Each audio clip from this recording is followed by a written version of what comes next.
You want? Mark, ready? Welcome to the Finance Committee meeting of March 23rd, 2024. As chair of the committee, I recognize we have a quorum and I call this meeting to order. So we will proceed to the agenda. Item number 2 is the town manager's report prior to continuing of the budget hearings. So does the town manager's office have anything to report? Nothing at No. this point. Okay, we shall proceed to the agenda on item number 3. May I get a motion to reopen the budget hearings for fiscal year 2025? So moved. Second. All in favor of the motion, please say aye. Aye. All against, please say nay. The motion passes unanimously.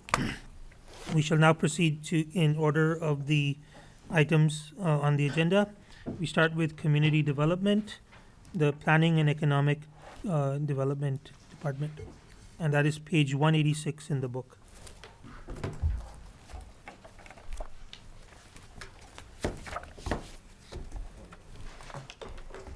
Thank you, members of the committee, for having me tonight, or this morning. I'm happy to run through this. So the Planning and Economic Development Department has been very busy this year. The FY23 accomplishments, one of the major ones is we launched our online permitting system.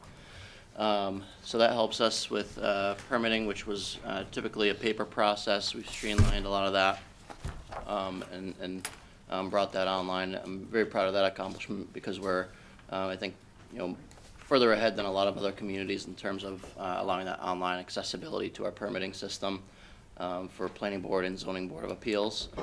We also funded and managed a town center facade improvement program, which expended approximately $73,000 in grant fundings to local businesses in the town center for improvements to their buildings. We also received and coordinated with a number of municipal vulnerability preparedness grants, most notably the Climate Action Plan and Resilience Plan, as well as reviewing our parking requirements, looking at a sustainability focus and towards reducing excess pavement. FY24 goals were to expand the current and economic development strategies. We do have our economic development newsletter, which we continue to publish. We've been conducting a number of bid feasibility studies, which we'll talk about a little bit more later in the presentation. We've done a number of conceptual project reviews and expanding capabilities of doing that cross-departmentally, as well as having access to our zoning initiatives, as well as economic development forums. We've been holding community outreach engagement sessions, typically for larger projects prior to filing for construction. Again, trying to expand that engagement of the community with the workings of our office and projects proposed in town. Anticipated FY25 goal highlights is to expand our public and business outreach. We've seen a lot of benefit from those community forums, so looking for opportunities to expand those and again have closer engagement with the community, both businesses and residents. We will be looking to implement a local art and placemaking initiative, which is defined in our local rapid recovery plan, as well as continuing our Complete Streets program implementation. I'll touch a little bit more on the Complete Streets program later. We also received a grant for improvements to the Jordan Pond Trail Network, and we're working through the design phase of that with the community, and we'll be looking to bring it from the design phase towards implementation this next year. We'll also begin our comprehensive master plan update preparation. So that was prepared in 2016 and is starting to come to the end of its useful life. So around 2026, we'll be looking to have the update completed. It is a large effort, so we'll be working through the next year and 2 years, really developing that plan and laying the groundwork to go through that process, looking at the 10-year timeline for the community and vision. Next slide. So looking at grants that we've pursued, this year we've been working on implementing and kind of wrapping up some of the grant work that we've had. But in addition to that, we've still pursued a number of grants, notably the Massachusetts Downtown Initiative, which is our the Business Improvement District feasibility study, the bid. Some of the local businesses may have been involved in that already and aware of that. We've been doing a lot of outreach and work on that. That's towards the town center. This was matched with a ARPA grant as well for the Lakeway Business District, mirroring the same process. We're also received $27,000 for our hazard mitigation plan update. That was just fairly recently received, and we're starting that process, looking at how to mitigate potential hazards, flooding and weather events in the community. We also received, most notably, the MassDOT Complete Streets Program Tier 3 funding, so we're now in the highest tier funding, actually implementation of that. That was close to $500,000 for actual improvements along North Quinsigamond. I had a couple little graphics down there. Again, we've been working with the community and bringing that from the design phase to implementation as well. We also received 2 grants from the Massachusetts Housing Partnership, 40B Technical Assistance, as well as our Economic Feasibility Analysis, which is tied to some of our zoning initiatives going forward. Our staffing plan is largely level funded for this year. Operational expenses are not changing, and salaries and wages, we have some slight adjustments for new hires. We did have a request to bring our administrative and technical from part-time to full-time, but understand the budget constraints around that. Next slide. Department highlights. Most notably, that we staff 6 boards and committees, provide staff support to that. Typically, most of those meet monthly. Planning board did have 16 public meetings, 12 of which were regular, 4 special, and heard a total of 17 public hearings, specific projects over the course of those meetings. We also, for Zoning Board of Appeals, had 12 public meetings to hear 37 public hearing projects. Notably, Planning Board saw that the requested permits from 2002 to 2003 decreased slightly, but there was $54,847 in fees collected from 2022 to 2023. The Zoning Board of Appeals saw a decrease in the number of projects that requested permits from 2022 to 2023, but saw a slight increase in their amount of fees, which kind of indicates that we're seeing more complex projects towards that board. Next slide. Next slide, please. So this is the planning board. This likewise is level funded, so not too much there.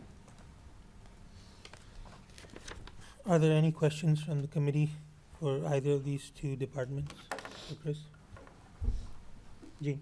I have a couple of questions. Number 1, could you give us an update on the center, town center? With regard to the facade improvement program, or? Yeah, so that program's been completed. We worked with 7 business communities to distribute that $73,000 in funding, and so there's still some slight remaining dollar amount in that, so we're looking at potentially using some other funding to do a second round, but we may end up not doing that. So we're trying to coordinate there's about $1,000 left in that account, so we're trying to look at how we can expend the rest of that. So that has been already expended to property owners Correct. on there? Yep, yeah, for 7 projects throughout the town center. Thank you. Question? Any further questions? Dennis? Can you, I'd like to know what those projects were, as you said, several projects. But second is, where are we staying with the Beal School? Is in that, and where's the developer stand with it? Which part of the? Well, there's a current suit going on. Has that been settled? Is there been any pushback from GFI that has now taken 2 years, and the cost of their projects most likely much higher? So yesterday we received word that we'll be going to trial in June. Okay, so we are going. So the project's going to be delayed at least through June. Correct. Most likely through the end of the year. But Yep. How has this affected the town when we're trying to get other businesses to come in? Because we don't appear to be a business-friendly town at this point. I mean, we I also. understand what you're saying. I don't think this project is having an impact on other developments within the community yet. There's some unique aspects with this project because it was formerly town-owned land. And I think that has had an influence on how people view the project. So I don't think it's having a negative impact on other development within the community. I think those facts and opportunities and challenges on other sites aren't really similar to this one.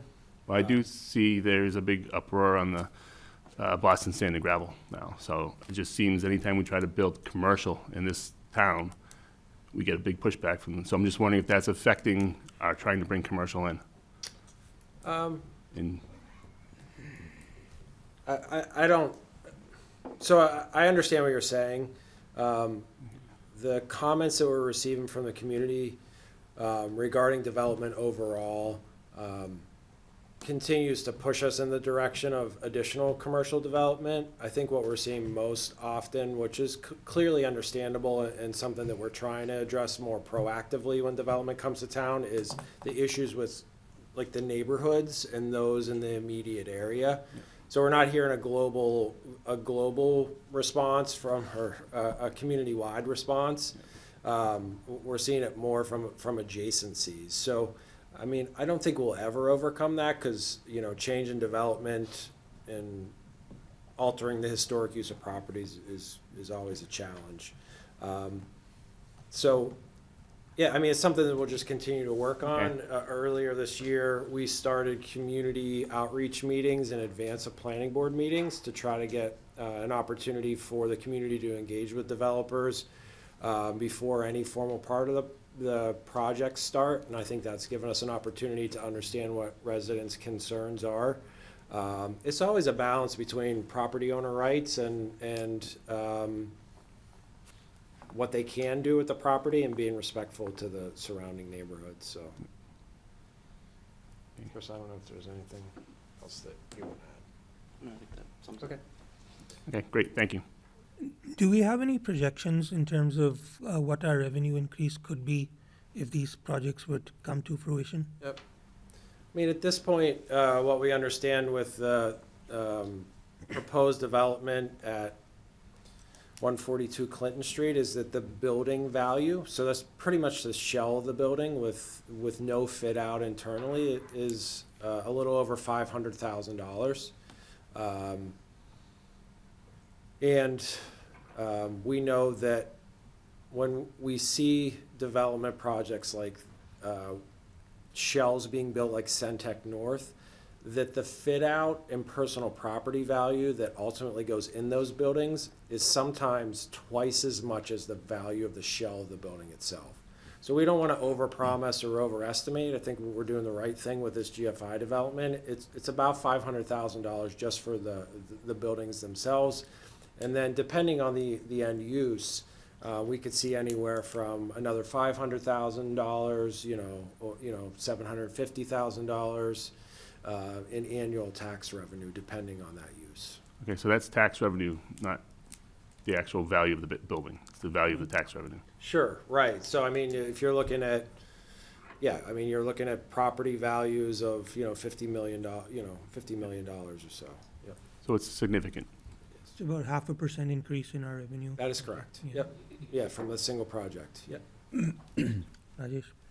I have two questions, I think, more or less tied to that. One is, so on the same lines of, what's the lost opportunity when we have these issues pending?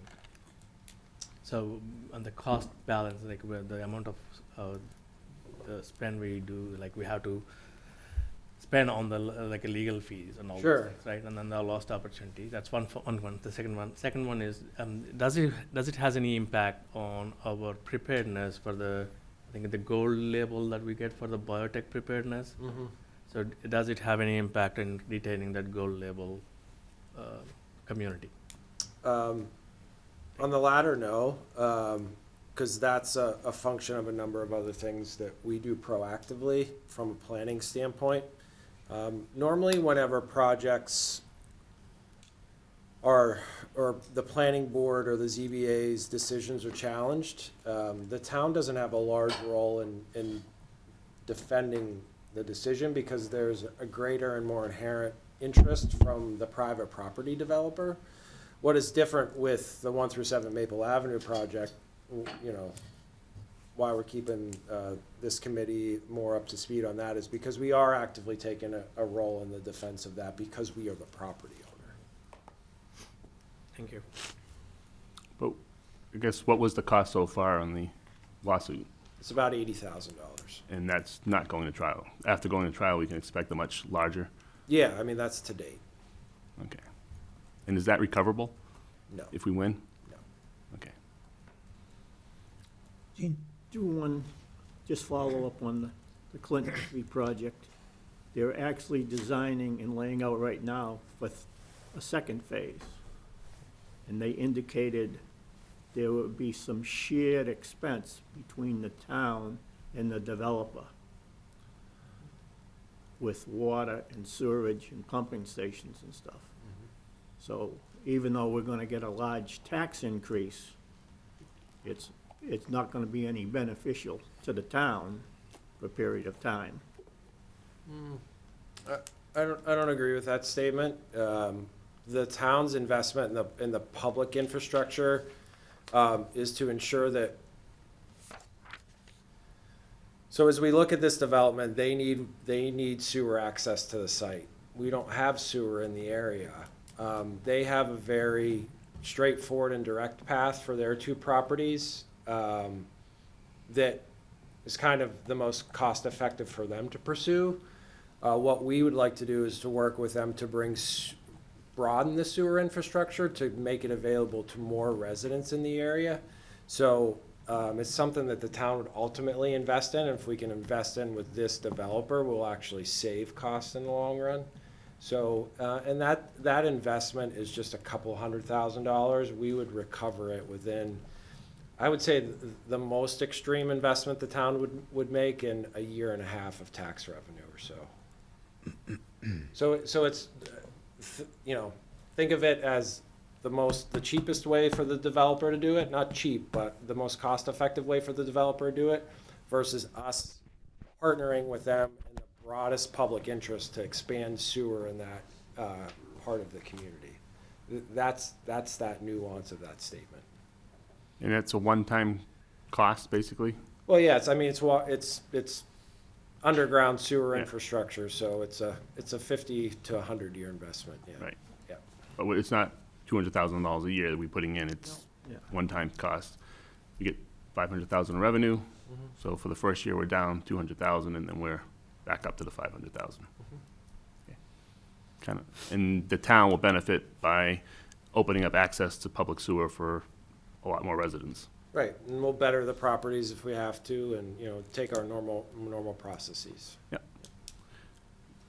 Any other questions from the Committee for Community Development? I open it up to the Select Board. Any questions for Community Development? And I open it to the public. Any questions from the public? If not, thank you, Chris. Thanks, Chris. Thank you. Thank you. We shall now move to retirement, page 136 of the book.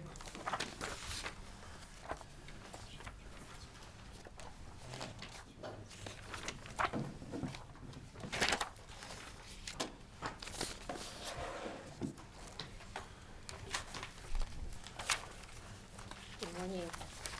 My name is Amy Lee. I'm a town accountant in the accounting department. I also serve as an ex-official member of the retirement board. The Shrewsbury retirement system is one of the 104 state and municipal retirement systems in Massachusetts. The system is administered by the 5-member board. The current members on the board are Mary Thompson, Ralph Acarino, Alex Farrell, Michael Hill, and myself. The retirement executive director, Greg Gonzalez, is here to join us today. The actuary funding ratio as of January 1st, 2023 was 95.4%. The budget for the FY 2024, it's a 2.1 million. And for the FY 25, the budget will remain the same, still 2.1 million. There are two components in the budget: the normal cost and unfunded liability. That's also we call OPEB. The retirement system fiscal year is January through December. We just recently closed the book, and now all the information that we need for January 1st, 2024 will be sent to our actuaries, Mr. Dan Sherman, to do another actuary study. So we can see from the study, so we can see what the funding ratio is. OPEB, we also have a study done every 2 years for OPEB liability. There is a pool of money that we use for OPEB and the retirement system. So as retirement needs to be increased and will decrease the investment, will decrease the OPEB funding. And this will give us the flexibility if the investment income is not as good as we expect it to be, and then we shift the fund. So from the FY 25, so we can see we shifted 1.8 million to the retirement and 300 to the OPEB. The next slide is a summary of the all asset allocation and investment return. On December 31st, 2023, the Shrewsbury contributory retirement system was valued at $166,858,749, which represented an increase over $9 million from September of ending balance valued $157,791,459. For the fourth quarter, the composite portfolio returned 7.1%, which was 0.2% above the Shrewsbury policy index return of the 6.9%. Over the trailing 12 months period, the portfolio returned 12.8%, which is 3.2% better than the benchmark of the 9.6% return. Since December 2013, the portfolio returned 8.4% annualized and ranked in the third percentile. The Shrewsbury policy index returned annualized 7.1% over the same period. That's what I have for the retirement. Any questions from the committee? Dennis? What percentage of OPEB funding are we at? I know there's a much larger deficit there, my understanding. For this year, OPEB funding, based on study, right now we are 95.4% funded. Last year, as a report, it's 105. OPEB. Yeah. OPEB. The OPEB, actually, okay. The OPEB, we have a fund for each department. And, yeah. But is it fully funded? Is it half funded? I'm just a little concerned because I know the pensions, the regular pension is pretty much fully funded. And we're putting 1.8 million into that. OPEB, which has liabilities to the town, I believe, Yes. I think is much less than fully funded. It is. Yep. So I'm just concerned why we're only putting $300,000 in, especially after running through very great markets for the last few years. This study based on the 2022, so reflect the budget for the 2023. So we just closed the year for the 2023, so we'll send the study again, and then that will reflect the budget for the FY 25. I don't know, Tom Manager has a. Yep. Yeah. Okay, so you don't feel there's So- any concern with being that lowly funded in OPEB? So we have 11.4% OPEB funding. That's how much we're funded. In short, no. I mean, so OPEB, other post-employment benefits, is the town's contribution to retirees' health insurance. On an annual basis, we pay a little over $1 million in covering that. And we have no challenge to do that. I don't recommend an aggressive funding schedule for OPEB because I don't see the value of having the town's total future liability on hand to cover future retiree health insurance costs. I would like to see us get a lot closer than 11% funding, but getting to the fully funded level of adding an additional $55 million into an OPEB trust fund to make sure that if town revenue stopped today, we could cover our liability, for the rest of the duration of the people that work for the town. I just don't think that's a I'm not saying realistic get thing. to the full funding. I understand that. I'm saying, are we comfortable where we're funded if there's a drop in that fund? If there's other issues that, the town would have to make up some of that money. So we are not using any of the trust fund to cover our liabilities. So we have $7 million in there. So I'm comfortable. I think it's something that we need to continue to work on. We will continue to balance the amount of money that we put into the pension system and the OPEB trust fund, trying to stay within that, $2 million to $2.5 million investment range each year. But I'm comfortable we can get there, and there's no obligation for us, and we're not looked at in any negative way by our audit position or our bond rating position for the Okay. approach that we're taking. Brian? Thank you. And just kind of to follow up something that was brought up on Thursday in regards to employees coming into the town. I mean, this has got to be a selling point, having a pension that is Yep. funded. Is that something that's often discussed? Yes and no. I agree with you that inherently it's a huge benefit to the employees. When it comes to younger folks, we're making a promise for 20 years or 30 years later. It doesn't quite resonate with it. But we're in such a better position than so many other cities and towns who maybe at 30 or 50% funding. That it truly is a huge asset. I just don't know how well that resonates with Okay. folks, but point well taken, yes. Thank you. Any further questions from the committee for retirement? Does the select board have anything you would like to comment on? The public? Not, then, thank you. Thank you. Okay, now we move to administration and finance. We will start with the accountants, the accountant department. And that is page 101. The accounting department has 3 full-time employees: town accountant, assistant town accountant, and a principal department assistant. Our department is responsible for the town's books of accounts and financial records. We verify appropriations for all purchase orders, process invoices for payments, process and approve all the payrolls and accounts payable warrants. We also balance appropriation reports with town department to make sure it's no deficit occurred, and monitor all the grant submit, the reimbursement timely. And we also submit other financial reports that's required by the federal and the state government agencies.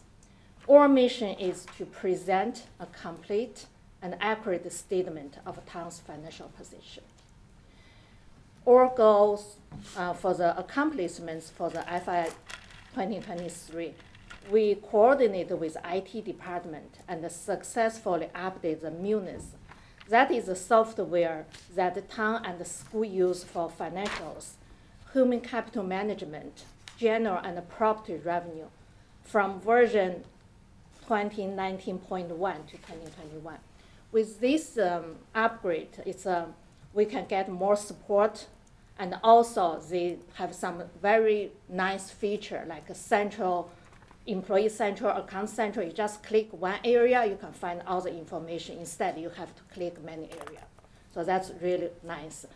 And the second accomplishment, we assist the town department to file the grant reimbursement, and the town received a total of over 1.7 million in the FY23. Move to the FY24 goals. We continue to centralize and consolidate all the documents in the digital folder. This will save all the department time and also paper. It's very convenient, for example, one thing we did is a Google attendance sheet. In the past, the department have one copy, we have one copy, it's all the paper copy. So right now we shared with Google, and one entry we verify, we balance, it save time and paper. And second goal is we continue do the cross-training in all department. All department staff is kind of like still very new. So we set up schedule every quarter. We have 2 times these 2 staff switch from accounts payable to payroll to accounts payable, make sure they can, do this very independently. Looking for the primary goals for the FY25. The first goal, we like to train the town department to generate year-to-date budget report and monitor their expenses. In the past, all department generate report we distribute to the other department, and then we balance with them. We ask how come this account is negative, and we get the result. And with the training department, so they can run the report anytime they want, monthly, weekly, and they can monitor their expense more closely. Second goal is we like to work with department to clean up old purchase orders and also review the current purchase orders, make sure they are not, put the purchase order over their budget. So that's 2 primary goals for FY25. Okay, budget overview. We had a shortfall $3,500 for town audit fee due to the GASB has added more standards and requirements. For FY23, they added the GASB 96. They'll continue to add the GASB standards. So FY25, the increase, we have an audit fee increase of $5,500 to reflect the more GASB standards and requirement will be added. Next slide is some highlights from our department. The general fund, the free cash certified over 9 million. For the enterprise fund, we have a return earnings. Stormwater is over 3 million. Water enterprise fund over 1.5 million, and pay as you through, it's almost $400,000. We also have a special revenue fund, sewer fund. We have unreserved fund balance is 7.9 million. The number of invoices we processed in the FY23, it's 26,881 invoices we processed. And we also set up 35 new fund, and average employee on the bi-weekly payroll right now is 1,500 employees. And we have been set up 95 new hires, and as the calendar year 2023, we issued 1,980 W-2s. So you can see from the number, the town employees, the number is grows. Yeah, so that's what I have for the accounting department. Rajesh? Thanks for the update. So one quick question here is the pay as you throw seems like, is it a 2022 is an anomaly, or is it trending down? I can answer that, Amy, if you Yeah, want. sure.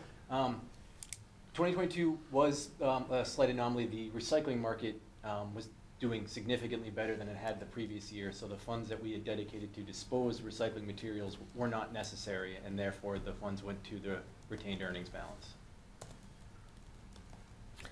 One quick question on the grants. So also this continuous decrease in the total number of new grants, is that because of the availability of the grants, or? The grants, the new fund set up, during the pandemic, the state, federal, gives a lot of new things, just trying to find pandemic. Right now, we can like back to normal, and the department just applies a new grant, we continue set up, It's nice town receive as an extra fund if they apply. Yeah, that's nice. Thank you.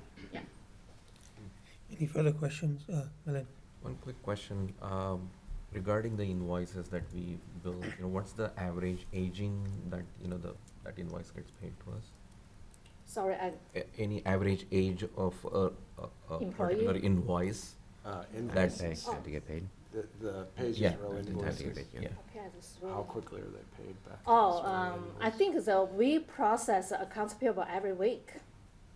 Yeah, and as soon as we receive the invoice, right now some companies they issue the digital, whatever we receive, yeah, we process very fast. Yeah, and yeah.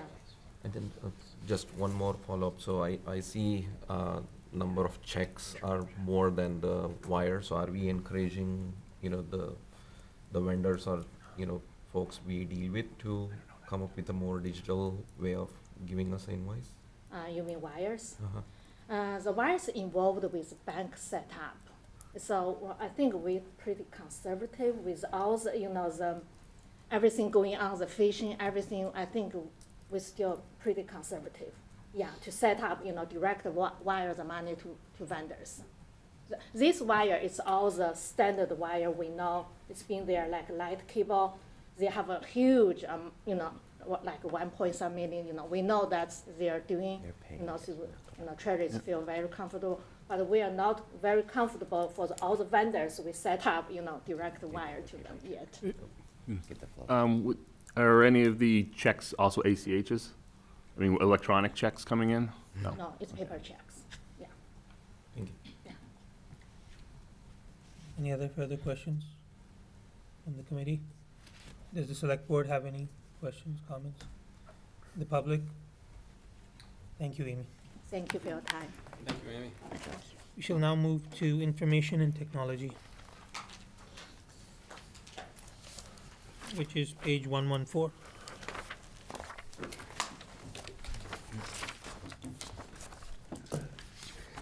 Good morning, everybody. Morning. Excuse me. So I'm Greg Onorato. I want to give you a little bit of an explanation of the setup we have here. I actually work for Shrewsbury Electric and Cable Operations, as does my department. We provide IT services to the town departments, with the exception of the school system, who has their own IT department. This IT relationship, I think, predated any current town or Selco leadership, and so when we kind of looked into it, the agreement has really been informal over the years, so we're actually in the process of formalizing a managed service agreement between Selco and the town. I'm hoping that'll be done in the next few months. We've been working on it for probably 6 months at this point. So just to give you some of the things we've been working on, it was a coordinated effort between Selco, the town, and the school system, but we partnered with a cybersecurity firm. And without boring you with all the technical details, they're essentially watching our stuff 24 hours a day. We have escalation procedures set up, so if there's an incident, depending on the incident, sometimes it's an email, sometimes it's a phone call, and they have the ability to remotely contain compromised devices relatively quickly. There's a whole bunch of stuff they do for us, but it's nice to know that we have a cybersecurity expert watching our infrastructure for us. We're actually in the process of scheduling penetration testing. Finally, I know that's come up a couple times in past I years. was happy to see that's on the initiative. Yes, so we've had to fill out a scoping survey just to let the company know, here's what we have, here's what we're looking to do. The goal would be for that to happen by the end of the calendar year. We're in the process of replacing insecure card readers. I don't know if you've heard about a device called Flipper Zero, but the old style key fobs can basically be replicated for the cost of about a $200 device you can get on Amazon. So there's a new technology that's more secure. Obviously, nothing is infallible, but this more secure type of fob would be very difficult to replicate. So thankfully, I only had a handful of the insecure readers around town. We're in the process of replacing those, and then the goal will be to roll out the more secure fobs to all of our employees probably over the next year. We implemented multi-factor authentication for our Google Workspace environment. I'm sure you all know what that is. You know, it's username, password, and a third thing, whether it's an app on a phone where you have to approve the login, or whether it's a text message. And that's quickly becoming a requirement for cybersecurity insurance. So, you know, we're trying to take the approach, any system that supports it, we want to implement it. Yeah, I think that's a requirement this year with almost every. Agreed, 100%, yes. We debated on whether we wanted to try to go for a 3-year or a 5-year replacement plan for employee devices. We were able to get some really good pricing, in my opinion, on the 5-year warranty. The default we usually would get would be the 3-year. And so we were able to save some money by going with the 5-year replacement plan, and the warranty was relatively inexpensive compared to what it would cost to replace everything every 3 years. And it's nice because that includes accidental damage as well. So if somebody drops the laptop off the table and the screen cracks, it gets replaced at no charge to us. We've been busy with the water sewer SCADA network. It's the industrial control system that the department uses to monitor their systems. We've added a whole bunch of sites which required Selco to run internet connections to these locations. And then my department, we manage the firewalls that's in front of all these locations, and we've also had to upgrade existing locations. That's still in process. We've got core network gear, some of which we've replaced already. Some of it is going to be coming up in the next few months as well. And then another major initiative that's almost done is the wireless infrastructure at the public library had gone completely end of life. So we were able to replace all of the indoor access points. Then there was a request to have Wi-Fi in the parking lot, you know, for nice weather if people want to be able to browse the web outside. So Selco's line crew, I should say, actually just finished the wiring for those locations last week, actually. So now we're just waiting for the mounting hardware and the actual wireless gear to get installed. I expect that should be done within the next month. Like, does the cybersecurity firm that we're partnering with, does that also cover the DPW infrastructure? Yes, Okay. yes. Next slide, please. So I won't get into a ton of detail. I'll let you ask questions, but I want to give you a little bit of information on our service ticket data. So the dark blue is the police department, the light blue is the town. Selco is that kind of bluish green color, and then the only school tickets we had were January, February of this year. That's the green. Typically, school tickets would be an employee needs access to doors at town hall, because my department manages the fob system for the town buildings. The schools have their own. I think the only thing I'll point out here is that the police definitely had an uptick in tickets at the beginning of this chart, and that was because of the opening of the new station. Obviously, that stands to reason. Next slide, please. And this is just kind of a breakdown, town departments versus Selco, and you can see we've been pretty consistently 75% of our workload is coming from town departments, 25% is coming from Selco. Obviously, there's a little bit of deviation, but since we started tracking this a couple of years ago, these numbers have been relatively consistent. Quick question. Sure, then. Has there been a big uptick in tickets since you've gone to Selco streaming? That doesn't impact my group. That will Okay. be the subscriber help desk. So no is the answer. Okay. So I had a question back on the cybersecurity stuff. How periodic do we do vulnerability scans? We have a program that runs scans weekly. Actually, it's an on-premise system. It's not cloud hosted, but that runs weekly. And then the cybersecurity firm that I mentioned, they actually scan our public-facing devices once a month. And do we get a constant number of vulnerabilities that have to be resolved quickly? I mean, there's usually some. Thankfully, most of what we've run into, it's not major stuff, or not major vulnerabilities, it's minor stuff. There was one actually, our core firewalls, I want to say this was about 6 months ago, that there was a pretty nasty vulnerability that was discovered, and we were able to patch within a day of finding out that this had been announced. Right. Just looking at the operating support page and the requested funds under general insurance versus what was given, it is actually a $30,000 increase. Is there cyber insurance? Is that what is part of that? Is there cybersecurity insurance that comes with it? Yeah, so there's actually two things. So there is cybersecurity insurance. I couldn't get into the actual financials on that because my piece is basically just filling out the tech part of the application. On top of that, the cybersecurity firm I mentioned, there is, they basically have a certain amount per year. They call it their extended warranty. But there are funds available from them as well as the cybersecurity insurance, you know, should there be a breach or an incident. Thank you. Can we just follow up real quick? Alex, do you have info on it? Yeah, so, this part of operating support is just the MIS support. The rest of the line items in operating support will be covered later by us, so I can get that information to be ready at Because that. that's it's in the general insurance. It is, okay, thank you. Security part of it, yeah. Rajesh? The tickets that's coming from the town side, is there a specific reason why we have significant amount of tickets? Honestly, I think it's just the employee count. Like Selco has close to 80 employees in the town between, you know, town departments and police. I believe it's 300 plus, something like that. So I honestly just think it's a symptom of the difference in staffing.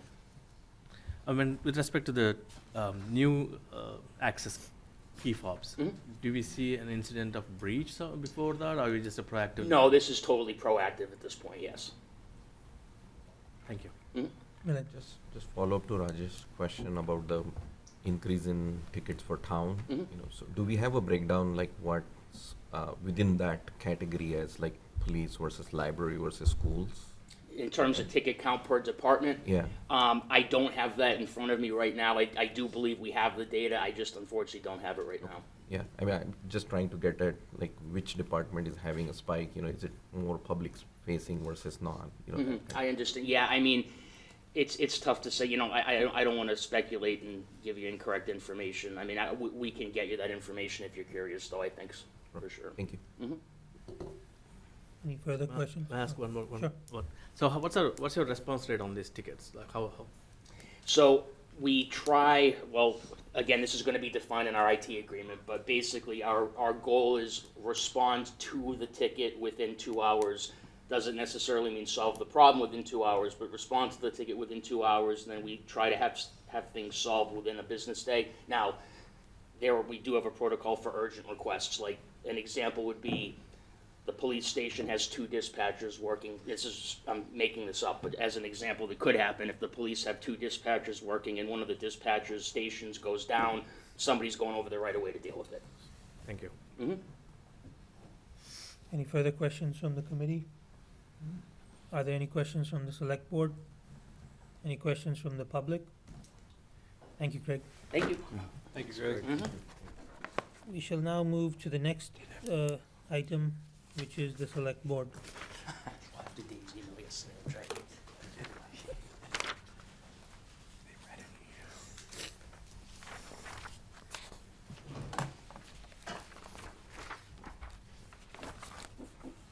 Good morning.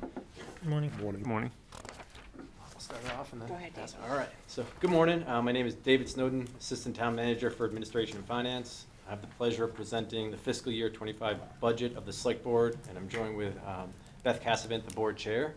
So we'll work through the slides together, and she'll add all the more important and more fun information as we move on. The Select Board acts as the town's chief executive body responsible for the community's general welfare following guidelines set forth in the operational policies, and is comprised of the following 5 members: Chair Beth Cassavant, Vice Chair Teresa Flynn, Clerk John Samia, Board Member Michelle Conlin, and Board Member Carlos Garcia. All right, so for FY23, some marked paramount year for the Select Board and the community. The Select Board established the first strategic plan. Monthly newsletters informing the community of the board's work were published, and the board adopted a prioritized plan for the American Rescue Plan Act funds. And lastly, the Diversity, Equity, Inclusion, and Belonging Committee was established. Do you want to add more on this one? Sure. So it's really great to be in front of you this morning. Communication and community engagement have been at the core of the board's work this year, and also making sure that we are staying true to the strategic plan and making sure that when we make decisions, it's reflective of the priorities of the community. But I do want to note that none of the work that's been done around communication would have been possible without Taylor Galusha, who is our communications coordinator. And partially her role was initially funded through dollars used from ARPA, the American Rescue Plan Act fund. And so our work in prioritizing the use of that funding was done in a way that it would reflect our strategic priorities and help us to further the outcome areas of the strategic plan. Excellent. All right, so go to the next slide, Alex. Moving on to our current budget year, fiscal '24, the FY24 strategic plan priorities were built off the foundational work completed across the organization under the leadership of the Select Board over the past few years, which ultimately culminated in the adoption of our strategic plan.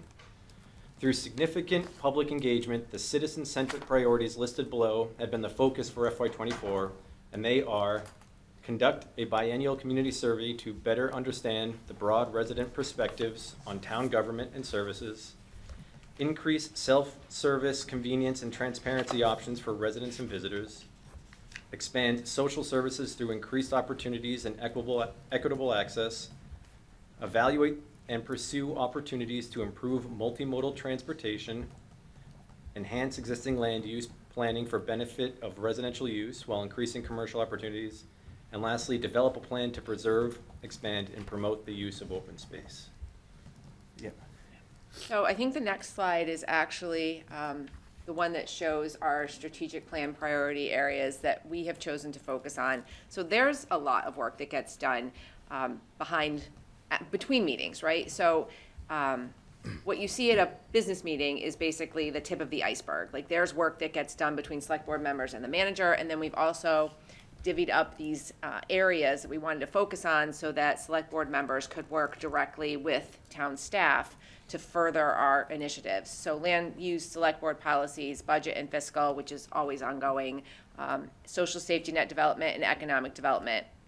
And a couple of the highlights from that, I would point out that we are working to make progress in these areas. And if you recall, when I think it was during the Council on Aging presentation when there was discussion of the food pantry, and I do want to just call out again that Select Board members Conlon and Garcia have been working with Keith Baldinger on finding a way to use $75,000 that we had set aside in ARPA funds to set up some sort of permanent food pantry for the community. We all know that St. Anne's Human Services does an excellent job of providing food pantry services to community members, but there is such a great need that we recognize that and wanted to make sure we were taking that a step further, and you heard about that great work. Select Board member Garcia and I have been working on reviewing Select Board policies to bring them up to sort of our current practices, and one of the major ones that we worked on was our communications, the way that we answer emails and letters that we receive from residents, to make sure that there's an understanding between the public of the kind of response that they're going to receive and what they can expect when they email the select board or if they email an individual select board member. Select board members Conlon and Samia have been working on land use. You might remember that there were parcels that were put aside, transferred to municipal jurisdiction at our town meeting. I think it was 2 town meetings ago, and kind of going through that list and seeing, what are the greater uses for that land. I've been working with Select Board member Flynn on economic development, and we all know there's a ton of building going on in town, and how do we as Select Board members help support that? And budget and fiscal is ongoing. And I would like to take one more minute to just highlight something that I am really proud of for the board having done, and I think is important for the public to understand. We had set aside $100,000 in ARPA funds for resident assistance. And just a couple of months ago, we set up a policy and a procedure by which we could expend that money to residents who are in need. So if someone is watching this or they know someone who might need some assistance with their utility bills or their rent or mortgage payments, there is this opportunity to access funding. And there's an application on the town's website that they would provide certain documentation, and if assistance is needed, could be working with Shrewsbury Youth and Family Services or the Council on Aging in order to get those materials submitted. And Alex Martinez has been wonderful in accepting those applications and working with residents to make sure that they have the necessary documentation. And we have been able to expend, I think it's over $5,000 so far. $8,000. Okay, so it's up to $8,000 since our last report, to residents who really need it. And we all know that there are people that are struggling right now, and this is just another way that I think that the select board recognizes that and is working to help out residents and be supportive. So, thank you, Beth. That was really great. I had a couple of questions, and then I'll open up to the other committee members as well. As far as the community surveys, is there any data you could share in terms of like where the community is going in terms of their perspectives as far as our town government and what they want from us and their expectations? So I think the most recent work that we've done on that is reflected in the strategic plan. And that's what we're still working off of now. And so we understand that people's priorities are very much around open space, recreation. And so you see that reflected in the way that we took ARPA funds and put that towards improving our parks and public spaces. Also, when you think about the land purchase that was done for some of those parcels on Lake Street to preserve them as open space. Dave, I don't know if you have anything else that you want to add on that, but I feel like when we devised our priority areas, we had in mind the feedback that we received through the strategic plan. Again, I can echo that, like the strategic plan, that the whole intent behind it was to develop a citizens focused plan from the engagement we received. And we will be doing another community survey this spring, my understanding, to get further information and contact from the community. And the community survey, it's random or is it to the entire community? That would be too large to process. It's random. Yeah, It's random. it's random. Thanks for the presentation. So with respect to the strategic priorities, so how do we measure? Do we have a KPIs around those to see whether it's working, whether we have improved or not, and whether it's what priorities need to be focused on and so forth? That's right, we do. So part of the work that we've done this year with the strategic plan in place is both aggregate data based on KPIs within all the strategic outcome areas and build the KPIs that we want to track over time. Sometime within the next 90 days, that will be posted into a community-facing strategic plan dashboard. And that will be supplemented with specific project analysis or goal-based analysis for work that's done across departments. So we're working through that public-facing performance measurement dashboard in the coming months. May I ask one follow-up question? With respect to the communications, is it like all the great things that Taylor is doing with sending this information out soon after the select board meeting or any other great events, but is it only going to the digitalized, or is it also sending to all households within the community by post mail or? So the Shrewsbury Connection newsletter goes to every household. Well, that is also something that we funded through ARPA funds. So you should receive quarterly the Shrewsbury Connection newsletter. It's multiple pages, sort of like a trifold and full color, and hopefully eye-catching, and should reflect the look and feel of all other town communications. I know Taylor's been working diligently to build our brand so that when you get something from the town, you know it's from the town just by looking at it even before you start reading it. So hopefully people are watching for those newsletters, and the last one I think went out in February. So the next one is probably second week of May. So keep your eye out for that. Lots of great information in there. Gene? I just wanted to know, what is the balance left in that American Rescue Plan fund? So I will say, Gene, while Dave gets that number, there have been changes in the time frame to expend those dollars. And so we will be getting a presentation at an upcoming select board meeting about how we can make sure that we don't leave a single dollar on the table unexpended. So again, when Dave gives you the number, just know that we are working to make sure that we rethink and put money where we need to toward projects that we can, so that we spend it all in time. The original date was through 24. And it's It's been extended? no, it wasn't through 24. I can. Can you clarify just so I don't say? So, two things have to happen. So by the end of the calendar year, the town has either have to expended the funds or have funds under contract. We had been working with the National League of Cities,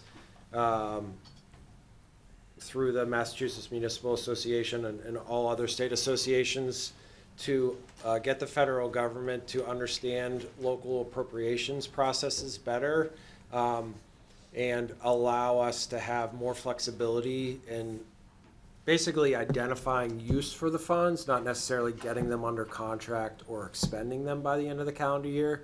But the federal government has not changed, so because of that, basically identifying the use of the funds doesn't mean it's obligated. So try not to be too technical, but we will literally have to spend the funds or have a valid contract in place with a third party by the end of the calendar year or lose the funds. So that's different than we hope the final rules to be. So we're pivoting right now, and the select board is going to consider a revised plan to ensure that we spend every dollar that we get by the end of the calendar year or have it under contract. Yeah, so it's about 7 million, but a lot of those have been, divided up into a number of buckets. We're looking at this point in time to, I think, reallocate about 3.6 million to projects that we can better expend by the end of this calendar year. Thank you. And some of the impacts are some of the departments where we were rolling in employees following a safer grant model. We've had to adjust or front load the use of the ARPA funds so that we can spend them by the end of this fiscal year as well. Could some of those funds be used to, like, advance the order a fire truck? Could that be an example? It could be, yes, Yeah. absolutely. And we're seeking to find ways to improve our free cash balance before the end of this fiscal year by possibly spending on items like that with ARPA funds that we know that we could spend by the end of the fiscal year, but then not have to use free cash. So you're gonna be looking at expenditures exceed $1 million, and you're gonna review those? Across the those board, yeah. Across the Yep, board? Yep. Thank you. Dennis? I was just wondering, maybe there is there a publication or online somewhere we can see the results of these biennial surveys? The raw results? Yep. Is there any up right now? We can certainly do that. So we will be publishing, we're partnering with a new company called Zen City to do our survey this spring, and we'll be able to aggregate their data and publish it.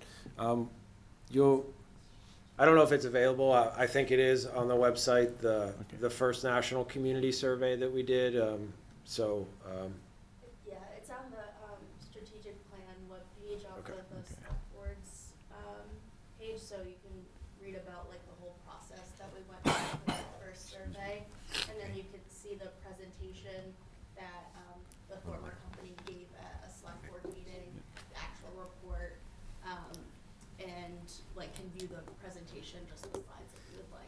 Okay, so We follow the same process of posting all of Yep. that after Okay. this next one this spring.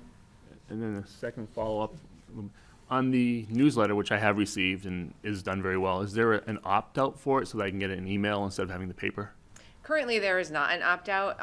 The select board felt very strongly that it was important to follow this model of mailing it Yep. a hard copy to every household. And based on the feedback that we receive, we'll reevaluate that at the end of the year and determine whether we want to continue or if we would like to just transition to a fully online model. Yeah, I'm all for a paper model going out to people that some people just won't look at it online, but for people that want to save paper and just get it online, I'm just wondering if in the future if there could be an opt-out to save money. I'm really not sure how an opt-out would work, Yeah, Taylor. so right now, currently, for the mailing of the survey, we use the United States Postal Service's Every Door Direct program, which aggregates all the unique addresses in town, and that's the list we provide to Okay. the vendor to send it out. It could definitely be something we look into the future, but I do send it out through email, through an email listserv that I think most of you should be on. When it would come out like it's a bi-weekly digital newsletter that if it's the first week that the newsletter's out, I include it in that. And it's always available on the town's website under the Stay Connected page. So you Okay. can view past ones and the current one. Rajesh? Just a follow-up on the survey. So do we does the vendor provide a benchmark towards what we are looking at as a Correct. comparable communities or?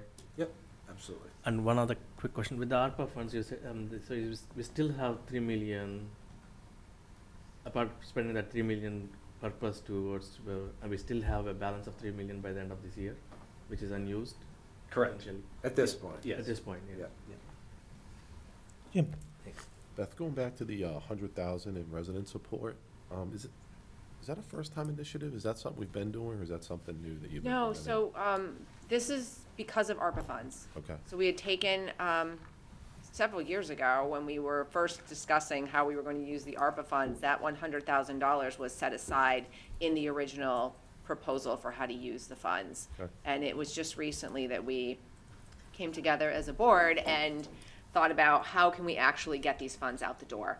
And so it is up to $2,000 for rent or mortgage assistance and up to $1,000 in utility assistance. And those are paid directly by the town, correct, to the vendor. So follow-up? Sure. So just from a timeline, so that's been in effect, 2 months? okay. So we've already seen 8,000 spent or applied Yep, for. and that's assistance to 5 individuals. Right. It's a great program. Good job. Yeah. I hope that people hear about it and take advantage of it. Right. Diana? So, would that $100,000 have to be spent by the end of this year? So we put a deadline for applications at November. I think we said November 30th or something like that, so that we make sure that if there's any funding left, we're able to pivot and redirect, whether we, are able to provide it to Shrewsbury Youth and Family Services, just somehow expend it so that the money can be used to help people as it was intended. But we're hopeful that as word gets out about the program, we won't have that problem. I think the need is there. And a follow-up Sure, question. please.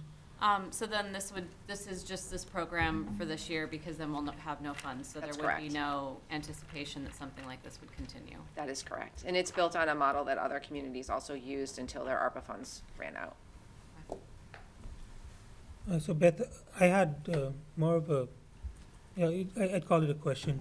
So as far as one of the strategic goals for 2025, economic development, and then I know a lot's been going on in that space, but it keeps on coming up, the structural defect in our tax levy.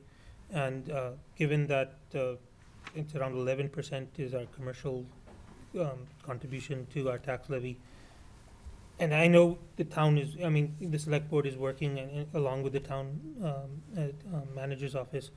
But is it possible to have an analysis in terms of what is doable in terms of improvement of our tax levy from commercial sources?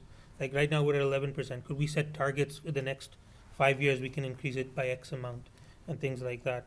Is that something that could help in our planning for our economic development to the town? Because it is coming up that there are a lot of shortfalls in a lot of departmental budgets, and that could. Yeah, I think this was discussed a little bit when we were talking about tax rates, right? And just how Shrewsbury is primarily a residential community. Right. And so I'm not sure that you're ever going to be able to carry the residential tax burden through commercial growth. It is our intention, right, to continue to grow the commercial. But I think you think about Route 20 and Route 9 being our main commercial corridors, and then the rest of the town really being residential. I can, of course, defer to you if you have a better answer on that, but, I had once heard back in 2013 that we would need 5 Northborough crossings in order to raise the kind of commercial tax revenue that we would need in order to really sustain us as a community. I just think that that's sort of the reality, and it goes back to decisions that were made, decades ago, around how we were going to develop the town and where we were going to say yes to commercial development and where we were going to say no. And I think this is sort of the situation that we're in. I know there was some discussion about, increasing the commercial tax base instead of the tax rate, instead of having the single rate. And I know that Ruth Anderson comes in every year in November. We have a public hearing on setting the tax rate, and it is always not the recommendation of the assessor to have a split tax rate. Again, I think that we want to make sure that we're growing business at a rate that we can withstand and sustain. It's important to do so. But I also think that we want to make sure that we recognize that we don't want to be overtaxing our businesses in a way that would make Shrewsbury less attractive. Mr. So with respect to that same thing, so do we have a comprehensive analysis on all the lots that are available for a potential commercial growth opportunity? And then what would, if we maximize those resources, what would be the revenue generated through those resources? Do we have it any done or? We don't have that level of analysis at this point. I mean, it's something that we could pursue. There's just so many there's a lot of variability of what could be built and what that value could be. Just giving an example, like the Centec North parcel that the town used to own, which is a huge success story. There were, 2 large warehouse-like facilities built there. And, the building value of those buildings is, somewhere around $30 million. And it's like I mentioned before, because, and one day we'll actually be able to announce the names, but because there's there's high-tech manufacturers moving into those spaces, that value is going to be, of what's inside the building and the fit-out is going to probably more than double the value of that property. So it's the broadness of our zoning makes it really hard to actually understand what the value will be. But I mean, I understand your concept, and I think we can work towards it, and try to figure that out. But there'd be a lot of different factors to consider when we did that. Gene? Quick question, where's the Shrewsbury Family Youth Service budget appear? I haven't come across it. So it's funded through a warrant article directly. It's not within the operating budget. Oh, okay. And what is that total right now? I have to. I can pull it up. No, okay, no, it's a warrant article, we'll see it. It is, yes. Yeah. Yep, you will. I have to say, I love all these questions, and if you wanted to continue talking, the select board does have office hours. Right before our first sounds like me. Tuesday meeting from 5:30 to 6:30. So again, we always welcome people to come and chat with us. Go ahead. No, I was just gonna ask about, within the land use and, I know historically, when we've had to have affordable housing, it's been paid into a trust instead of those developers actually making affordable housing. So is getting more affordable housing within Shrewsbury, is that part of the select board's plan? So we have a member, select board member Garcia sits on the Affordable Housing Trust, and they are meeting and actively working towards increasing affordable housing in the community. They've recently submitted their affordable housing plan, and I believe that can be found on the trust's webpage. With the the MBTA Communities Act, whatever, I know they've rezoned or are trying to rezone over by Christmas tree shops to be, high-density housing. What has there been an impact study on what we think that would do to both our tax rates and our school budgets, et cetera? So I do know that a lot of work is being done by the planning department around fleshing out the details around the MBTA zoning. The select board had a very detailed presentation at our last meeting that I know people, if they're interested, can watch on Shrewsbury Media Connection as well. I'm not sure that I want to opine right now on MBTA communities, just because I know we're on a pretty limited time I'm looking schedule. for highlights. Do we think it's going to be a $1 million budget hit by the time? So, we do I schools? guess I'll say this, right? We're being asked to zone a parcel of land so that multifamily housing can be built by right. We are not being asked to build it. I know we're not being asked to build it, but do we have an idea of how big that's going to be? Is it going to be 500 units? Is it going to be I think, 1,500 units? well, because of the way that the land is the amount of land that is being designated, the density would be reduced. And so by spreading that out, you're limiting the number of units you can have on a parcel. We are required to build or zone for 1,497 units, but there's also the, the intricacy of if it were mixed use and we went that way, it reduces the number. I don't think until you have a project, you would actually know the number of units, but I know that the density that we're zoning for is 15 units per acre. Okay. Does that help? It helps a little bit. I just want to know that the selectmen have a plan in place as this comes in to work with whatever developer decides to build on that zone So project. we always have a plan in place to make sure that we put the town in quite the sound. best position possible when we're working with developers, and that's why I think you've seen on the 40B projects that we try to work with developers and have it be a friendly 40B so that we do have a seat at the table, understanding that we don't meet our 10% affordable and that at some point you can't just say no to things. The best thing you can do is work with what's before you. I understand that this is 1,500 possible units, so with, Yep. I'm hoping you guys are coming up with what would we like to see Absolutely. there? How much mixed use we'd like to see go into the middle of that, et cetera. That is And absolutely part of Northborough, it. I guess, is putting something on the other side of our stuff, so it could be 2,000 or 3,000 units going in. So before we get into all the complaints about it, I'm hoping we're getting ahead of it right now to say, yeah, this is what we can do. We're gonna work with Northborough, because if they put in high-density housing right next to our high-density housing, Route 9 becomes a disaster. So I also think part of it is understanding that the zoning area it assumes bare land, but there's already things there. Yep. And so I think to get to the number of units that you're talking about, you would have to have bare land. I'm not sure that number of units could be built based upon what's already there in the area of the proposed zoning. And I want to be careful again, because this is, the planning department's recommendation under the purview of, the planning board who's going to put this forward. So I do want to just be cognizant of that. But, of course, we're always Yep. Okay. trying to make the best decisions when development comes into town, taking into account traffic and the impact on the schools. Great. Are there any further questions from the committee? May I ask one quick follow-up, an MBTA one? So one of the proposal is on the Shrewsbury Commons, because it's already a set amount of land and then the units. So looking at it now, so if we zone that as an MBTA, as per the requirements, what would be is it already sufficient amount of units already in there? So there is We don't have to add to it, if that's what you're asking. exactly. So the zoning area assumes bare land, but it isn't bare land. Right. There's already things built there. So we know that nothing else is going to go there right now. Exactly. It's not like someone's gonna come in and completely level all of these apartments that are already there and all the buildings that are already there.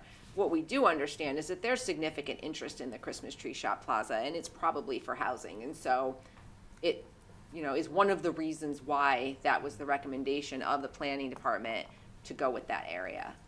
Okay, thank you. Any further questions from the committee? The public, is there any questions from the public? Thank you, Beth. Yep, you're welcome. Thank you, Beth. Should now move to the town manager's department. All right. So the town manager acts as the town's chief administrative and fiscal officer, responsible for the overall operation of the community under the provisions of Chapter 559, the Acts of 1953, which is better known as our Selectman Town Manager Act.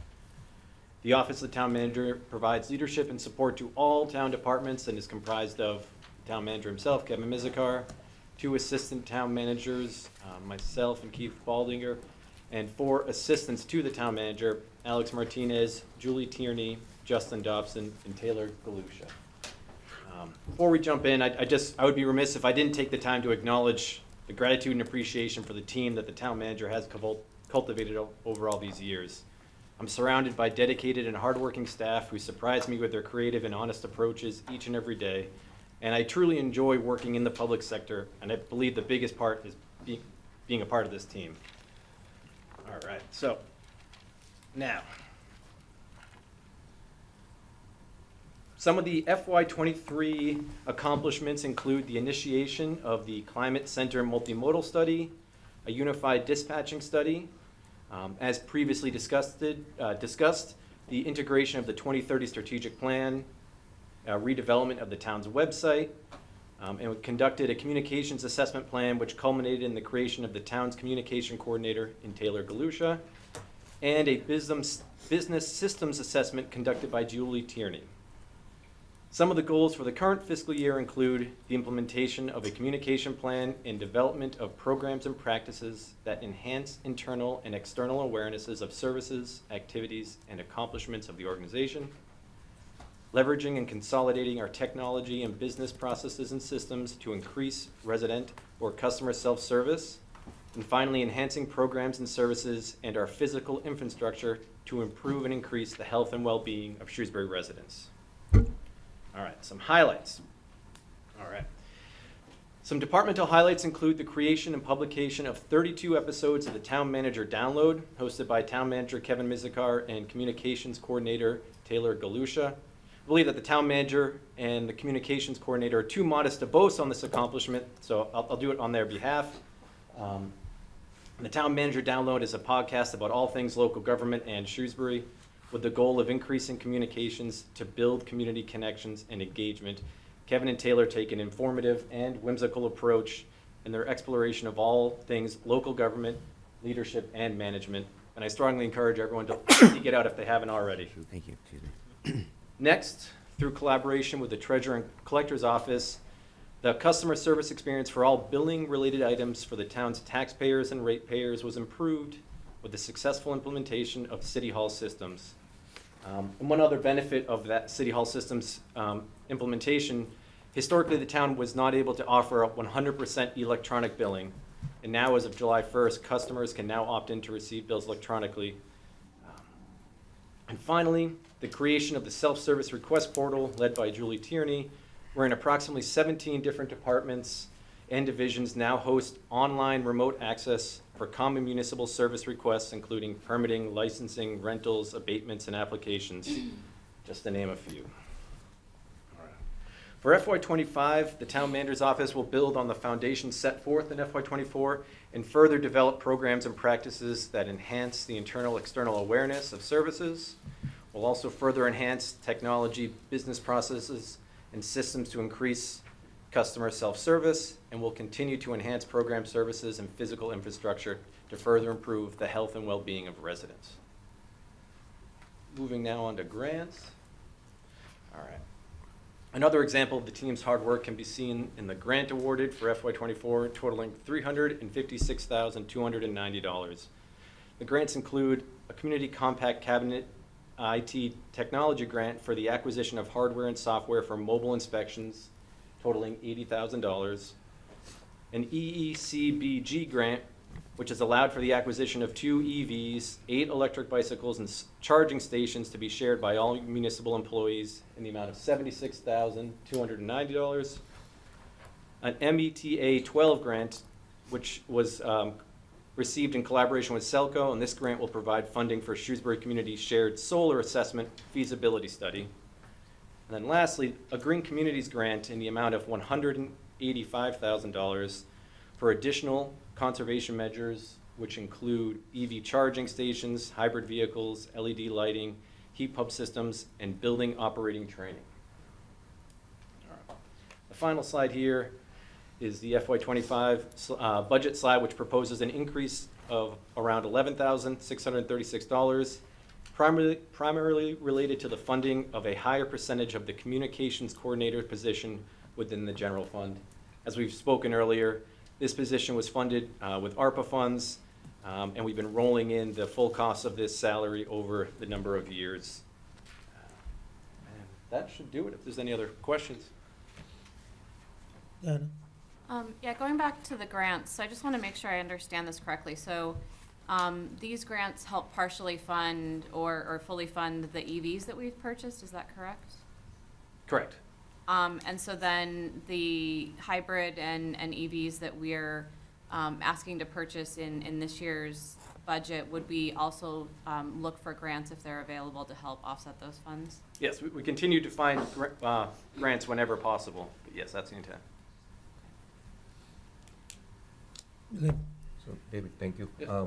I think one of the accomplishment was, about city hall systems, that's great. But that's from a payment perspective, right, the facility that is provided. But there are a lot of things going on with a smart meter programs that are going on with Celco or water meter and all those things, is there anything that is coming up to upgrade that and Yeah, it's kind of close that gap of, wrong billing or missed billing? Yeah, you'll probably hear more on that this afternoon with Superintendent Daniel Rowley for the Water and Sewer Department.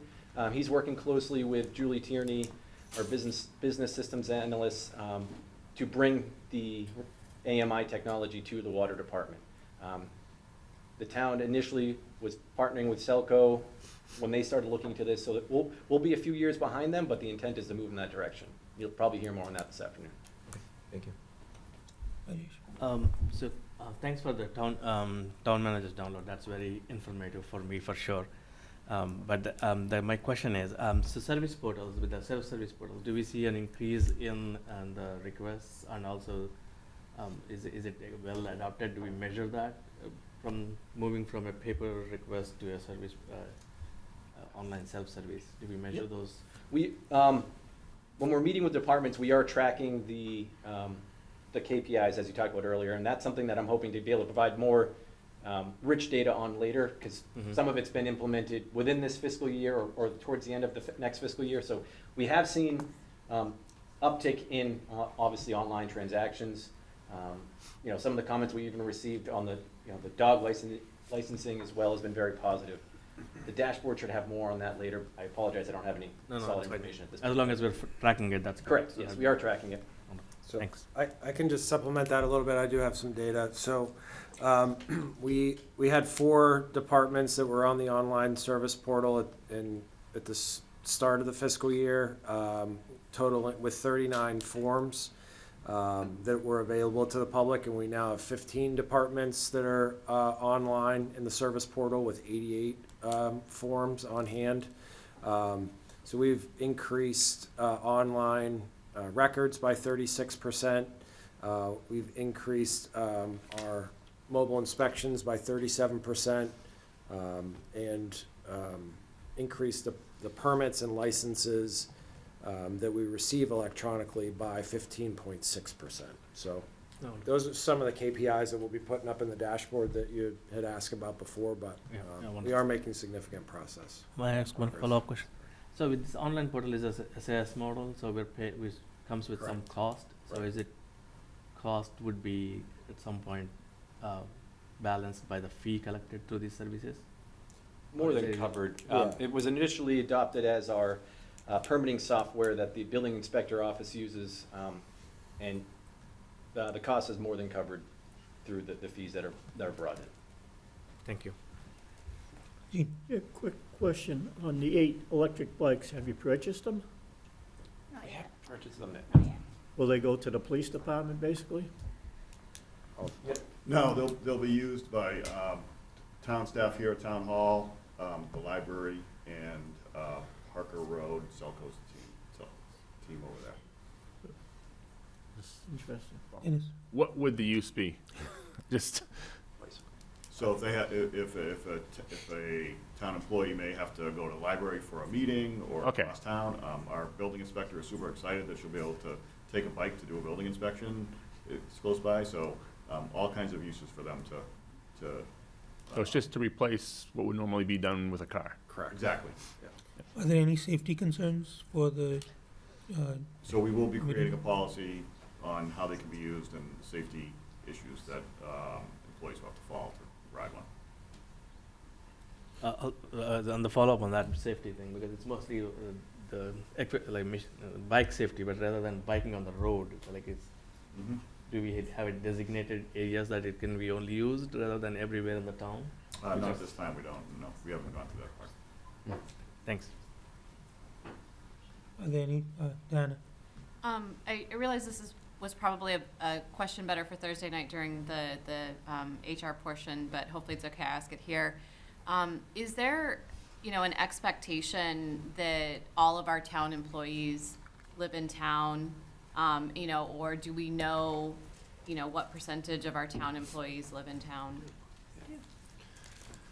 We do. I think, I'm trying to recall. What is it? 45%? Yeah, 45% of full-time employees live within town. But there's no There's expectation. no expectation for employees to do that, though. Thank you. Any further questions from the committee? Or does the select board have any questions for town manager and the public? Thank you. We'll move on to the next, which is the finance committee.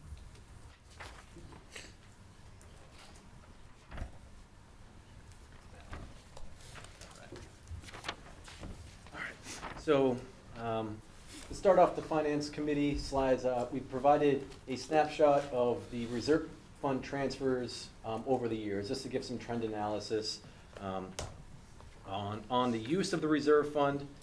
So we can see on this chart from 2018 to 2023, the darker blue reflects salary and wages, funds that were transferred for salary and wages. The light blue represents operating expenses, which are found in our 4, 5, and 6 accounts.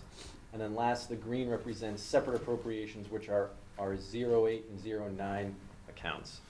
The 5-year average for reserve fund transfers has been around $198,000, and with the 10-year average about $176,000 being used from the reserve fund. If we go to the next slide, Alex.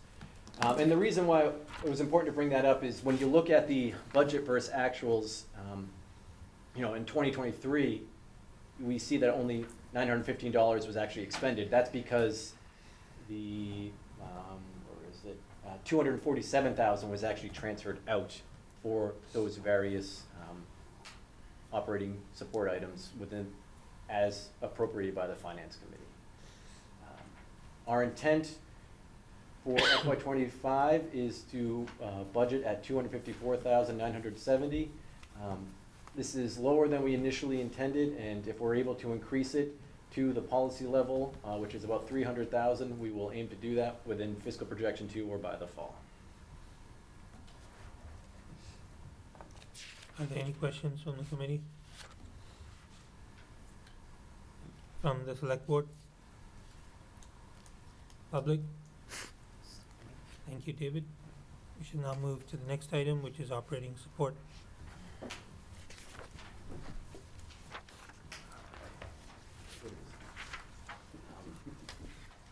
We've got a couple different slides here, and I think the three of us will probably share some of this presentation. On this first slide, I wanted to give a good understanding of the total operating support, and then how we break it out between shared operating support and remaining operating support. The shared operating support line item has a budget of about $19,169,000, and that is reflected on the master balance sheet. We break out municipal expenses, education, shared operating support, and then debt. The remaining operating support, which totals $1.6 million, is included in the municipal budget on the master balance sheet and in the town warrant. And the breakout, so shared items include group health insurance and life, Medicare employee match, unemployment compensation, and general insurance. All right. I'm gonna go to the next slide, Alex, if you have a chance. So this is another breakout, so we can see sort of the historic trends of shared and remaining operating support over the years. The biggest line item within the shared operating support is the group health insurance, which sort of drives this budget, and that counts for town and school employees. And Selco? Correct, yeah. Alex, do you want to touch on the general insurance? Sure, unemployment? Unemployment first if you like, yeah. Sure, so, this line covers unemployment compensation for town, school, and Selco. Selco does reimburse for their portion, and you'll see that this line item has fluctuated a bit over the years. There was an uptick during COVID as anticipated, and it did level out a little bit in FY23. I will note that FY24 year-to-date is approaching the budgeted amount. This is due to non-renewals within the school department, which is on a 3-year cycle, so non-renewals occur in the first 3 years of employment, and there were some that were let go due to policy violations, or, sorry. They're eligible for unemployment because they were not let go to a policy violation. So they did have a higher number of non-renewals than usual at the end of last spring. However, we anticipate this will level out for the rest of this fiscal year and next fiscal year. Does the OPEB contributions come under this particular number 2 line item? No. Oh, yeah, technically, yeah. So that is where we fund retiree health insurance through the $16.4 million line item, yes. Any questions on the committee, comments? Just 2 line items, there is a significant increase in the expense, so just want to see what's the thought on that. So oil and fuel and print and postage. So is that a reason why we're seeing an uptick? Oil and fuel has gone down since 2024. I just want to make sure we're looking. Yeah. And again, that we were on a variable price in 2024, and now we have a fixed price for the first half of our fiscal year. So we're able to lock in a more favorable price for ourselves. Print, postage, and stationery, we were using, it wasn't ARPA, it was COVID relief funds. CARES Act, thank you, to offset some of that budget as well. So this is more reflective of the actual costs I'm seeing here. Thank you. Vehicle maintenance won't come under this budget, right? That's correct. That's within every individual department. But we will be adding electric charging costs in the line item for oil and fuel as well. So that does reflect, the Dale Blues vehicle, the electrical inspector's cost to charge his vehicle are included in that line item. Oh, so it is already included? Correct. Yeah, the cost to, yes, it already is. Just out of curiosity, do we know what we're expecting the cost for charging to be? It was about $20 a month for a single vehicle at this point in time. We're talking about 240 a year Yeah. versus the gas, you're talking 600, 500? Probably 3 times that, yeah. Okay. Yep.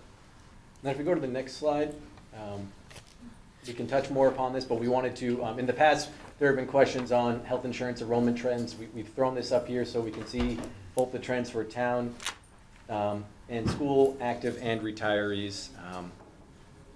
So happy to answer any questions on this, but we just wanted to make sure you had this to look at as well. This is the new enrollments? Correct. Correct. Yep. Do we have the total enrollments? Sure, yep. That's something you're interested in. While we're doing that, I can also circle back on the question on the cyber security through our general insurance policy. So, for background, in FY24, we did go with a new insurance broker, and we were actually able to get a pretty great rate on our premiums. So, while the budget remained level for, or it did increase for FY24, we were able to do a couple of unique things with the funds because our premiums were lower. We were able to conduct a building appraisal on all town-owned buildings to update our information and our records to have more accurate premiums when we do go out to market. We were also able to increase our workers' compensation payrolls. We've historically had an audit due every following year on the prior year payrolls, so we were able to kind of get that up to a more accurate number with the intention that we'll have a very small audit or no audit moving forward. And for the cyber premium, in FY24, our premium for our cyber was about $12,000, which was down from about $15,000 the year before. Thank you. So health insurance data, we currently, between active plans and retiree plans, have 1,374 subscribers. There's 620 active school plans, 220 active municipal plans, 338 retiree plans from former school employees, and 196 former municipal employees retired. So that excludes Selco. Great, thank you. Any further questions from the committee? The select board, do you have any questions or comments? The public? Thank you. We should now move to the next item, which is Town Council's department. Mr. Chair, as Town Council Madaus comes up, I would suggest that perhaps after the conversation with Mr. Madaus, if we could switch the schedule up a little bit and go right to the school department presentation. Okay, that sounds good.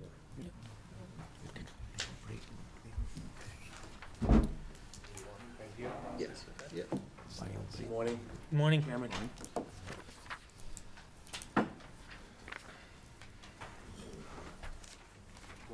Okay, thanks. Good morning, everyone. For those that I haven't met, Stephen Madaus, Town Council. I report to this committee, of course, every year. It's probably familiar to those that have been here for prior presentations. I'll just go over generally the prior year, some of the more active matters. We had 5 litigation cases that we handled, 3 in the Superior Court. Almost all of them deal with land use matters. As you know, Shrewsbury's an attractive town. There's a lot of development pressure. So decisions of the planning board and ZBA often get appealed either by the applicant or an abutter. So one of the first matters is in Superior Court. That was an appeal of a ZBA decision upholding the building inspector's determination on an alleged zoning violation. The building inspector found there was no violation. The abutter appealed that to the ZBA. The ZBA upheld the building inspector, and then the abutter appealed the ZBA's decision to the Superior Court. We expect that will go to trial, unfortunately. It doesn't look like it will settle. Another matter was a property owner brought a claim against the town, claiming that there was some misrepresentation. It was actually kind of difficult to understand what the claim was. They purchased a residential structure. The buyer believed there was like 6 units in there. The building inspector informed them it was 3. They brought a claim against the town for that when we had that matter dismissed. Another matter concerns a planning board decision for a subdivision in our inclusionary zoning bylaw, which you may be aware. We have in our zoning bylaw an inclusionary zoning requirement, which requires over a certain number of units being developed that they include affordable housing. And you can make a developer may apply to make a payment in lieu of the construction. And this was a dispute where the developer claims they were not subject to the payment or the inclusionary zoning for different reasons. And they have appealed that enforcement by the town to get the payment. So we're in settlement negotiations on that matter. And then we have 2 matters in the land court. An appeal of abutters by the abutters to the special permit issued by the planning board for 1 through 7 Maple Avenue, the former Beale School property. And also, there was an appeal by an abutter of variances issued by the Board of Appeals for a property on Route 20, and that matter was dismissed. So those are the litigation matters. I am actually not a litigator. I handled most of the day-to-day general matters on behalf of the town, working with all the different town offices and boards, but primarily the manager's office, and because of so much land use matters, the Planning, Economic Development Office, Public Works. So relative to just general matters that have been active, I've been working, or did work with the Public Works Department and the sewer commissioners on obtaining or negotiating with a developer for the extension of a sewer line in Route 20. Beyond what the town had originally planned, the developer agreed to pick up the cost to extend the sewer line at a greater distance from our point of completion. Also, just generally work, of course, on acceptance of ways that are brought before town meeting, comprehensive permits with the planning department, any type of construction contracts, architects' agreements, project funding agreements with the MSBA through the manager's office, sewer and water, those kinds of interesting matters. And reviewed the agreement for trash collection, which was up for renewal last year. So relative to costs of town council, it's often difficult to predict. I think the general day-to-day is obviously more predictable than the litigation. One litigation case can be a great disruptor of what we expect the cost to be from year to year. If a matter doesn't settle and goes to court, or certainly discovery is expensive with depositions, and then to go to trial is just a multiplier of on the costs that were otherwise predicted, from the general matters. So, open any questions? Dennis? Do these cover the cost of litigation, these numbers here? Yes. Okay. So, because we have a couple that are going on, so. Yes. Okay. So from 22 to 23, the biggest increase, I think, was attributable to litigation. Rajesh? So I think this was previously discussed too. What would the anticipated cost on the going for a trial, and what's the timeline on those? Oh, it depends. I mean, they vary. They can be a year, a full trial from receipt of the complaint. It depends, I would say, on the extent of the discovery that's required, and then how cooperative the other sides are. If they're, sometimes you get a motion to compel discovery if the other side's not cooperative, so it's just, I don't know if there's a general rule of thumb. With the bill going to the trial, are we Yes. expecting to be a 1 year journey in there, and then the cost associated to that? Yeah, I would, as of today, I would say so it started in 23, I would expect it to be completed in 24. Okay, thank you. Any further questions for the town council? Does the select board have any questions for the town council? The public? Thank you, Mr. Maddow. Thank you. We shall now take a 5-minute recess, after which we will go on to the school committee.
So we shall now proceed with the school department, which is page, sorry, there's a separate budget book for that.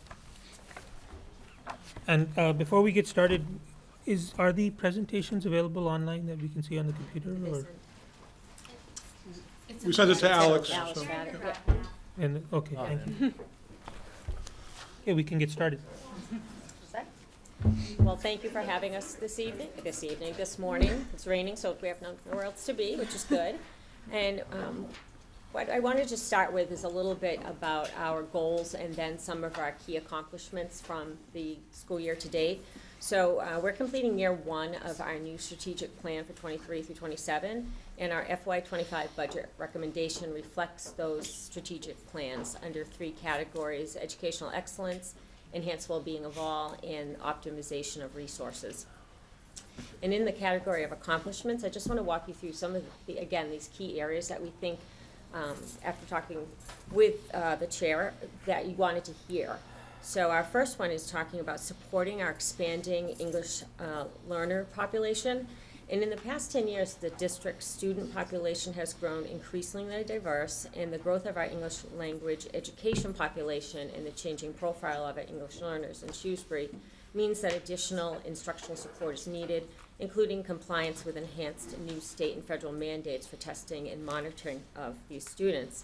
And from October of 22 through October of 23, our English learner population increased by over 60%. And this is in part due to the emergency shelter that is located. But if you pull those students out, we actually had an increase of 35%, which is our largest increase the district has experienced over the last 10 years. And as of March 1st, the district has 335 English learner population students. We are extremely fortunate in this district. There was foresight to add staff and instructional support for these students previously, and this year's unanticipated surge in numbers have been getting the educational experiences that they need to make them learners within the district. Under community support for emergency shelter students in June of 23, the Massachusetts Department of Housing and Community Development placed families in Shrewsbury lodging facility, and the entire community pulled together to make sure that these students and their families were getting what they needed. And particularly with the school department, the students are receiving these educational services that they need to grow and learn. We are as a Special Olympics Unified Champion District.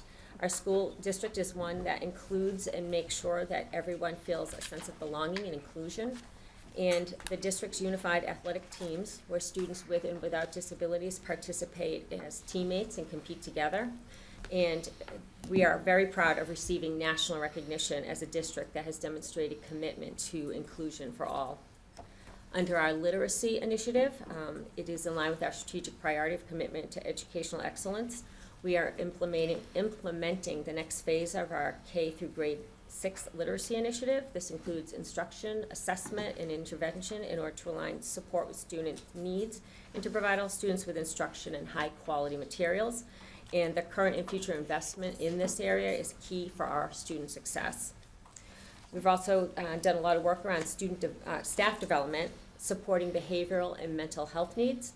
The enhanced well-being of all, again, is a key strategy and goal for us, and we need to have opportunities for staff and students to strengthen their mental health and physical wellness. Our staff development has continued to focus on social emotional learning curriculum and advisory experiences in order to provide emerging students behavioral and mental health needs. We need to provide appropriate support for students so they are able to access all of their educational opportunities. And this has been a key area for the past few years and continues. One of I think my most proud moments of being a school committee member over the years is the RISE program, which is supporting employment for our students, and the Maple and Maine retail establishment. And RISE provides students aged 18 through 22 with skills and experiences they need to be successful members of our community. And the goal is to increase students' overall independence with functional life skills that will allow them to succeed as adults. The vision for this program began in 2021. It was something brand new to us as a committee and as a community. And it is an enhanced program to provide opportunities in a cost-effective manner, but it also gives these students the opportunities to have lifelong skills and meaningful employment opportunities. Our district is, again, immensely proud of the support for the program and extremely grateful for everything that has been provided. And again, for me, this is one of the most proud moments I've had because it again shows who we are as a community, not just a school community. We've also successfully implemented new school start and end times. And in 22, we did form a sleep health advisory committee to investigate, discuss, and recommend potential changes to school start times for the 2023-2024 school year. And we have done that. We were very careful looking at that and getting feedback from parents, the community, as well as high school students. And we also had to consider any financial ramifications around transportation that could have occurred from that. We recognize it is a decision that did impact families and staff, but we are going to do a survey and see how we're doing. Are we hitting what we wanted, or are there areas that need focus? Another important area is expanding career and technical education for Shrewsbury High School students. As you know, students in Shrewsbury no longer have the access they used to with ASAPIT vocational, and the district has focused on creating multiple curriculum pathways for students to explore fields that match with current regional labor markets, as well as looking at opportunities and areas of study. Our curriculum offers students areas in biomedical, business, childcare, computer science, engineering, and television and film.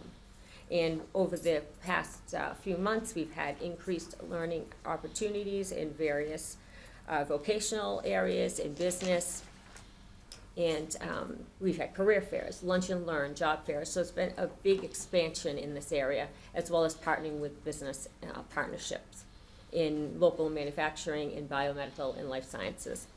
And finally, I just want to touch upon we want to have educational excellence. What does that mean? If you look at the future plans for our Shrewsbury High School students when they graduate, with the skills and knowledge, they are able to move on to the next phase of their lives. And 95% of our graduates from the class of 23 went on to further their education at 2 or 4-year colleges, and 5% entered the military employment or decided what the next steps of their life would be. So when we look at our school district, we are cost efficient and we are cost effective. Over time, we have consistently been ranked among the public schools district in Massachusetts on measures such as MCAS and AP testing, and we rank at the top % of national rankings on public education around these tests. Twice, the policy think tank Center for American Progress conducted a national study on public schools districts' return on investment regarding performance and cost, and in both cases, Shrewsbury was ranked in the top 2% nationally out of 7,000 schools, school districts. In 2024, Niche ranked Shrewsbury 12th in the ranking of best school districts in Massachusetts. And another point is the Massachusetts Association of School Business Officials recently presented the Donald Johnson Operational and Cost Efficiency Award to Shrewsbury Public Schools, recognizing the success we have as a district in achieving a variety of innovative ways to generate alternative revenue streams to fund operations beyond local appropriations. So just an opening around our goals where we have reached some of them and accomplishments, and I'll turn up to Ms. Heffernan. Good morning. My name is Lindsay Heffernan. This is my 4th time coming to the Finance Committee. Since I joined school committee, I've always been on our Finance Subcommittee. I do just want to point out, Ms. Fritz jumped right into it. We do have a new member at our table here. Christian Girardi joined us last year as taking over for Mr. Collins, who had long been our Assistant Superintendent of Finance and Administration. We're very happy to have him with us. And certainly seated behind us as well are the other members of the Shrewsbury School Committee, Mr. Wensky, Ms. Boucher, and Ms. Sharifapur. So it's a team effort. My job is to now pivot us from the good tales to what does it cost to get there. So when we look at per pupil expenditure, it's a good way to start. And per pupil expenditure is not simply what the Shrewsbury Public Schools spend for students. I think it's a really important metric. It includes our state dollars, our federal dollars, our town dollars, our every revolving grants, fees are in there. But it also includes all of the contributions that make the Shrewsbury schools run that come from the town side as well. And so I want to note that per pupil expenditure data that the state collects includes benefits and pensions. I heard you asking about that just as we walked in the room. It includes school building maintenance, so DPW's proportion of obviously maintaining our many school buildings. It includes the school police officers who are assigned through the town police. It even includes crossing guards. It includes the percentage of the town accountants in time that is spent on the schools for Shrewsbury Public Schools. And when you look at this data, I want to point out the number 17,726. You're going to see it on the next few slides, but we want to talk about how we compare.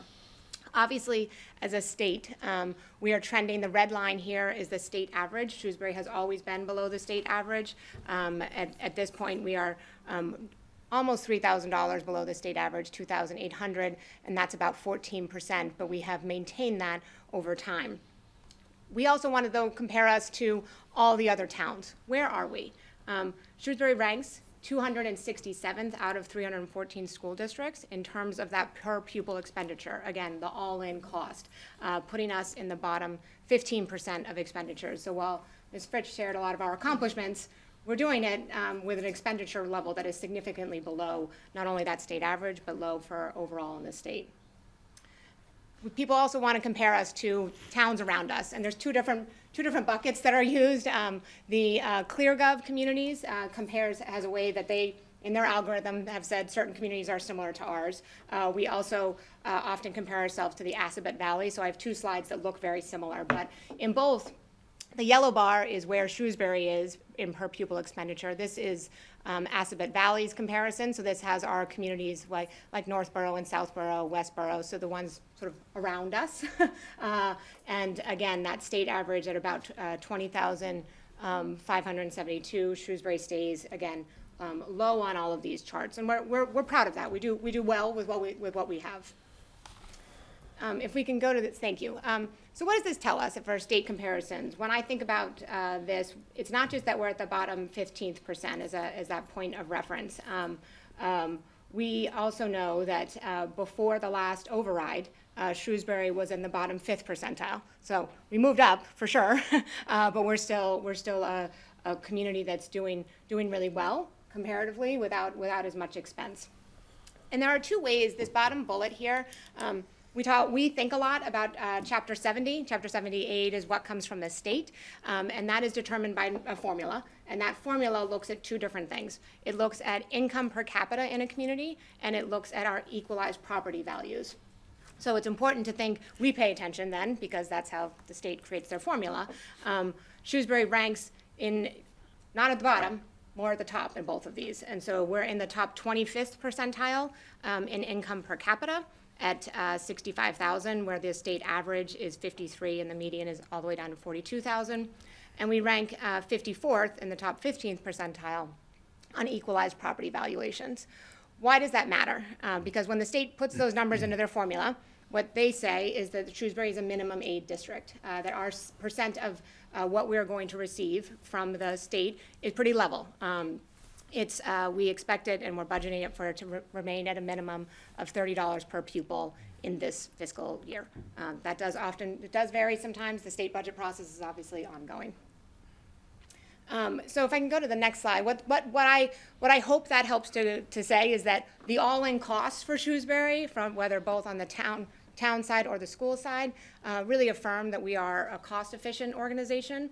And if we were to actually get to the state average, not even one of the high spendings, our budget would have to increase, our total expenditures, would have to increase by another $18 million.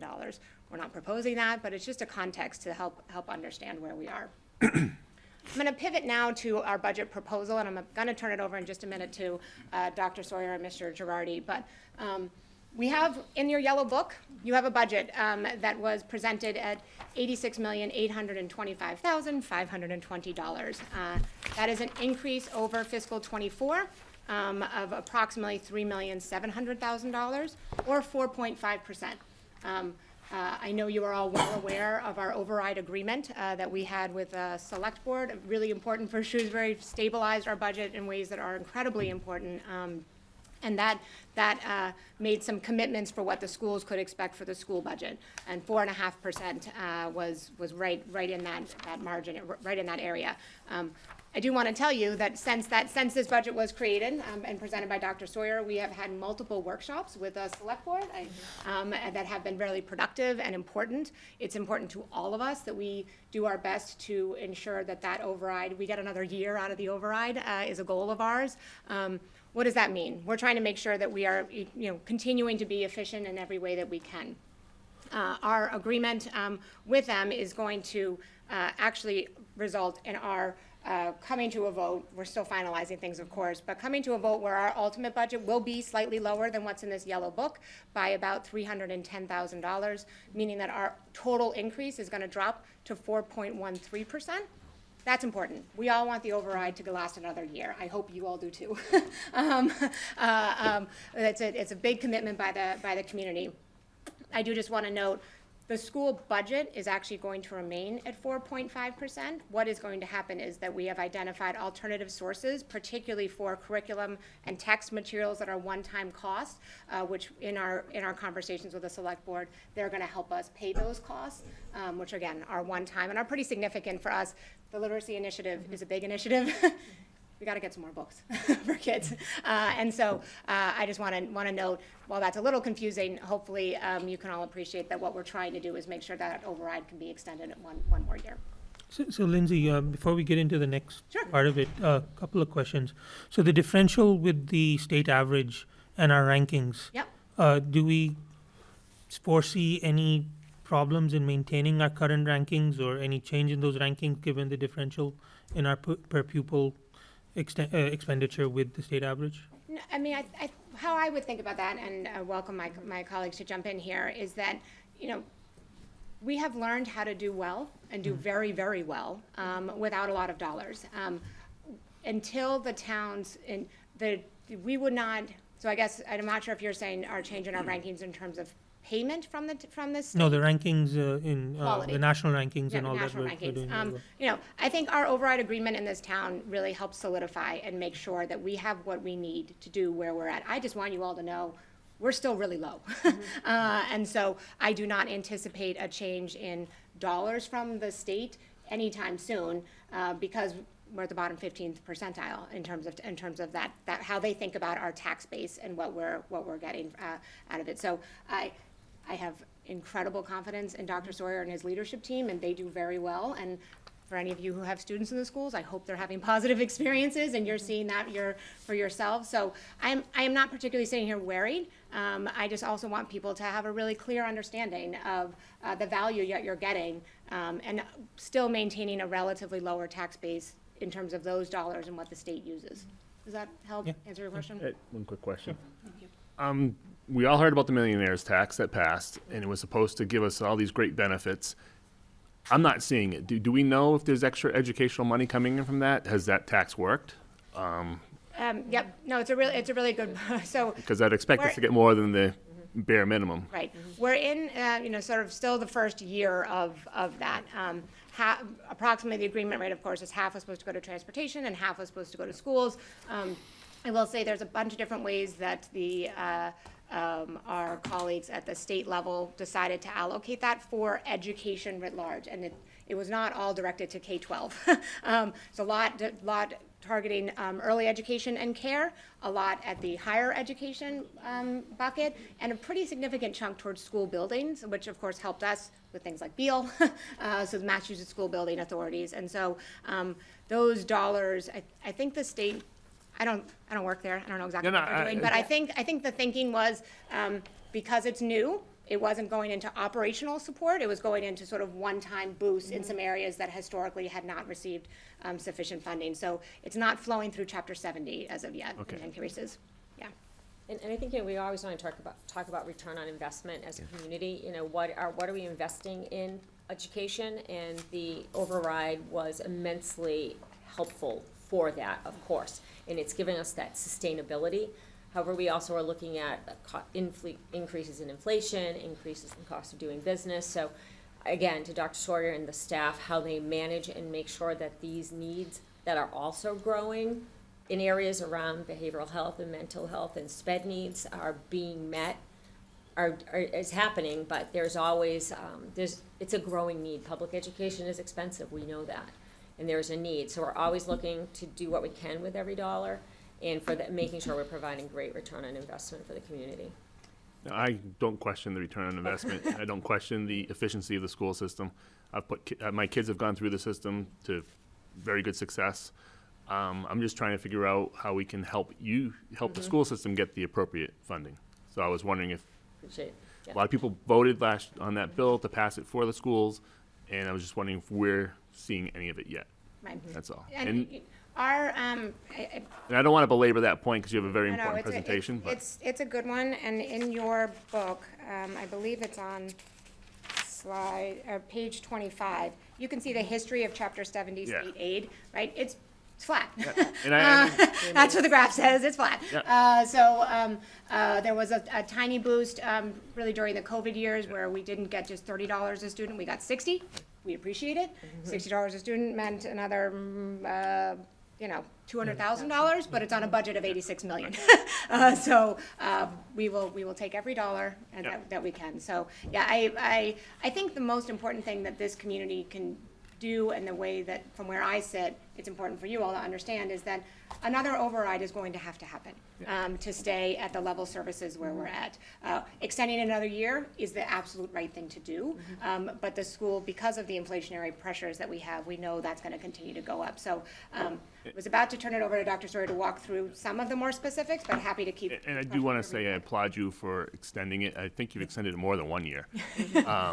You're right, one additional year. One additional year where we already Thank you. extended it, so you should give yourself some credit for that. So yeah, just want to thank you for all that you guys have done with the override. It's not an easy thing for people to accept, to vote for, to pay in some cases. Right. But our town has done very well by the school system, or school system's done very well by our town and helped, property values continue to rise in this town, and a lot of it is due to schools. Right. It attracted me to the town. Yeah. The schools were good and the taxes were low. At some point, though, that doesn't, you hit a point. Can just Sure. follow up. I mean, obviously we do the best that we can every year, and it's phenomenal that we're very cost effective. But I can imagine that gets tiring over time, right? Compared to a more closer to the state average of per pupil. So do we have long-term concerns that our ranking will drop if we kind of stay at this level and don't increase our per pupil spending? I mean, I think, and certainly we're all in individual voices here, but, our, that 4.5%, and the agreement can fluctuate between 4.25% and 4.75%, trends very well with our historical average of growth, even though it is very erratic, right? But if you look longer term, our growth hovers about 4.7, 4.85. And so, for us to know and rely on a 4.5 was a totally new day. And I'm sure Dr. Sawyer can add to this, to know that level of consistency that we could count on. It's important. Is it the right number going forward? I think those are conversations that we are going to continue to want to have as a community, because that's a community choice, right, and a community decision. Conversations for us with our colleagues at the select board about what should a next iteration of that agreement look like. I think those are the conversations that we need to have over the next year to kind of figure that out. But it's also important, frankly, for the voters, right? If people moved here because they wanted the taxes to be low and they wanted them to stay low, I understand that. And I understand that there are individuals for whom increasing the tax levy produces extreme hardship. And so how do we balance that? I'm not concerned I'm not sitting here, and 3 years ago I was, 4 years ago, saying, oh my goodness, things are about to go off a cliff. That's not where we're at. If we don't pass another override in a couple years, I'll be right back there, though, right? That the growth rate and the pressures are real. And could we invest more? Of course we could. Dr. Sawyer does a call, just like I know Mr. Miskar does, to his staff, saying, what are the things that we could continue to invest in? Could we put back foreign language at the elementary and middle school levels? Could we look at more health programming? Yes, right? So we have made some tough choices, and we haven't put all of those things back that over the past 20 years we chipped away at. But also, I think we're making investments that we know we need for today. We're making investments in mental health and investments in literacy, and those are really important advancements for our community today as well. And to add, I think, for me, when I look at it, having done this for quite a while, I don't want to go back to those days when we did have to really look at what can we do, where do we need to reduce, what programs do we need to cut, and, the changing in demographics and needs. We're seeing different things that we didn't see 10 years ago that maybe mandated costs that we must be providing. And how do you do that and provide services for every student? So I think, funding is always an issue. We have incredible leadership that thinks outside the box and has always been able to make sure we're doing what we need to do. But that's always, I think, in the back of my mind that, funding is an issue and we have to make sure all students are getting their services met. There's just one follow-up. Sure. So, I'm not sure if you have it in the later slides, but I remember kind of in the past, because we rely on alternative funding like fees, right? Maybe there is a larger burden on families in Shrewsbury than they are in other communities because we have higher fees to participate in school things that would maybe be covered in other communities. So while the taxes are low overall, we, families with school-age children do still have a little bit higher burden because of the way that we're handling the fees. Yes, absolutely, and we're talking about fees right now. We had our first, we'll be voting on them at our next meeting, and taxes have gone up for everyone who's a taxpayer in town, so we recognize the support this community put behind that override for school and municipal services, but that is a high burden for families because we are paying some of the highest fees in the state for athletics, transportation, all of these items. And that's a point that we are very cognizant of when we're looking at this. Rajesh? Very few quick questions. Thanks for the great introduction on the school system. That's wonderful. So when we compare the per pupil cost, and when we compare to our comparable communities, do we also compare the outcomes associated, how we perform to it when we compare the cost towards the outcomes when we within those communities? Are they better or they not? Sure, I think, and well? Dr. Sawyer, I'd welcome you to jump in here, and but I think when we look at whether it's percentage of students who take APs, we look at MCAS. There's lots of ways to assess student progress. Maybe too many because it's hard to know which was the most important one to focus on. On almost all, I can't think of one that we're not doing well, right? And so this is, again, I'm not saying there's a big problem here. We're just doing well, and we're very, very lean is how I think about it.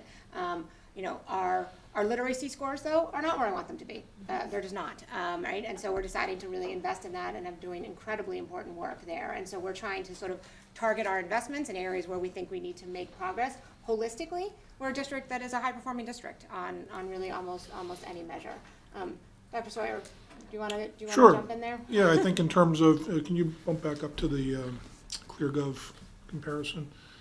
ClearGov runs some sort of formula in terms of making comparisons from community to community based on size and wealth and those kinds of things.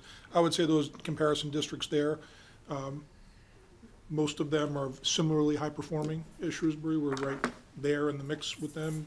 Slight differences maybe year to year when it looks at things that are apples to apples like state MCAS testing and that sort of thing. If you go to the next slide down, the Aspet Valley Collaborative Communities, some of those communities are similar to us demographically, certainly our neighbors in Westboro, Northboro, Southboro, the Neshoba Regional School District, and so, again, very similar, comparable, high-performing levels of statistics in terms of student outcomes. So I think that there's, generally, the comparison is, we are spending efficiently and getting similar results in those senses. I think it's important, though, to also note that, it's not just about test score results. It's what kinds of experiences, what kinds of opportunities are we providing to all kids. And as we get a little bit more into some of the budget requests, I think we can talk about some of those things, whether that's career technical education or whether that's how do we make sure that, students are prepared for that next phase beyond high school and those kinds of things. But I'm confident that we've been doing excellent work. And but there are things that, other communities have been able to provide that we have not been able to, that are just different experiences. We have a burgeoning interest at Shrewsbury High School in business courses, for example. And we were able to expand those. We actually added a position in the budget. It's in this budget. We actually added it last year after the budget closed, but we had some opportunity with some projection that come in lower for personnel to add another business teacher, and those classes are all full. And we've got a business club called DECA that Shrewsbury really didn't have in the past. It's been a big club in a lot of other places. But, for example, our neighbors next door at Algonquin Regional High School, they've had a very strong, fairly large business department for a very long time. So there are just different kinds of experiences. But, as far as the core responsibilities we have to prepare our students academically, and, one of our priorities, of course, continues to be educational excellence. We're very proud of what we're able to provide, and I think, again, doing it in a cost-effective manner. Couple of quick questions, follow-ups on those. But do we track the performance compared to the other communities, right? How we are doing, Yeah. and one other quick question on when the enrollments, the high school students enroll into 4-year degree or two-year degree. Mhm. Do we track those? How many of them still stay in the same course and graduate from that 4-year degree, so that we can see what the trend goes to be? Like maybe they're interested in engineering now, but then after 1 year, I saw a lot of kids changing even after the first semester. Like this is not my. Sure. Yeah, so do we? There's a national clearinghouse that provides some statistics about graduation rates that connects back to high schools. The State Department of Elementary and Secondary Education does provide some of that data to us in terms of sort of 4, 5, 6-year graduation rates. I'm not sure it's as granular as what if a student started out at a major and changed. I just don't think we're not able to collect that locally for sure. Once kids leave us, we're doing more work to try to stay connected to our alumni for a lot of different reasons, and that's one of the things that we've been trying to leverage around some of this career awareness piece that's been really successful at the high school.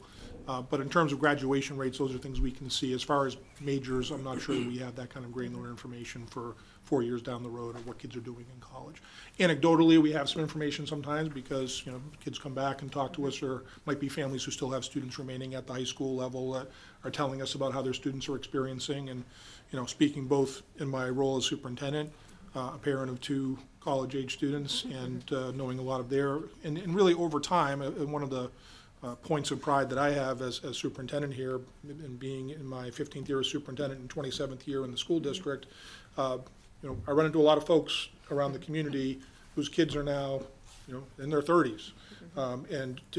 There's a lot of anecdotal evidence about when kids go off to college, they feel well prepared compared to their peers from other places, and that beyond whatever they choose to do for higher education or work or the military, students who, by and large, are becoming very successful in their lives beyond that, and feel that they were given a very strong foundation by this community.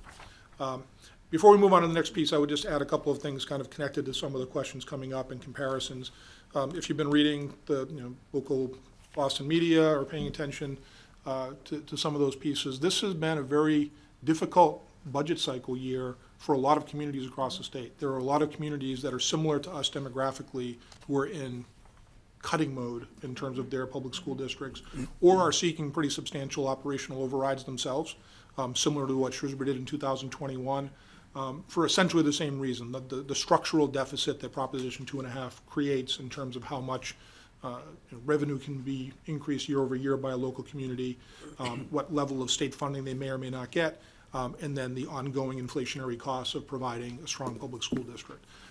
And we are incredibly fortunate, and I appreciate the Finance Committee's support over the years, but particularly my colleague, Mr. Mizikar, and his work a couple of years ago on creating the model that ultimately the community supported, the Select Board and the School Committee jointly leading that effort to convince the community of raising its taxes in order to provide the kind of resources that we needed to stabilize.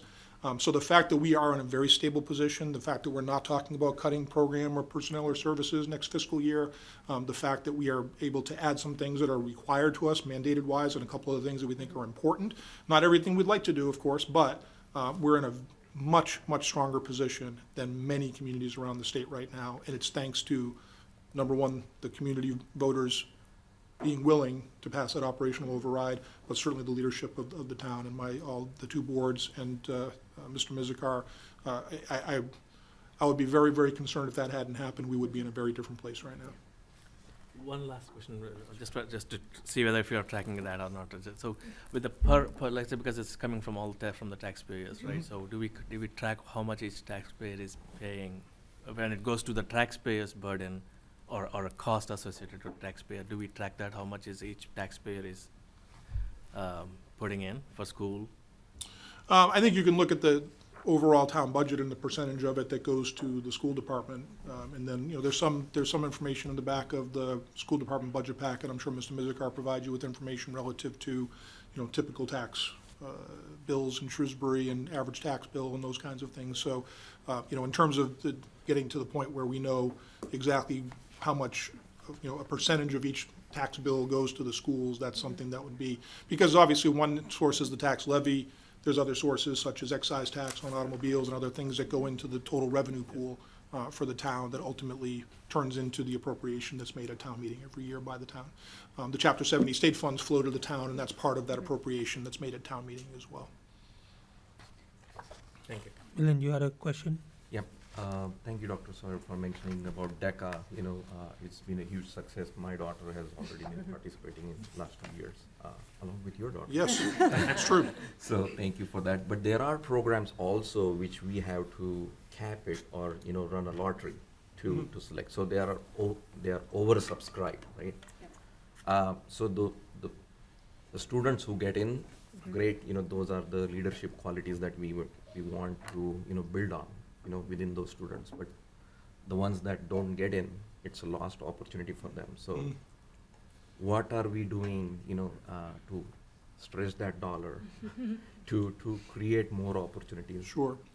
For students who are interested in it but couldn't get in just because of the Sure. lottery system.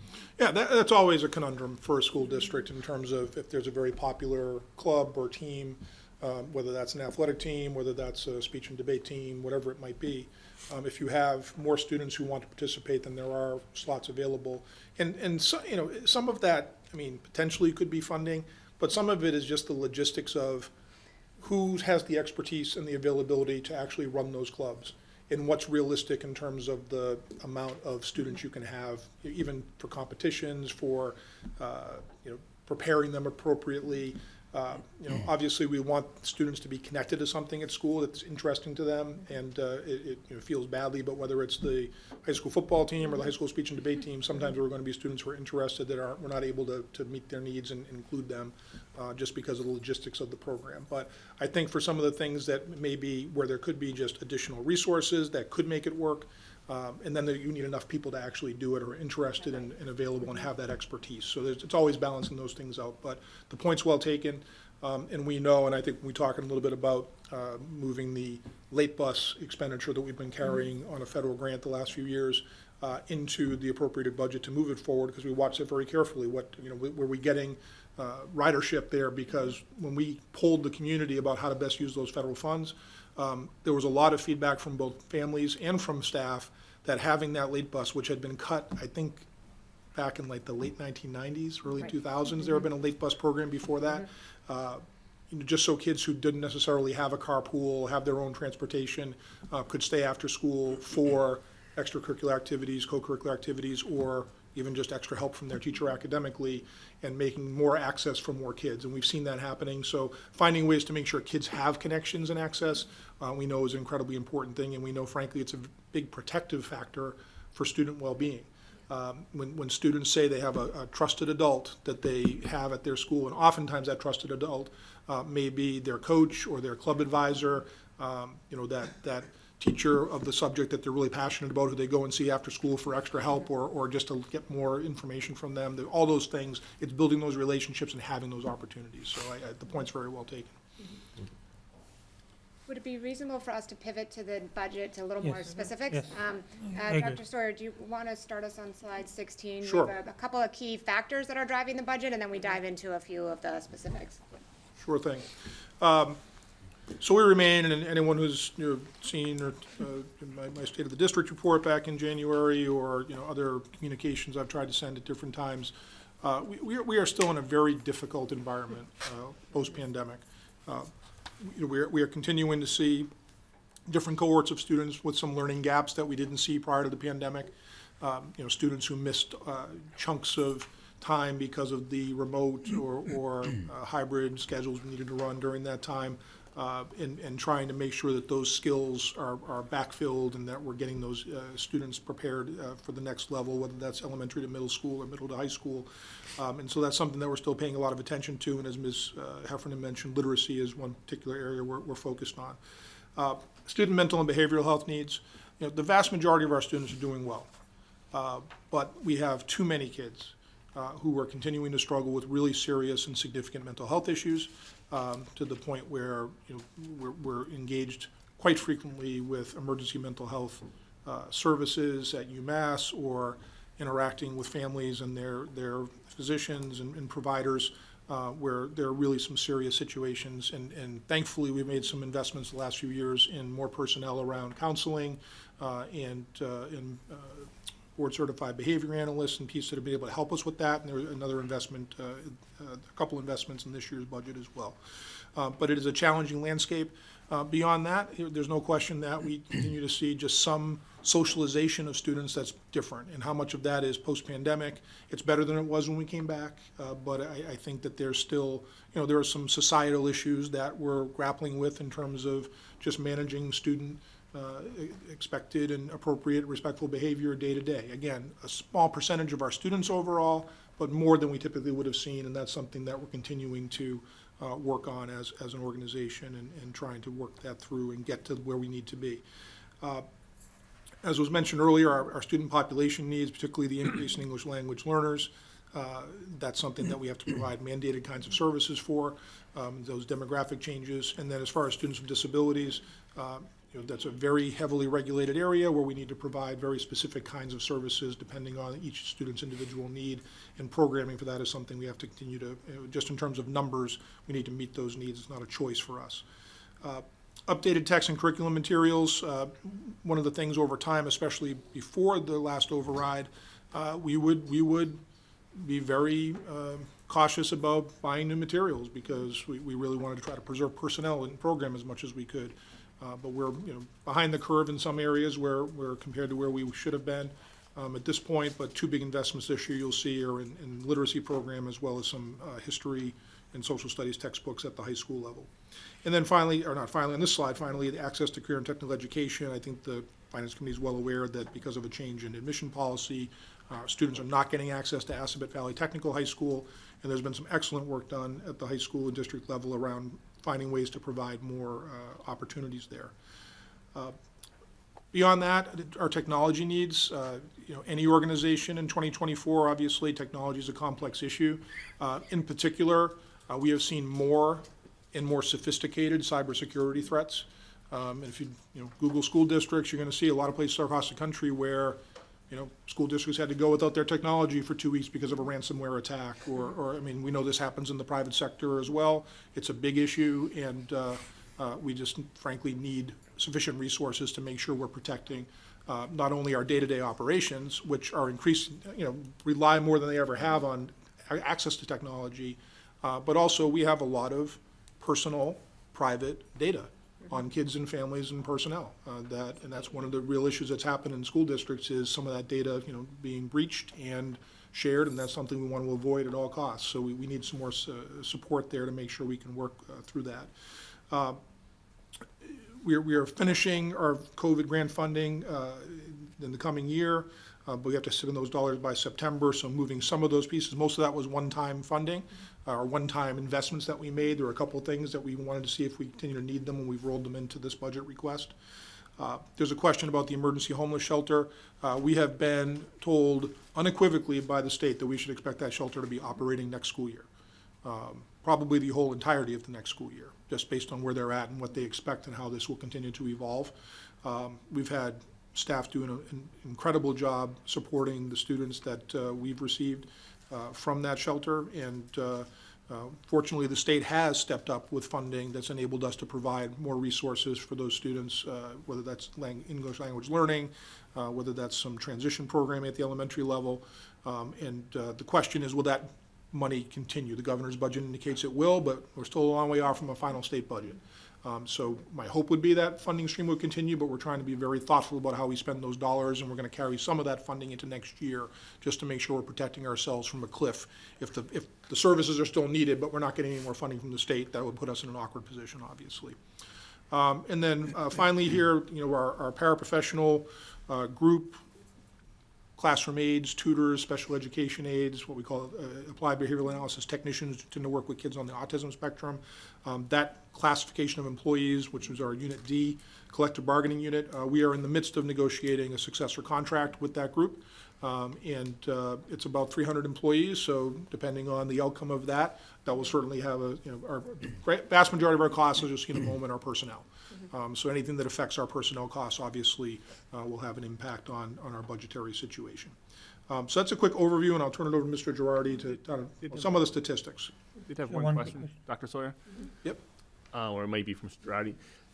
What is our average teacher salary, teacher compensation, paraprofessional compensation, et cetera, versus other communities? Are we better, We're competitive.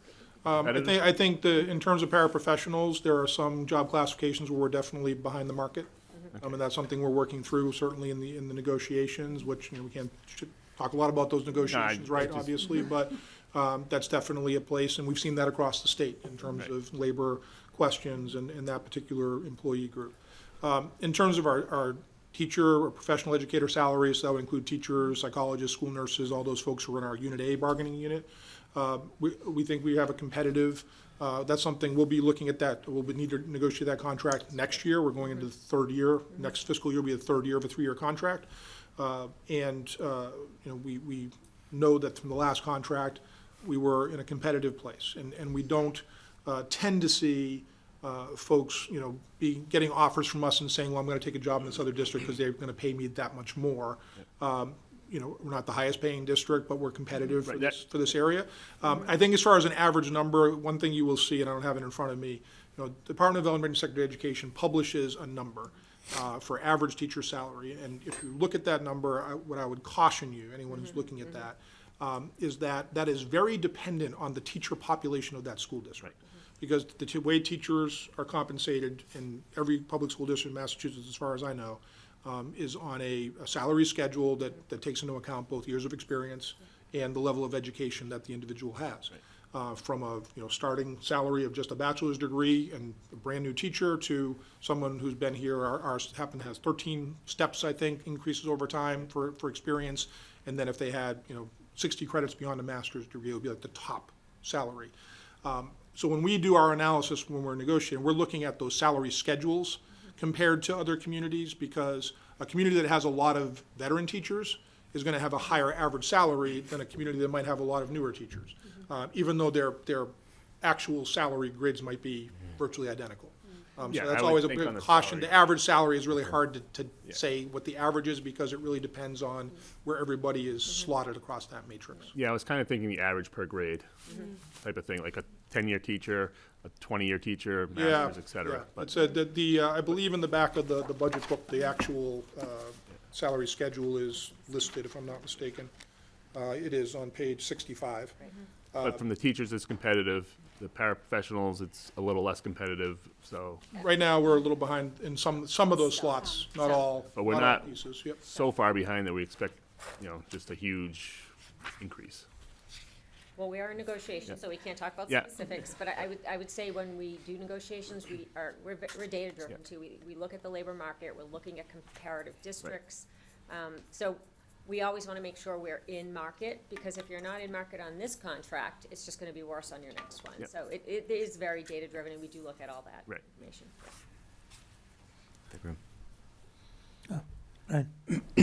Thank you again for all that you do. Question on demographics and talking about COVID and things. I don't know if there was a greater number of childbirths during COVID. Is that something that gets taken into consideration for pre-planning of future expenses and things like that? Yeah. I think we saw the opposite, because there's a year of fewer births. Yep. But then I'm not going to try to interpret that. It's not my expertise. But in terms of we look very carefully at projections, and we had a demographic projection that we did a couple of years ago as part of our work that we did with Lamro Pagano Associates around a projection around our building needs, because obviously enrollment is a key piece. And that demographer looked at, in particular, like women of childbearing age, what birth rates have been. Those are all things the town manager's year-over-year projection for student enrollment also looks at that for students who are pre-kindergarten. So we pay a lot of attention to that, but there seems to be sort of a one-year piece. And we're also seeing still, it seems like it's stabilized a bit, but we really had kind of some funky numbers the last few years in kindergarten and first grade, because there are a lot of families who decided to keep their child home and not have them start kindergarten and wait a year. And then that kind of happened 2 years in a row, and then we're sort of working through now some more normalcy around that. So we do pay attention to that a lot. And I'd say it's not just births as well, looking at any new builds in town, working with the municipal side, to try to estimate how many could be students from new builds as well. So that definitely is all taken in. Thank you, because there's a follow-up question I was going to ask. What would you do with unexpected enrollment or something of that nature? So if you look on page 50 and 51, that helps sort of say how we look at enrollment, and then you got to break it out by class size, and then you got to break it out by school, particularly the elementary level, right? Because town developments, obviously, is something we hear a lot about. There's a lot of concern about the schools, and we pay attention to it. I will say oftentimes what social media is fearing is not what we're seeing in terms of enrollments for some of those developments, so that is important to sort of get straight. But I think for us, some of the things that we think about in addition to births are things like, well, what's going to happen at the preschool level? Is the state going to start to mandate preschool, right? And that's something we hear. That would have a significant impact both on the operating side and on the capital side of where would they all go.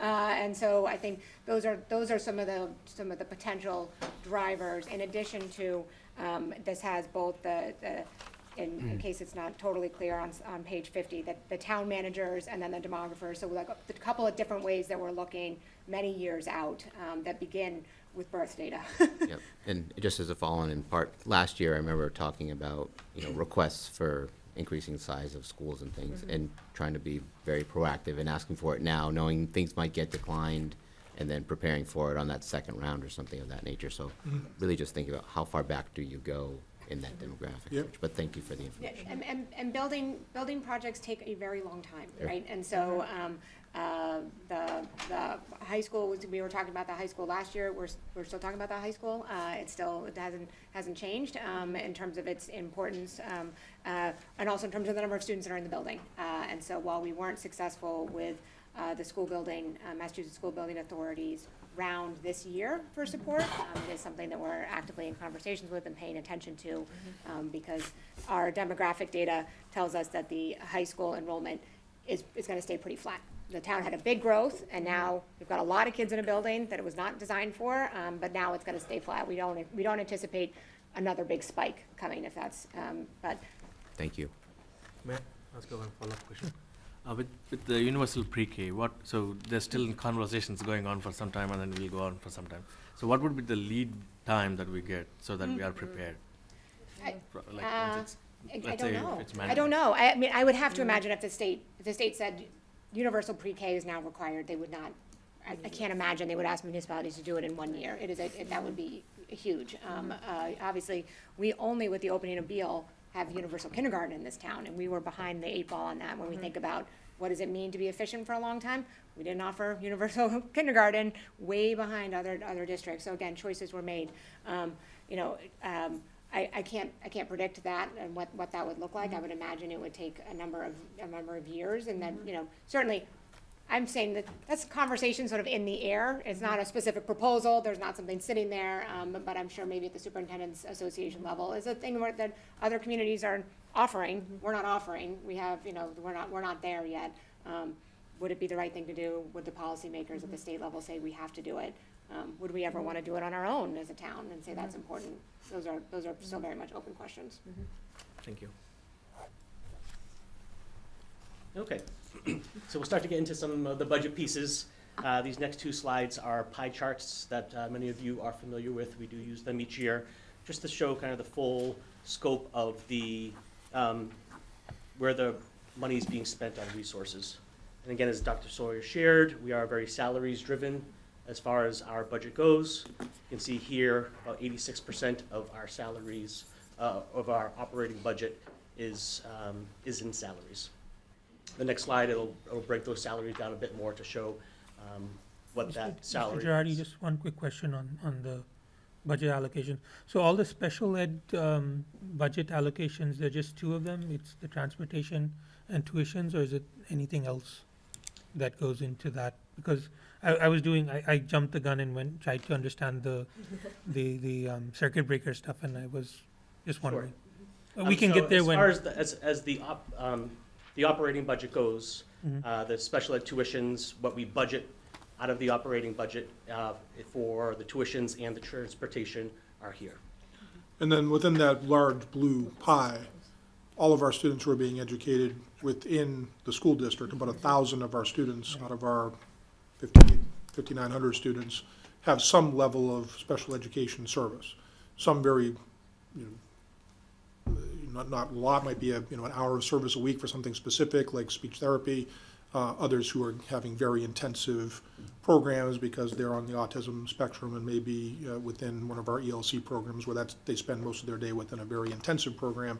And everything in between, a student with a moderate learning disability who is included in their general education classroom throughout the day, but there may be a special education teacher who provides support. So all of the special ed, I mean, it is broken down more by line item in the line item part of the budget, but the personnel across all subject levels within our district for teaching are within that large blue part of the pie. I see.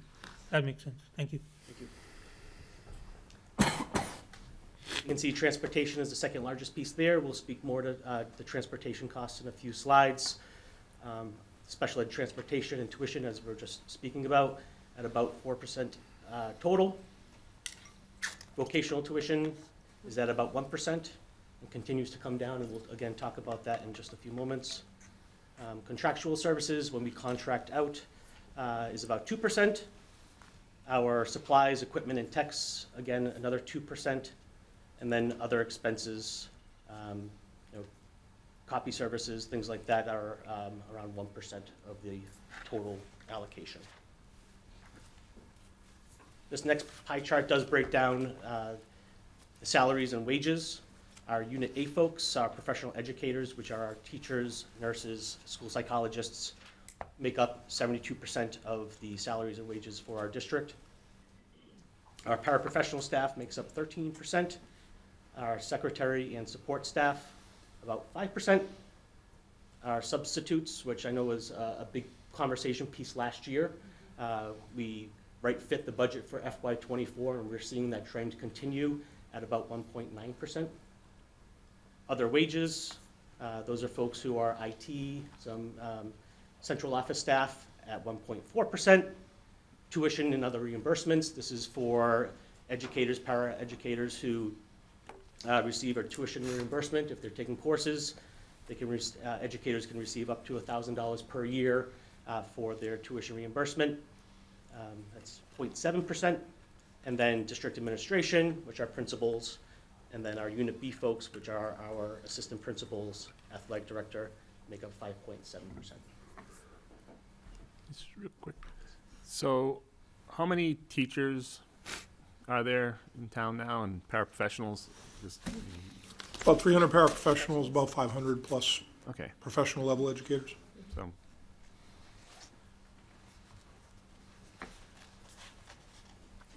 So regarding the substitutes, I know during COVID or just after COVID, there was pressure because, our neighboring towns or cities were paying higher than what we were.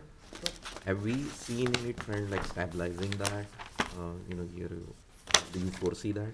So we have fit the per day cost for a substitute teacher.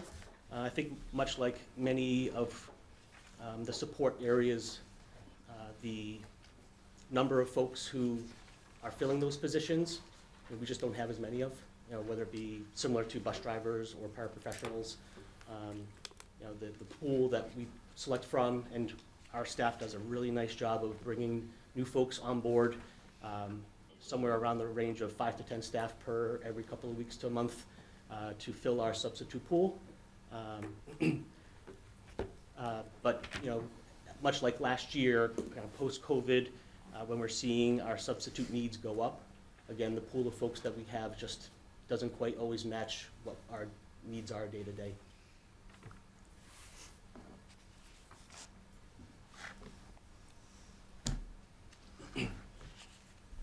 Okay, so we break down our programming into 4 categories. And again, just to backtrack a bit, each year when we complete our fiscal year, so for FY23, when we close that out, we spend the next month and a half working on our end-of-year report. And that's where we pull our expenses from all of the different departments, and that's what makes up the information that we submit to the Department of Education.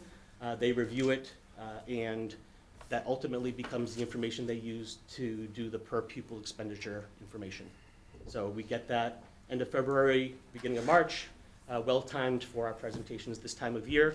But as we do our general ledger, we categorize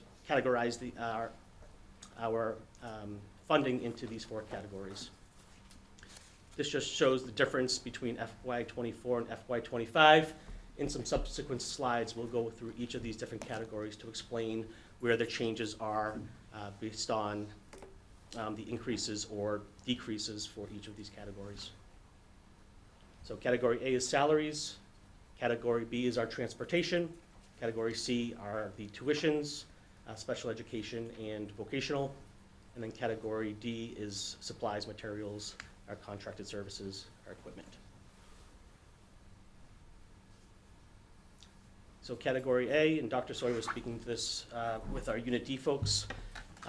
These are the cost of living allowance increases for FY25. Our Unit A teachers, you can think of that larger piece of the pie for our salaries. They are scheduled, their contract is a 2.25% salary scale increase, plus a step for those who are eligible for their step increase. Unit B, our assistant principals and athletic director. They're contracted for FY25 to receive a 3.0% salary scale increase and step increases for those who are eligible. Unit D, we're currently under negotiations. Our non-represented staff, our principals, secretaries, IT folks, that is determined as the process goes along. Dr. Sawyer makes decisions based on, where our available funding is for that year to make those determinations for those folks. There's no And make a negotiations with unions on that, on the last item? I'm sorry? Are there any negotiations with the union? on that? The school committee ultimately sets a year over year for some of our non-union groups, like secretaries, for example, or IT, non-represented people. And then there are individual employees, administrators and whatnot, who I negotiate contracts directly with them. And that can vary from role to role. With this, when it's a plus a step, so what would be the percentage of step increase impact on this year? Like, is it a set number or a percent? Yeah, it's a calculation we make based on folks who are receiving the step, which step they're making. There's also the lane change if an educator moves from, say, a master's degree to a master's plus 30. So that's information that our human resources department works on. I'm trying to think of a hard number right now. It depends, because it's all been based on what's been negotiated over time. But again, I'd call your attention to page 65 of your budget packet, where it shows the salary grid for the teacher's contract. So you can see the difference between different experience steps as well as what they are based on the level of education that they have. Thank you. I'll move forward. So our school transportation, we are in year 2 of our 5-year contract with AA Transportation. And each year, it's a 6% annual increase, and that is soup to nuts. That includes everything from gas to drivers to buses. Where things do fluctuate is based on how many buses we need, right? So depending on how those routes run and how many students, say, are attending Assabet and how many buses we need does impact our transportation budget for that line item. Our budget recommendation also includes the addition of the late bus service. Dr. Sawyer spoke to that a little bit ago. That's about $175,000 for the year to run 3 runs for both the high schools and middle schools. And that did live in ESSER 3 funding in previous years. Again, that's a service that we feel is a great value to our community, and we're working to move that into the operating budget to live in our transportation area. So, Mr. Girardi, just to be clear, it was already covered in another portion of the budget, but we moved it into the operating, It was covered in the grant, in the grant. so that's. Oh, we not- don't have the grant anymore. That's right. So I see. it would be moved from a grant-funded program into our operating budget. Those were our COVID funds. So I see. so the town had COVID dollars, schools had COVID dollars. Using some of the COVID dollars, we started the late bus, and we found it to be successful, and as of right now, we want to keep it in there because, but those COVID dollars are running out, so it's moving into our operating budget, our town appropriate budget. Vikram? Yes, Jim. Just to follow up on that, could you maybe elaborate a little bit more on the usage? Is it 3 buses total, Chris? It's 3 buses total per day. It runs Tuesday, Wednesday, and Thursday, or Tuesday, Thursday, and Friday. Monday. Monday, what? Tuesday, their staff meeting. Monday, so- Wednesday, Thursday, thank you. It runs Monday, Wednesday, Thursday, and there's 3 buses that go to different areas of town. Okay. So the ridership each week, the high school sees about 140 riders per week. The middle school sees about 80 to 90 riders. We're averaging just over 200 riders per week.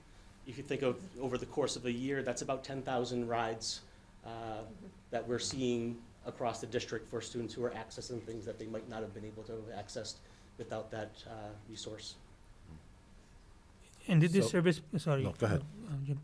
Did this service begin during the COVID time? That's when we got the funding for it, and now we want to Yes. continue it post-COVID? 2 years ago, yeah. 2 years in, and again, it was, looking at, again, it was a one-time fund use from the COVID money, but when we looked at it as we felt it was an equity issue for the community, and as Dr. Sawyer said, we heard from families and parents that this, for students who don't have access to have this, and we felt that was a good use of rolling on to the appropriated budget.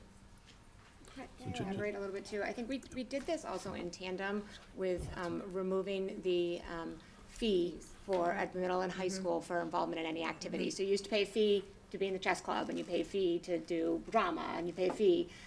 We still have athletic fees, but we did remove those fees. And part of that, just to be really transparent, it's transportation expense that, from where I sit, is much more about a social and emotional well-being. What the data tells us very clearly, as Dr. Sawyer said, children who are really engaged in their school systems, before school, in school, and after school, are much more likely, as a real protective factor, to pull down some of those more traumatic and alarming, behaviors that we're seeing. So we want everyone to be at a good baseline, and we know that enrollment in those programs helps. So both removing the fee and then adding the bus, which we heard from parents and educators as a barrier. Those are both what lean into it. And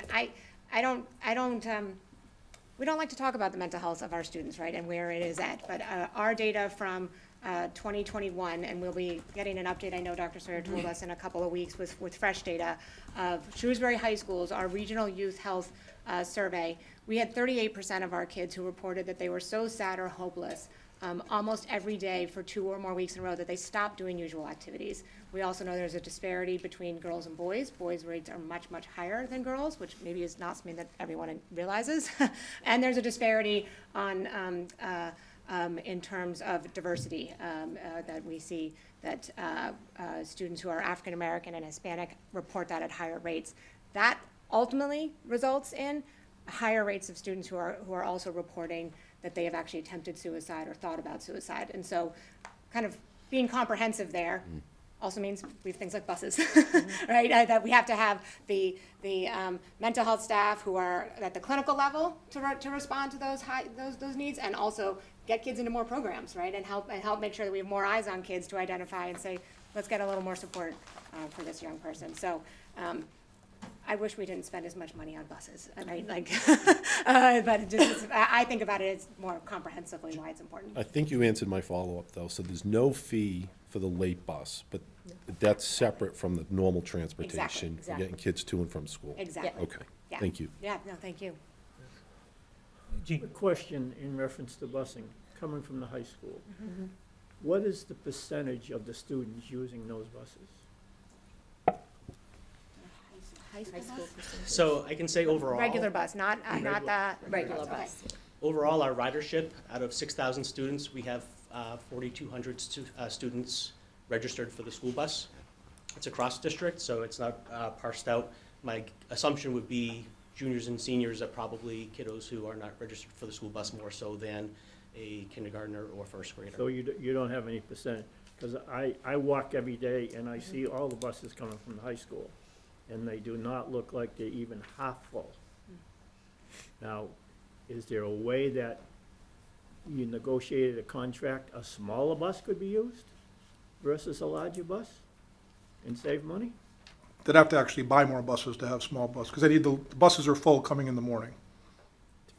To the high school? If you're talking about the afternoon, Mr. Budnig, there's gonna be a lot fewer kids on a high school bus, because a lot of kids stay after school for sports, activities, clubs, things like that. So, you know, we parse out the number of buses we need for the routes for the high school, presuming that a student could ride both ways, could ride in the morning, could ride in the afternoon. We have to have enough seats for them. So we'd have to have like a fleet of buses for the morning that are regular size and a fleet of buses that are smaller sized or something along those lines. We also pay by the bus for the day, so we're paying for all three routes, high school, middle school, elementary. So whether or not, if we cut a number of buses in the afternoon and made like different routes in the afternoon for the high school, which we really can't predict, because season to season, the student doesn't ride the bus home because they play football, but they don't play a winter sport, they ride at home in the winter. So it's really, it varies from, season to season, week to week. And then on top of that, we are able to, we are only paying for, whether it's hyper efficient in one level, the other level we need it to be full for the route for the middle school or the elementary. So the transportation department, I think, does a really excellent job working with our vendor, AA Transportation, they use a scheduling software that is trying to be as absolutely efficient as we can about devising routes. We have to have, obviously, we don't want routes to be too long, and at the same time, trying to make sure that we have the number of stops, and that they can, given traffic at certain parts of town, at certain parts of day, making that work. And it was tight this year, especially with the change in the times, for sure. The afternoon in the elementary was tight for us. It's gotten better over time, but we continue to look at how can we, based on students who register for the bus, and so we need to provide them with a seat on a bus, how can we be as efficient as we can be with that routing to minimize the number of total buses we're essentially purchasing from our vendor, the service, year over year. Well, It was also, sorry, I was just gonna comment from a parent perspective, right? I pay the same fee for the bus regardless whether my child rides both morning and afternoon. Right? And so as a working parent, I also have to pay for extended day, but my child rides the bus in the morning and then stays at extended day after, right? So yes, there's less in the afternoon, but that's because I'm a working parent and I can be there in the morning to do the bus, but I can't be there in the afternoon to pick up from the bus. it was also very important for us as we were doing, as we adjusted the start and end times, to see how long the kids were riding on the bus and to see how early they were being picked up in the mornings, especially at the high school where historically 6:19 in the morning was the average pickup time for a high school student. The way that we devised the routes in the buses for this year, no child's getting picked up before 7 o'clock in the morning for the high school, and they're saving on average 46 minutes, I think, is our number for the typical high school student riding a bus to save that much time in the morning. A couple of questions on that. So first one is the late bus. So is it routed to make equitable across the town, or is it only based on the demand where they want? So they have regionalized stops for each of the different school buses.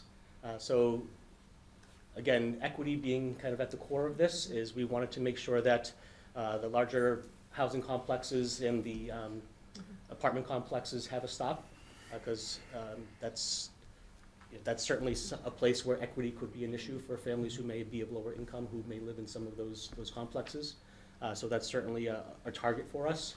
And then regionally, trying to have a stop that's geographically located, and it may not be perfect.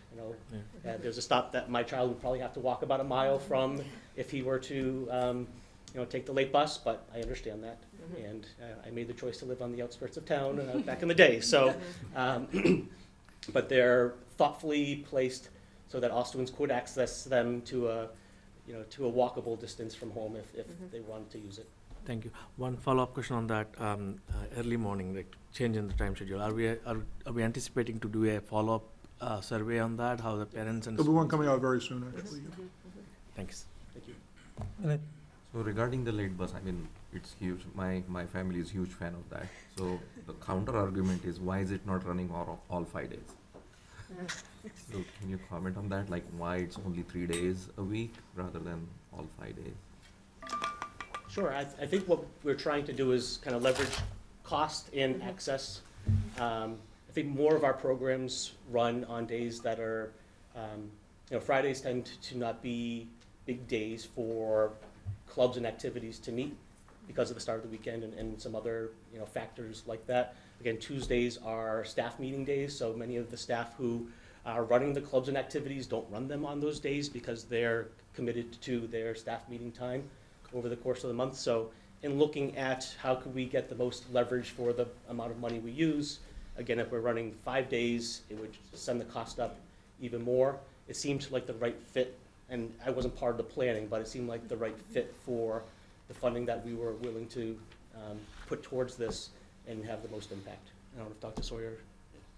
If you think that's a good idea, I'll take credit. If you think it's a bad idea, Mr. Collins. Mr. Collins made that choice last year. I do want to note, Good idea. I have children who take the late bus sometimes, right? And it doesn't account for all the things that happen in schools after school, and there's a lot, and particularly athletics, right? And athletics are scheduled well after, right? So we're trying to hit the sweet spot of you can do some of the activities that will keep you for about an hour after school, or see your teacher, or get some extra help. But if we tried to account for every single sport, right? So my son is a cross country kid, and it ended about 20 minutes after the late bus left, right? And that, that's just how that went, right? He can run home. And so, he can run home. He definitely can. So that's the good part of the town I live in. So it's a balance, trying to find the right time. But I know when I tell him, oh, you can take the late bus and stay after for the chemistry teacher, he thinks, well, late bus is really late, like, because I only want to spend 20 minutes there, right? So we're trying to find that right spot to cover enough of the activities. We do have AA Transportation running numbers for us every day. We get reports from them each week. So we are tracking it pretty closely to see trends over time. We do notice, and some of these averages are around weeks where it's Thanksgiving week and Monday's the only day that it can be offered, right? So there's, looking for more of the median here than the average, and, really looking at the data, right? Letting the data tell us if it's a valuable resource. Thank you. Okay. I'll segue to our, something that's a little bit more volatile is our out-of-district transportation. And this is an issue that's occurring across the state, and I would think probably even nationally, is with a number of different factors going into the need for out-of-district van use, one of them being homeless transportation, competing with specialized transportation. There's a lot of, there was an increase this year that we're experiencing with the cost in van use, and we're projecting next year with a similar increase, and we're projecting about 12% increase for the specialized transportation. Assabet Valley Collaborative, which is the group our consortium that we work with, and come to an agreement with transportation for our special education students. Just get to the next slide. That's all. Okay. Sorry. Yeah. Sandy wanted to see it. Sorry to interrupt you. Just going to go back real quick because I was working off of this bullet here. So Assabet Valley is working on a new 3-year contract. They put out bids earlier this fall. They're in the final stages of what we hope to be another 3-year contract with a transportation company that will satisfy all the van use needs that our district has. This year, they did not have the fleet to be able to service all of our students, and we had to go out and seek additional van services from other vendors, and that's really what drove the cost, is because we, like all other districts in the state, were doing the same thing.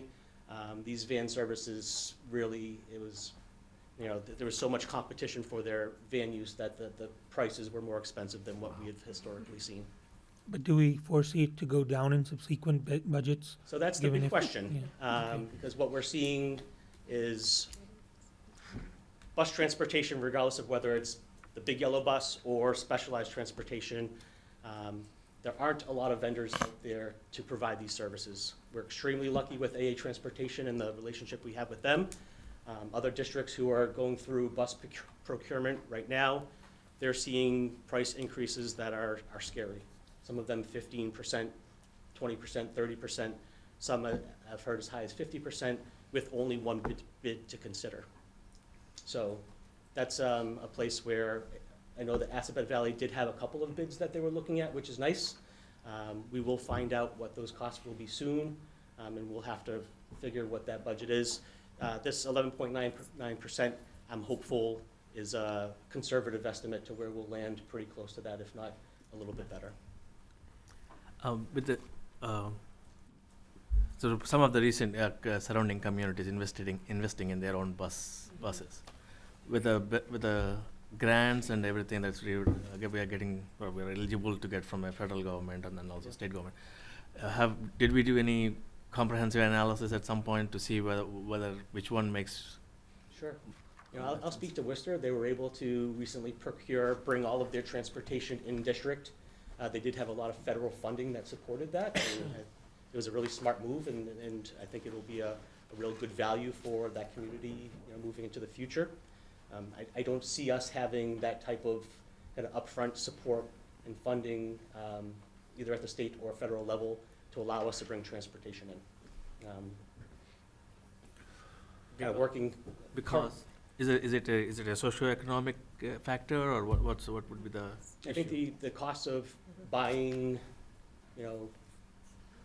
40 big, large-sized buses and another 30 or 40 small buses, we're talking about millions and millions of dollars, never mind staffing, bus drivers, mechanics. The operation of that is pretty significant.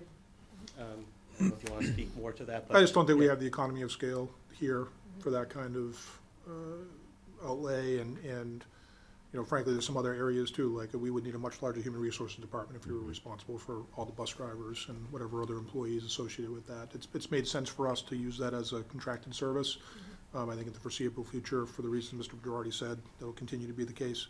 And we are fortunate that our partner for many years has been, and locally owned and located in Shrewsbury, their main office. AA Transportation has been an excellent vendor for us. And I know that other districts that are more similar to ours, and for a suburban district in Massachusetts, we're on the larger size. I mean, some parts of the country we're considered a puny little school district, right? We have these big, huge county-wide districts in other states, but even our neighbors here in Central Mass, Westboro, Northboro, Southboro, I know that it's been in the newspaper for sure. I mean, they've struggled with their vendor just in terms of getting enough bus drivers, quality of service, and I think that they would, if they could bring it in-house, I'm sure they would, but I think, again, just the economy of scale for districts that size and our size, it doesn't seem to really make sense financially. And correct me if I'm wrong, but I think some of the grants are based on more on socioeconomic high needs districts, and we did put in, we were, for the electric bus, and we didn't think we would get that, and because there are other districts that have higher financial needs, so. Makes sense, thank you.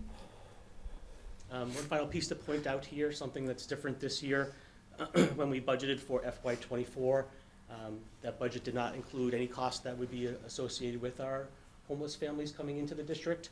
One place where we are experiencing some much higher costs than expected is the homeless transportation that we call McKinney-Vento, which is a federal program that requires us, if a child moves to another district outside of Shrewsbury and they choose to stay in Shrewsbury, or vice versa, and they need specialized transportation from Shrewsbury to another district, or from another district to Shrewsbury, we share that cost with the other district. And because of our homeless population and some of the movement that we've seen, we have accumulated more costs in McKinney-Vento than what we budget for. Now, this is Is that covered by any grant, or is it, because you kept it separate from the other two? So if you see that, I'm sorry, the category of McKinney-Vento homeless transportation, we budgeted for $81,885 this year. Right now, we're projecting at $154,000. And that number could continue to move based on, there's a lot of movement with families, you know, in our homeless community, and if that's the case, then we're required by law to support that transportation. It is, you know, we do get that money back, or a percentage of that money back. Okay. Historically, it happens after we file our end-of-year report, meaning we would get it sometime after next October, when the state looks at our transportation costs. So what that doesn't do is it doesn't help us this year with money that we had budgeted for this year. There has been talk at the state, because we, like many other communities, are having a real struggle with this, to provide some of those reimbursements ahead of schedule, so that we're getting them now to be able to apply to this current year's budget. That would be really nice to see. But again, that money does go back to the town, right? It goes to it's not directly paid to the school department. It goes to the town, and then that money gets, you know, distributed globally by the town manager's office. How many students do we have currently who are in-house, and we're sending out, like maybe to another? Sure, so there's, I'll use it as families. There's 13 families that we're providing transportation for, so it might be 1 or 2 or 3. So maybe total students that we're providing McKinney-Vento transportation for is probably about 16 or 17 students. Currently, we're accounting for 51 students that are the emergency homeless shelter students that we are educating in district. Thank you. You're welcome. Okay. I want to be mindful of the time, so I'm going to move through some slides here. And then Mr. Bajard has a few more. We'll talk about some of the recommendations, and happy to take any questions about the recommended budget for next year. This is just a line graph that shows our projected out-of-district placements for special education schools.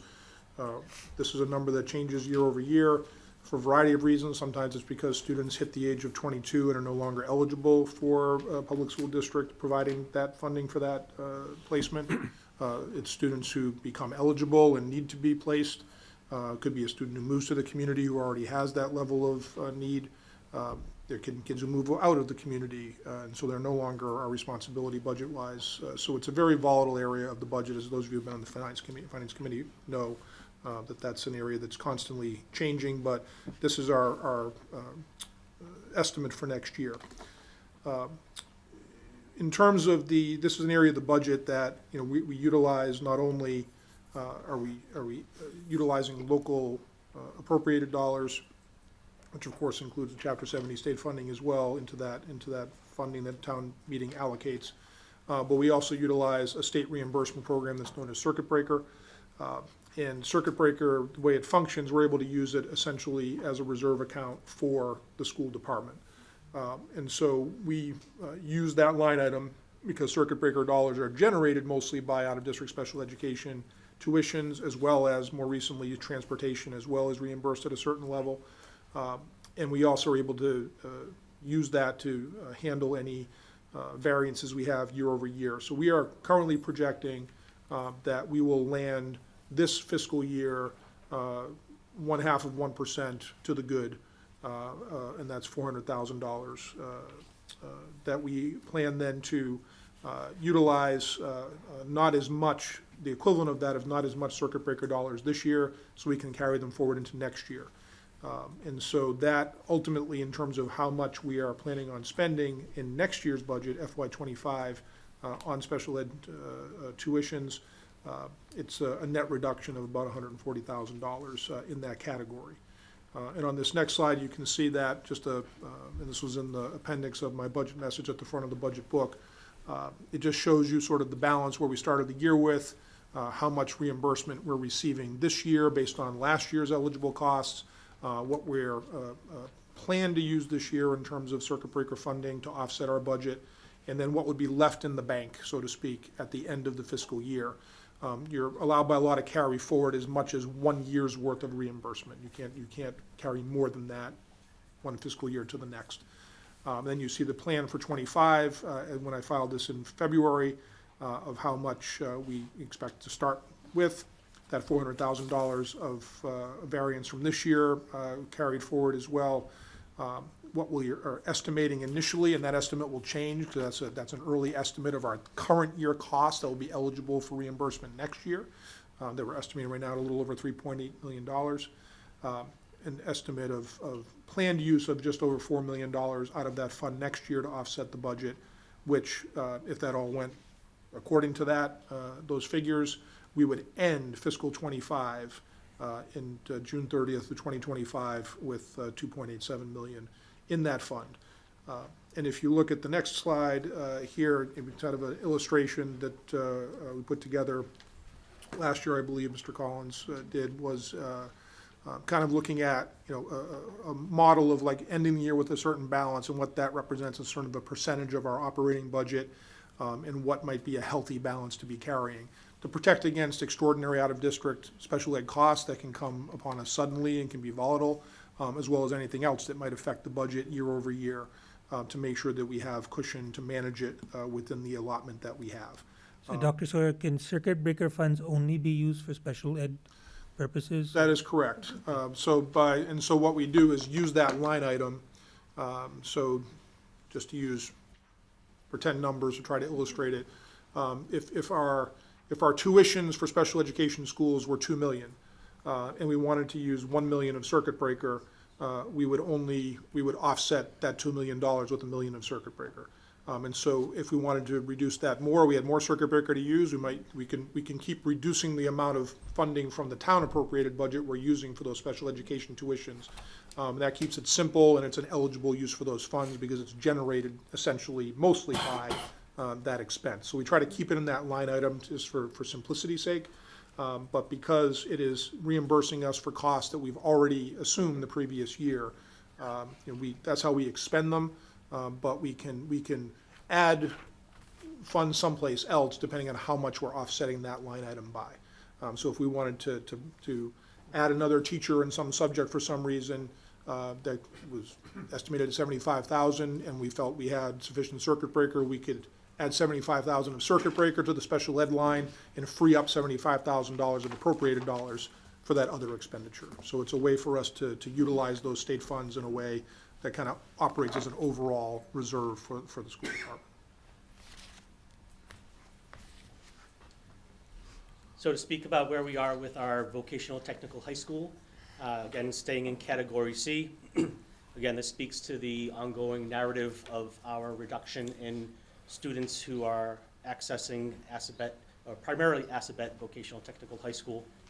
Currently, this year, we're anticipating 50 students attending Assabet. We were at 48 as of last weekend.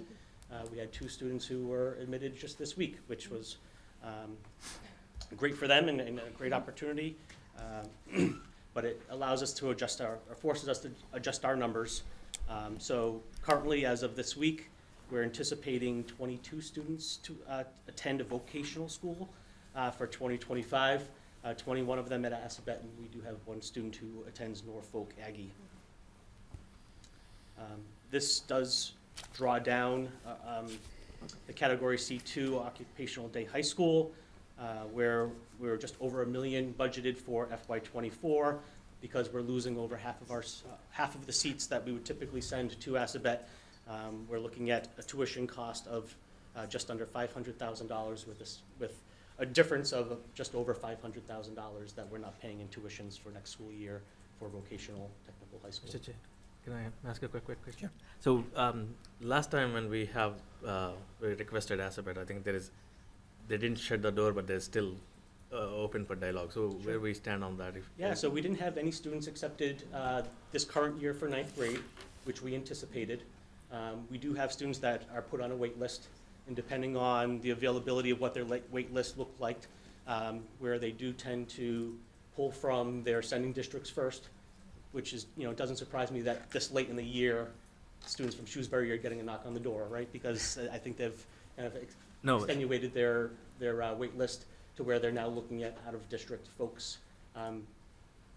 out of Assabet district folks. to So, yeah, attend. I think, maybe, are we gonna reach out to them again to be a member of the community? We did collectively last year, both the school committee and the select board submitted a request to have a conversation. Because it's a big commitment for the town, but to enter into dialogue. And the Assabet Valley they have their own school district or school committee.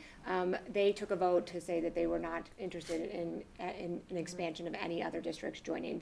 We were not the only one who approached them, because a couple other communities had also always tuitioned in students and were not members. And so our understanding is that they are, at this point in time, are not interested.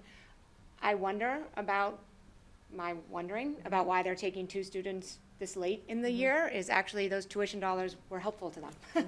And so they have the benefit of more students from the member communities, but we of course paid a premium to tuition in students, but that is It's entirely speculation. I think it's evident that the budget numbers show the impact on not allowing out of district. So now they're looking for other sources, so Yeah. that's what I meant. So tuition for us this year is just under $20,000. So, that's, as we're trending down, there'll be potentially 22 next year.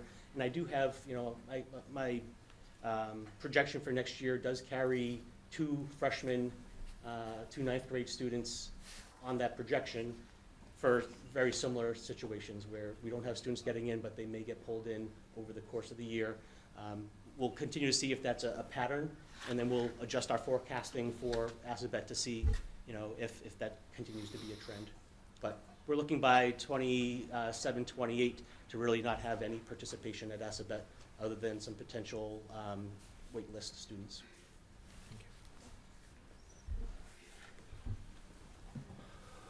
Okay, our last category, Category D, is our materials, equipment, contract services, and all other. Just to kind of keep it brief here, what we're projecting, most accounts between a 3.75 and a 4.25 increase for materials, equipment.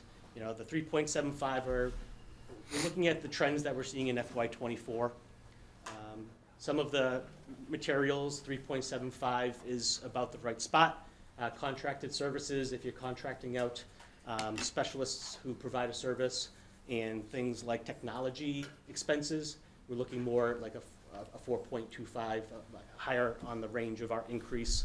And we're looking at each category to see where they're trending over time.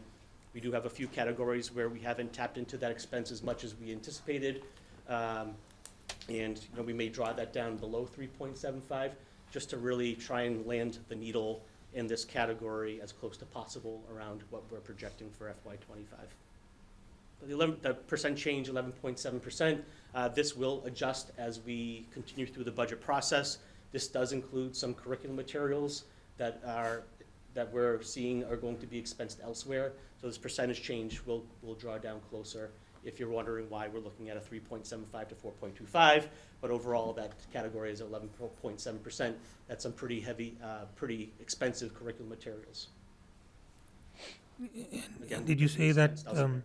it's going to be covered by grants later? I think I heard that earlier, a portion of it. So when we showed the adjusted budget presentation with the $310,000 being expensed elsewhere, that's coming out of this category here.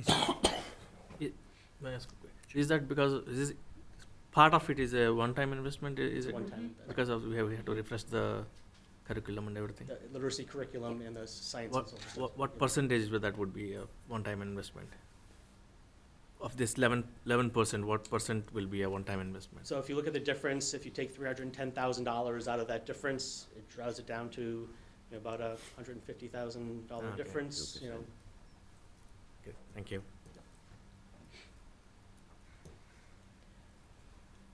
Okay. Well, we did want to share this, and Ms. Fritsch spoke to this earlier. As we're trending over time and we're projecting over the course of years, there's a lot of things that come our way that we just don't expect until they happen. One of those is our EL population growth. And this is where things like mandates and high expense costs for services come into play. So as we're making the school committee, as we're presenting, say, new positions or costs that are new to the budget, these are things that we're taking into account. Again, in October 22 to March 24 in about a year and a half, we've had an 82% increase in our EL population, and those come with a significant amount of mandates and costs to support those students. So just an example of how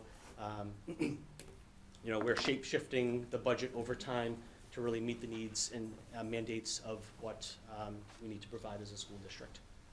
Can I ask a quick question on that? So with the EL population, is it, what percent, like, is it, this looks like a sudden shift. Is that because of the homeless shelters, or is it just because of the new demographic changes within the town? It's yes and yes. The homeless population does provide, I think there's about 35 students. 35%. 35% of the growth from October to October to the new 293 is. So that 35% is not a recurring. That's what we don't know. That's So- right, but if Yes. we're being told the shelter will most likely be here through next year, so that percent could change lower or higher, but we will anticipate some from that portion. But the rest demographic change, I would say, new move-ins to the community coming in with language needs. And also, is it within the existing student population? Is that because some loss of education during the pandemic, or is just entirely new? My understanding from Ms. Manos, who's the director of the program, is it could be a combination of two, but more new move-in students with higher English language learner needs are coming in, and that many of that is mandated needs that have to be provided. Okay, thank you. I will say from the October 23 number of 293 to the March number of 335, all of those don't include any of the homeless students in that number. All of those students were identified in that October number. These are move-ins into town over the course of the year that requiring EL services. There's two sides of that coin. We're not the only community that's experiencing this, right? This is happening across the state, but not only are the numbers going up, but we just had a presentation by Ms. Manos at our last school committee meeting, and the number of changes that the Department of Elementary and Secondary Education are requiring now, because it's sort of like State everyone's on the radar, and then now they're saying, well, we want to change how we do assessments, and we want to change what kind of services we provide. And so the number of things that have come down in last school year and this school year that are also changing what is required of us, and are going up. And so that, it's the numbers larger, and then we're being asked to do more with now a larger population of students as well. Can I ask a follow-up? So is state two-part problem? Is state reimbursing any of these costs? And if yes, is it a fixed cost versus is everything being covered by state? You're talking about the students in the shelter or the students with English language needs? Student about the shelter. The shelter, the funding we're getting from the state is covering the additional costs that we've incurred for a variety of positions, some English language education teacher positions, a family coordinator position. We've had some transportation pieces. There's a variety of things that we've done that we've been able to with that funding. It's been critical funding for us. So it really hasn't had an impact on us as in terms of financially. Certainly time, effort, attention, there's been a lot for sure, and our staff's done a wonderful job, and we're in a very much stronger position. We're at the start of the year in terms of some of our younger students, just stability. These are kids who came from really tricky backgrounds in terms of their more recent experiences and their first time in an American school, and our folks have worked really hard to help them get acclimated. But that state funding source has been key. As far as the English language education students generally, that has been something that is essentially factored into the Chapter 70 formula. So if you're a district that's not a minimum aid district, you might get more funding the next year because you have more students with English language learning needs. Even though on paper, we're going to have more cost that isn't that formula because of the wealth factor, we're still at the end of the formula spits out a number, it's still going to be a minimum aid district for us. Even if we have students, the Chapter 70 formula is supposed to be identifying students who might be more expensive to educate because of their needs. But at the end of the day, for us, it doesn't really matter. We're going to get that still minimum aid regardless. Thank you. So that brings us to, and I'll briefly go through the new recommendations that we're making in next year's budget for personnel. We have, again, you're very familiar with mandated services. We needed to actually add a half special education teacher at Coolidge during the course of this year. We need to carry that in next year's budget. We need, just based on demand for services, we need an occupational therapist at the district level, another speech language pathologist as well. More likely, some of those needs are probably more at the high school than anywhere else. And one of the English language education teachers we just spoke about, moving that into the appropriated budget because we think that need's going to be there longer term. A clinical coordinator, which is someone who assists with significant behavioral health concerns. We believe we need to add another one of those positions. We are planning for an additional kindergarten teacher at Floral Street School. We're in the midst of kindergarten registration right now. If based on the projections, we would need another kindergarten teacher there to stay within the school committee class size guidelines. If those projections don't pan out and we're fewer kids, we won't add that position, but right now we're assuming we need to add it, but we'll know more in about a month whether we need to move forward with that. The adjustment counselor at the high school, and that's a counselor who's helping students with social emotional needs, not what you'd perceive as a guidance counselor known as a school counselor. The adjustment counselor position, we did add this position using ESSER 3 federal COVID grant funds, knowing we were seeing more kids with special with needs relative to mental health.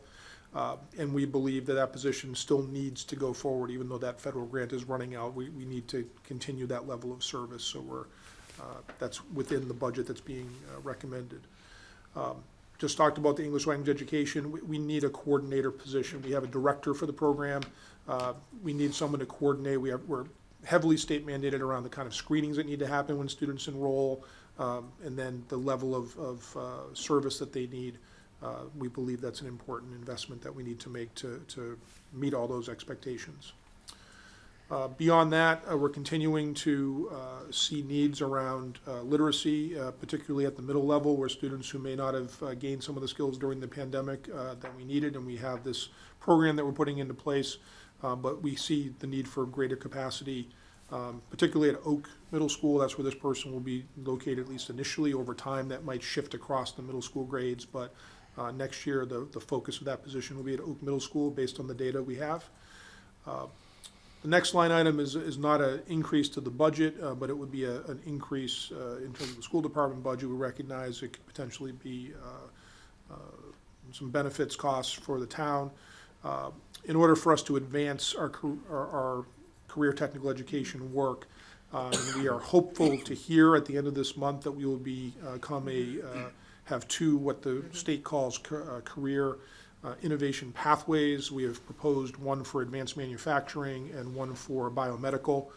We are reasonably confident we're going to get granted that status, which will also come with $150,000 of startup grant funding from the state, $75,000 for each. But we also we have some money in our current year budget to start for some of the startup costs to put some of this program in place.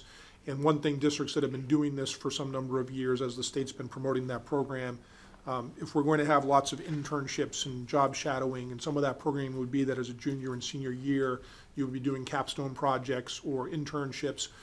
We need someone to coordinate all that. If we've got lots of kids who are going out to lots of businesses, we need to identify the businesses, coordinate schedules, opportunities, all those things. So that kind of coordinator role we see as key to making a program like that work. The next item, again, not a cost, looking to shift some funds that right now are being using for some contracted service around approaching both student and staff well-being. That's sort of in process. Dr. Lazat's going to be presenting actually next Wednesday to the school committee, but how we utilize that $85,000 of funds identified. A coordinator role is one thought. There could be some other pieces, and so more to come on that in the coming week. But again, no impact to the bottom line. That would be a shift in funds. And then the next couple around IT, I had mentioned the significant demands on our program, both for cybersecurity and moving projects forward that are expected of us. Some of that are pretty much everything from the state, from MCAS testing to reporting on data. It's all electronic now. And we have a terrific IT team, but we just haven't been able to keep up with the demand. So those two positions of a project manager position and a network manager position we see as critical to maintain our systems. And then finally, a small investment. We've been adding each year, the last few years, of world language program and heritage Portuguese at the high school. This would allow us to put the fourth year of that program into place. We've had a part-time position teaching those classes. We need one more fraction of an FTE, 0.2 full-time equivalent in order to add that additional class. And so you see there's a total there of 12.7 FTE, $962,500. Mr. Chairman. Sure. So, Dr. Sawyer, Yes. with these positions that currently not in the budget line item, so but eventually they at some point will come into a budget line item, right? Whether it's a state supported EL position or these two positions that have no funded within the budget line item. But so what's the process in there? So are those going to be reevaluated once the funding dries out, and then to see whether there has to be a permanent? So you're talking about the English language education teacher, and then that we have 3 that right now we're funding through a grant, and we're Right. moving 1 into the Right. budget for next Right. year. I think we need to see what happens with that population next year. If the shelter does close at some point and those students are no longer with us, we probably wouldn't need both of those teachers. But a lot of that's going to depend on the demographic trends of our enrollment, and we're watching that very carefully. If we have similar increases next year, outside of students who are part of the shelter, we may need to roll those in for FY '26, or one of them. It might be over time, but a lot of that will depend on what the demographic trends are as far as our enrollment. Thank you. Dr. Sawyer, I had one question related to IT. Mhm. So this budget, it incorporates the need for new people to full-time positions. Mhm. But what about any associated costs for providing like services, software services, cybersecurity Mhm. services and all that? Is that covered by your budget or is that by the town? We have our own budget for those things. I mean, we're very fortunate to have an excellent relationship with Selco. And there are some elements of the network program that are essentially shared, and that helps us as a community and certainly as a school district.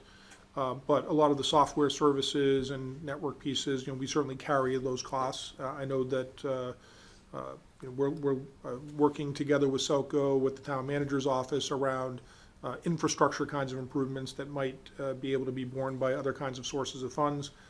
But as far as what our IT director would like to see, we won't be able to fund everything that we would like to be able to do. Over time, sometimes if we have funding that starts to come available at the end of a fiscal year, that we could make an investment, especially one-time investments. When we say one time, it's usually maybe not be one time ever, but there could be a network server that maybe every 7 years or so you need to replace. We try to stay ahead of those where we can, but the most critical elements are all part of our IT budget. I basically just had a number of questions on the budget itself. I don't know if you want me to go down. Could we do that at the end? We'll come back to you. Anything related to this particular page? Yeah, or- cybersecurity. Yeah.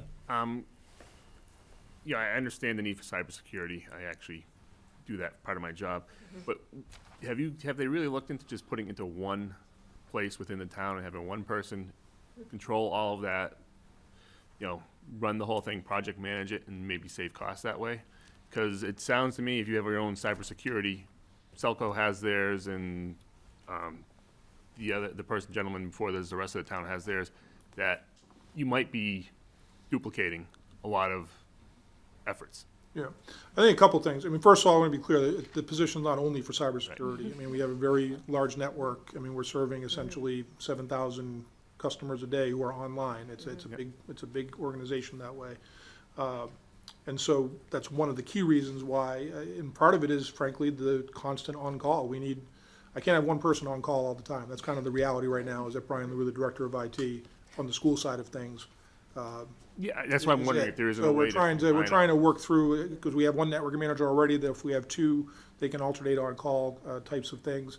There are some things that are unique to our services, our student data programs, all those kinds of things that Selco folks wouldn't really be part of.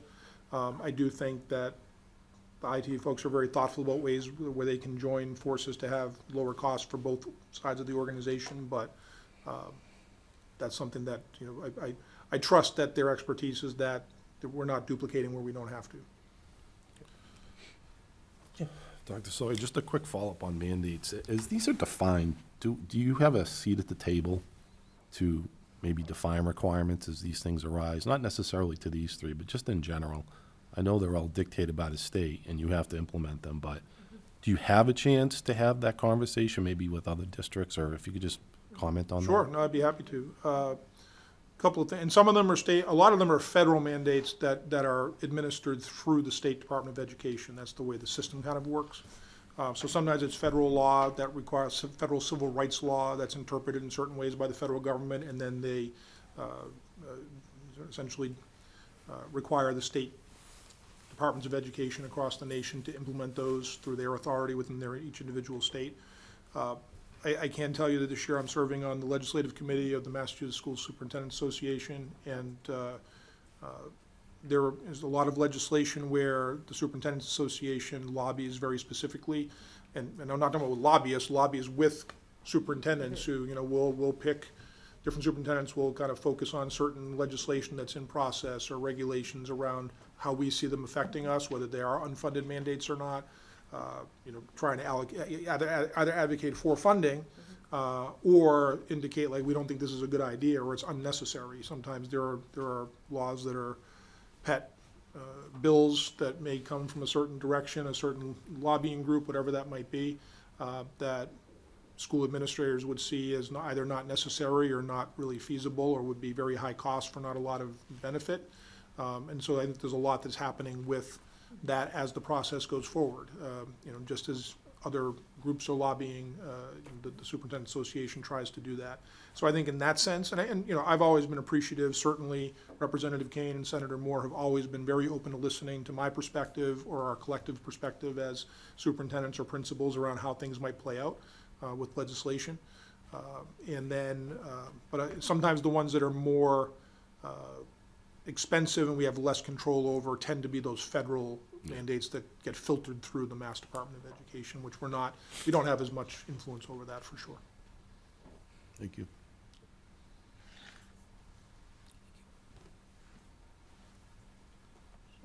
Okay, so a couple of other operational needs. We spoke about this. Very fortunate that Ms. Clouder, our Assistant Superintendent for Curriculum, procured a competitive grant for $250,000 to pay for essentially half the cost of this new literacy program that we're rolling out in grades K through 6. The other $250,000 and the $60,000 listed below that for high school history textbooks are what the conversations with the select board and the town manager have been about, coming from a different funding source than the appropriated budget, but still have us effectively at our 4.5% request that was made. And the late bus service we've already spoken to, so you see the totals of those there. So this has come up already. Tuition and fees are a unfortunate reality that we have, right? No one likes a fee, and we are. Dr. Sawyer brought this matter and Mr. Girardi before us at our last school committee meeting, and we'll be taking a vote on tuition and fees.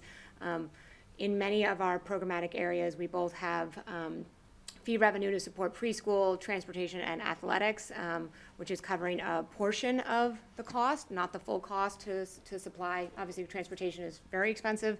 Bus fees are high, but they're not covering the full cost of running the bus. And then we have programs that are 100% funded by fees. That includes extended school care, where that all of the cost for the staff salary, for the snack, for whatever else is in that budget is covered by the fee paid by the family. Music lessons as well for instrument lessons, really is what I should say. So students who are enrolled in orchestra and band who are playing an instrument have to also take a lesson outside of school, and families have to pay the fee for those lessons outside of school to be a part of that program. This is probably one of our least favorite things to do as a school committee, to decide what portion of fees, when should fees go up, when should fees go down. Obviously, we made a really strategic choice a few years ago to drop that activity fee, and we think it was the right choice, and we continue to monitor how many kids are enrolling in those programs. But certainly when we think about our bus fee, we are the highest in the Aspet Valley Collaborative on our bus fee right now. As already mentioned, $320 for a child, and $960 cap for a family. So you have to get a fourth child before you hit that economy of scale on a bus. And our athletic fees are $325 at the high school for a season sport. So if you have a 3-season kiddo, so you're looking at nearly another $1,000 and $100 at Oak. Again, we have family caps, but they are still particularly high. So this is an area where we're paying attention. If you watched our meeting of the other night, our preschool tuition seems to be pretty much the right space, but we're certainly cognizant that raising those fees has been one of the ways that the school department has sort of managed our expenses. I think the other one you've kind of heard about a little bit throughout this, but I want to just call out, it's also the applying for grants and other outside ways to get funding. So these are sort of the other pieces that we try to pull in. They're in the pupil expenditure that we saw at the very beginning, because every dollar is in that. But the other ways that we try to not hit the town appropriated budget if we can, fees and then grants are those two other streams that we're spending a lot of time right now. Staff spend a lot of time applying for grants, and the school committee wrings its hands a lot about fees and what to do and how to use fees. So more to come. Our initial budget, all our materials, assume those stay the same for when we pull this together in February. But that'll be another piece that's evolving in the budget over the next couple of weeks. Mr. Chair, can I? So when we compare this to our comparable communities, so how many of them are sponsoring or providing those services for free, and how many of? Because at the end of the day, all these costs add up to a cost of the. Among our Asset Valley Collaborative, and now regional schools can't charge a bus fee, so that puts them in a different place. But Berlin, Boylston, Hudson, Marlboro, Milford, Millbury, Northborough, Southborough, well, that might count as a regional. Wachusett, no fee for the bus. And so when we could have a family that's potentially paying upwards of $1,000 for buses. What would be the budget impact? So it's a co-funded, right? So how much, if it's not a fee-based, what would be the impact? Bus transportation fees bring in $740,000 for us. So $750,000 a bus fee is what we would anticipate if the bus fee stays the same. It's about 22% of the overall transportation cost. And the activities, like athletics and athletic total fees, we would be bringing in $395,000. Again, that's not the full cost of running the athletic what percentage is that?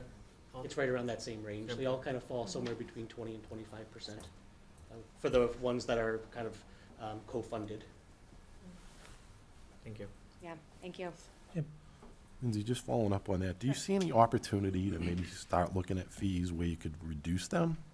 I know you've eliminated, but I think I also heard you said maybe at the middle school you might be considering in your next meeting. Yeah, so sorry. No, I'm sorry, I didn't mean, just like, not eliminate them, but maybe come down a little bit, because you're right, 3 seasons, 3 different athletes. Right. Some of those same kids You or have 3 parents, children in the well, household, they're right. also paying to get in to watch their kids play. Right. You know, students as well, like when I stop and think about it with 3 kids, it does add up. So I was just curious. Yeah. Do you see any opportunity down the road? I worry personally about my family can afford the fee. I'm privileged, right? There are lots of folks, we've just talked about, people coming into this district who are new and who, are struggling on language side, and I'm very worried about those families being able to afford these things. We do have some reduced costs if they're in free and reduced lunch, so I do want to make that clear.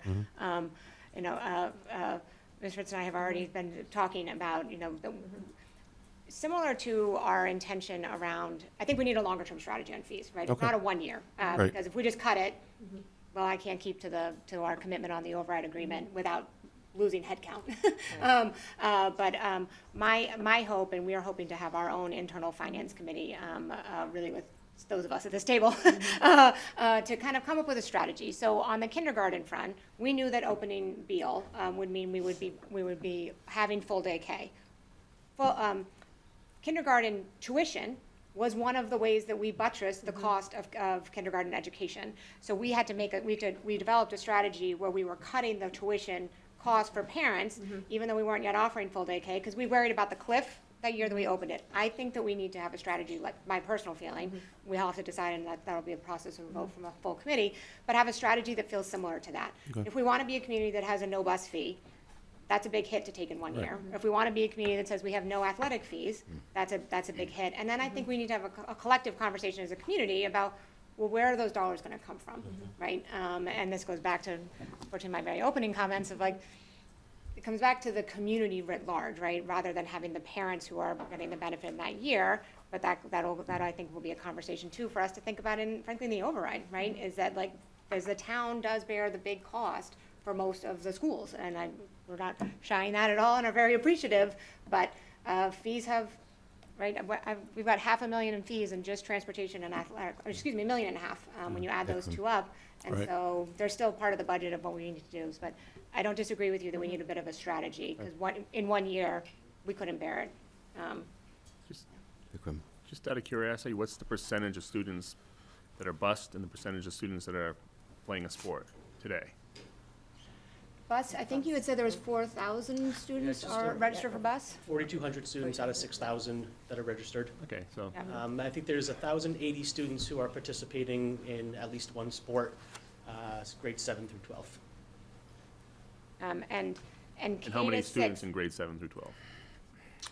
About, well, the high school is about 1,800, between 1,800 and 1,900, and the Oak Middle School is about a little under 1,000. And if there you're was in- how many? It was 1,000. It was 1,080, I believe, is the. 1,100. just for everyone's clarity, if you are enrolled in a K to 6 school and you are over 2 miles away, it is free under first state law. So they do not pay fees. So you may, those who register for bus know it pops up this little fancy thing and says, I happen to be 1.9 miles away, so from my elementary school, so I paid attention to that, and my neighbor, whose child walked to our same bus stop, was 2. But that comes from outside the district in terms of a decision. Curious if any of these added costs would increase our cost per pupil, and does that change any, aid potential? Guessing no, but just out of So curiosity. the expenditures are all in there, because it has the cost of athletics and the cost of Thank you. transportation, so Got it. those are expenditures. The other part of that calculus, it's the expenditures, but then it's the tax base and income, so unfortunately, no. Thanks. Yeah. We would like that to be the case. Sure. I think, But think to we my only have- first question, oh, just to sorry. finish up, is there's at least 50%, it sounds like, of students taking on both, so that it's not gonna just point to just a few people getting benefits if we cut the fees. Right, you're right, there's an awful lot of children Because you're involved. talking about how do we bring this up? We have to show the value to most of the, to more people than just the ones taking it. All right, I realize we're well into your lunch. We have 2 more slides. And we have a lot of questions. No, they're all good. Dr. Sawyer, I think I'm handing this one to you, or Mr. Girardi, I can't remember. Mr. Girardi, I think. That's not me. Just to wrap up here, a school budget process is always evolving and fluid. As I shared with our EL numbers that we recently received last week, that certainly impact. But it's important to note that projections on which this budget recommendation is based on, it'll evolve over the course of the coming months. Projecting costs for operations, new contract for out-of-district transportation, for example. We'll continue to monitor that, and that's going to impact our final number one way or another. Our student enrollment and student needs projections, our English language learners, students with disabilities, which would impact our out-of-district tuitions, our kindergarten enrollment numbers, and if we are in need of that additional kindergarten teacher or not, we'll continue to monitor those. Our contract negotiation with our Unit D collective bargaining unit. We're working towards, we began that process late January, and that is ongoing. Grant or alternative funding opportunities. We are always seeking, again, alternative funding sources. We are working towards grants such as the Career and CTE grant to see if we receive that. And then we're always seeking potential efficiencies across all departments. Looking to see, as we continue through the budget process, are there places that we can find savings and efficiencies along the way. Going forward, we've completed some reports with school committee, curriculum instruction and assessment, informational technology, special education, English language education. These are all individual presentations that are made to school committee to talk about efficiencies and savings and costs, so that they are aware when we're presenting a final budget to them that they've had a good introduction and presentation from each of these different areas to make their decisions upon. We have our hearing today. We'll continue our discussion and vote on fees at our next school committee meeting. We'll update projections. School committee votes to approve the recommended budget to town meeting. We vote that in April this year, and then bring it to town meeting on May 20th. So with that, we welcome questions. Yes, I know Jean had some questions, but prior to that, I just had an observation, Mr. Girardi, you might help me.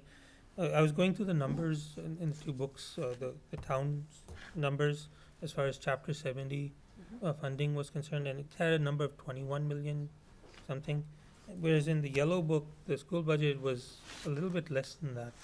So I was just wondering, is it because it's not been updated, given that this is February 7th? For which year is that, Mr. Chauber? 2025. For the projection for next year? Projection, yeah. What page you on? I'll have to find it over here. Oh, yeah, here it is, page 25.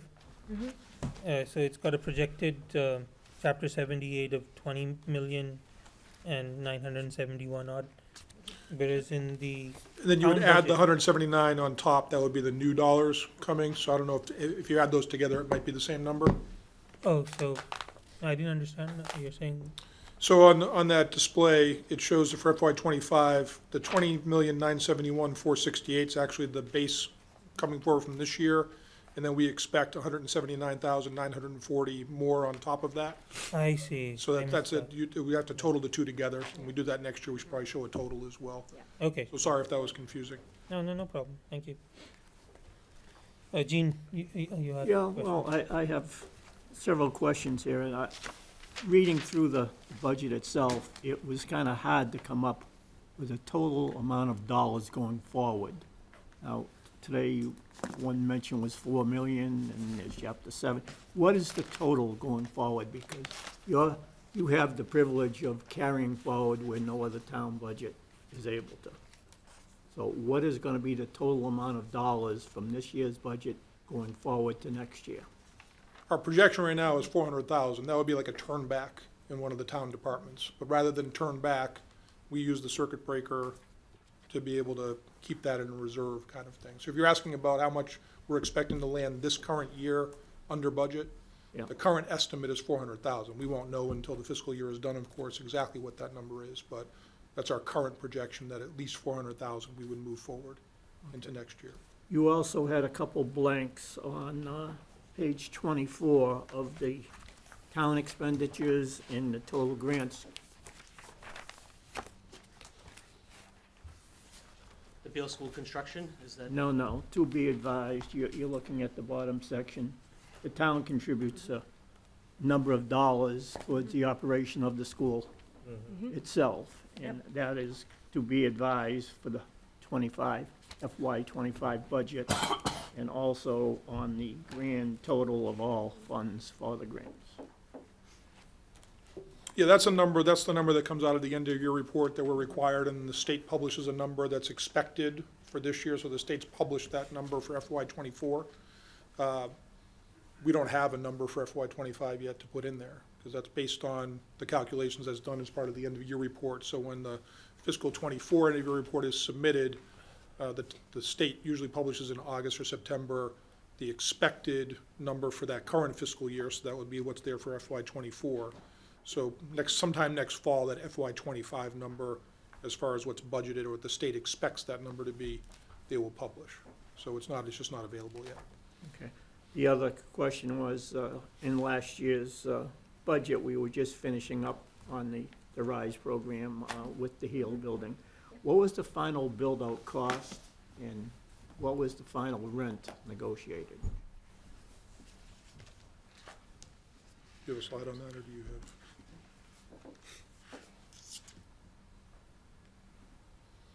We reported on that last spring. I just have to find the report, Mr. Budning.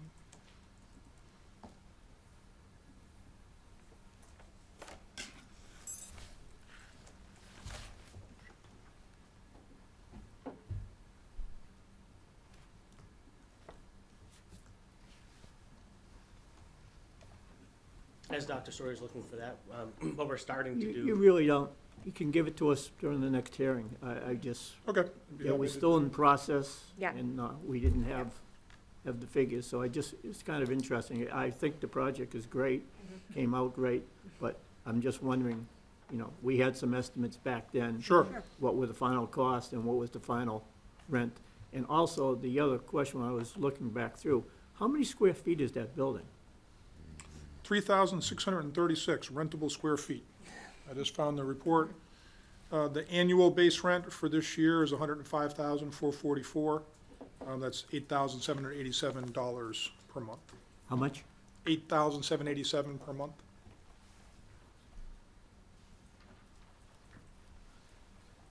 Thank you. Yep. Are there any other questions, Jean, you had? No, I'm all set there. Any other question, committee? Jim? Just kind of random. So just looking at, like, for this year, you're at, for example, for a reading specialist, like, you're going to budget $100,000. Do you come in at an offer at 100? Do you come in at 90? And if so, if it's less, what would your baseline be next year? Yeah, well, it's, because that role is in the Teachers Association, it's based on the collective bargaining agreement. So I'd call your attention again to page 65 of the packet that shows the salary grid for our teachers. So that's a budget estimate. Okay.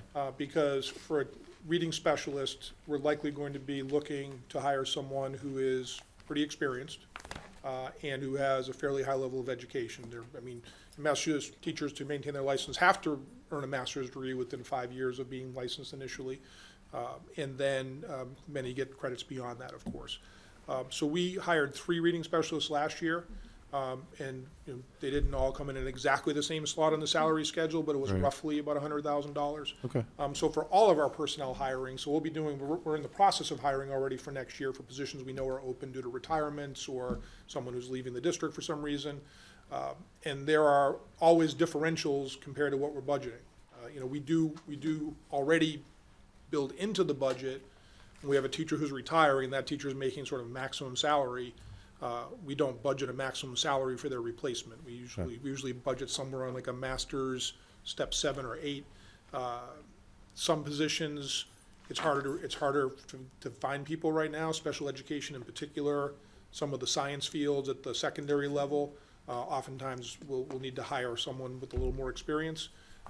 But that really fluctuates. So our HR department worked closely with Mr. Girardi on, as we're going through hiring, where do we come in under what we had something slotted as, where is it maybe we had to come in a little bit over, and ultimately that all shakes out. So it's not an individual contract that's negotiated. They're slotted based on their years of experience and their level of education. Does that number include benefits? I'm sorry? Does that number include the The benefits are in the town's budget, so I know that, that's why obviously Mr. Mizikar pays a lot of attention to our budget in terms of our FTE, because that needs to be taken into account, and we're certainly aware of that. I do want to say, when we think about literacy at the middle level, I would love to be at a place that we don't need a literacy specialist at the middle school. I want our kids reading and reading well by then. And so what we have identified, and the school committee asked some questions about this as well, we are tracking our data very carefully. Some of you who have younger kids have maybe seen us STAR assessments come home as part of Power School now, and you can see how your kids are doing, and they're getting assessed multiple times throughout the school year.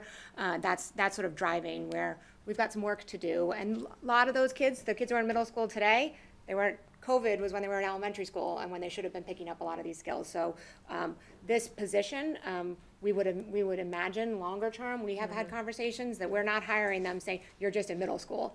We're telling you, we're gonna start in middle school because that's where we have a need, but it'll be a reading specialist in the district that will probably shift back into the elementary level over time, so.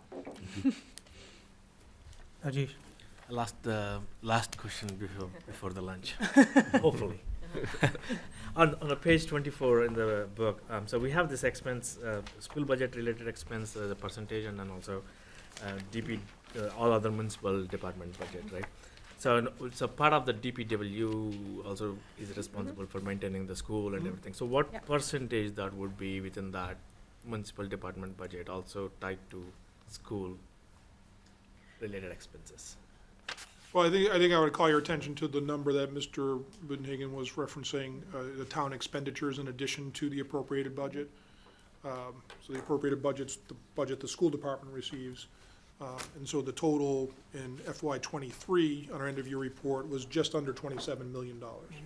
So of what those other town departments are spending to support public education in various ways, whether that's DPW or benefits, whatever it might be, that totals up to about $27 million.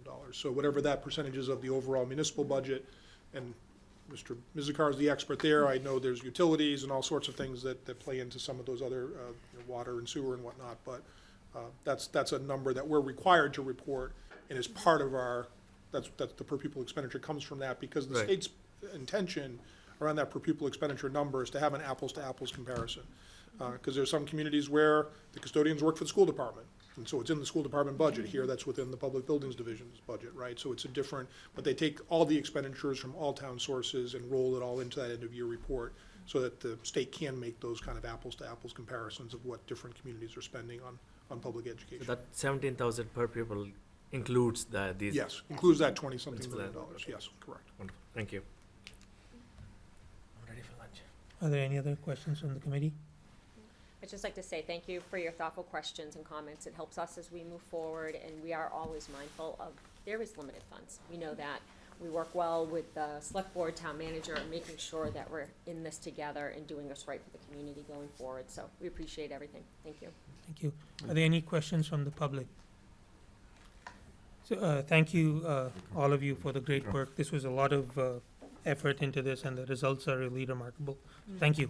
Thank you. I just want to make a comment, other than late bus, Parent Square rollout has been really great success, and, I have heard lots of positive stories about it, so thank you. That's good, thank you. Thank you. So we shall break for lunch. Let's take a 45-minute lunch break, so we'll reconvene at 1:30.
In a minute, let's wait for a minute. We'll wait 1 minute more.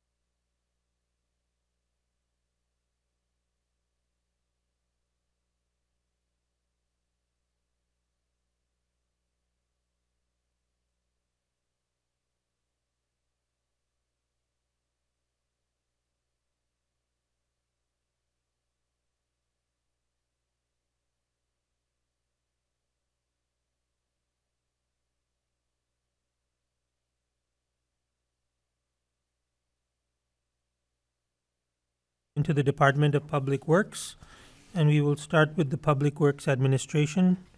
It's page 142 of the book.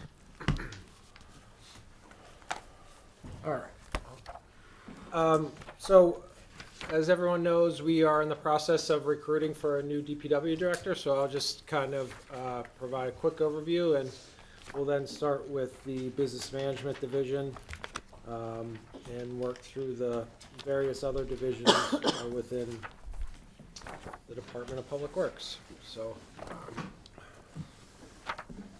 these DPW goals.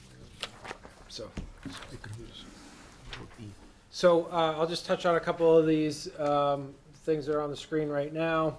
So across the department, when we look at FY23, we were staffing up, hiring and onboarding. Is this? That's yours. Yeah. I'm sorry. Let me just turn it over to Chris. You can get started. I'll save any other comments that I have for the end.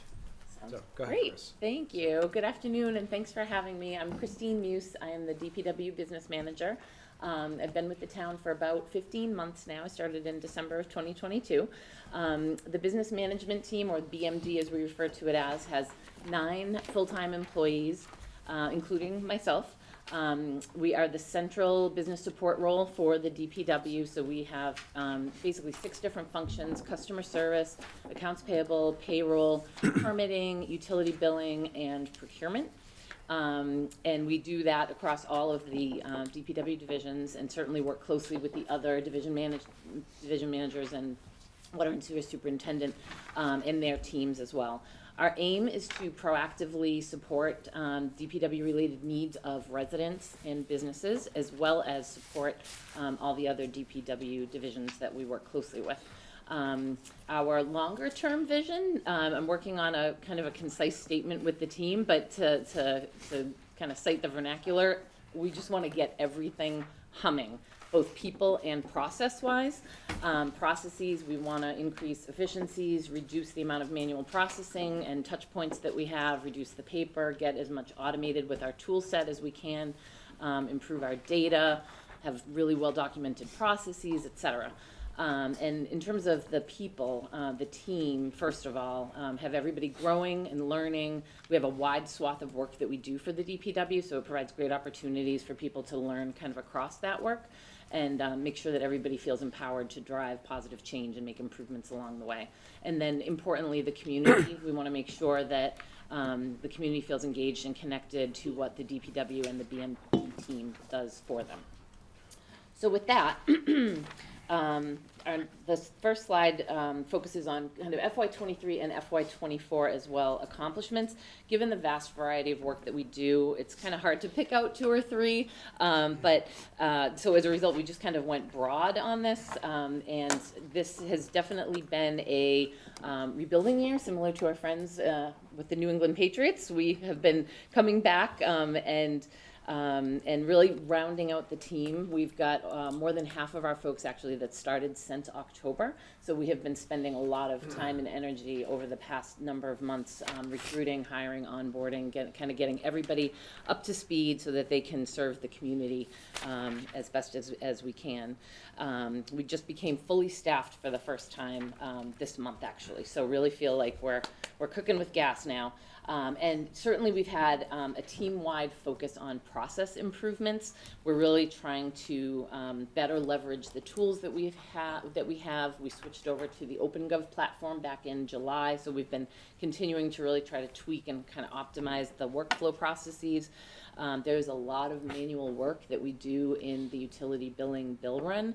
And we learned actually very recently that there's some additional programming that we can do in the Munis system to really automate some of the manual touch points that we have within each monthly billing cycle. So those are just a couple of examples of how we're trying to better leverage the tool set that we have.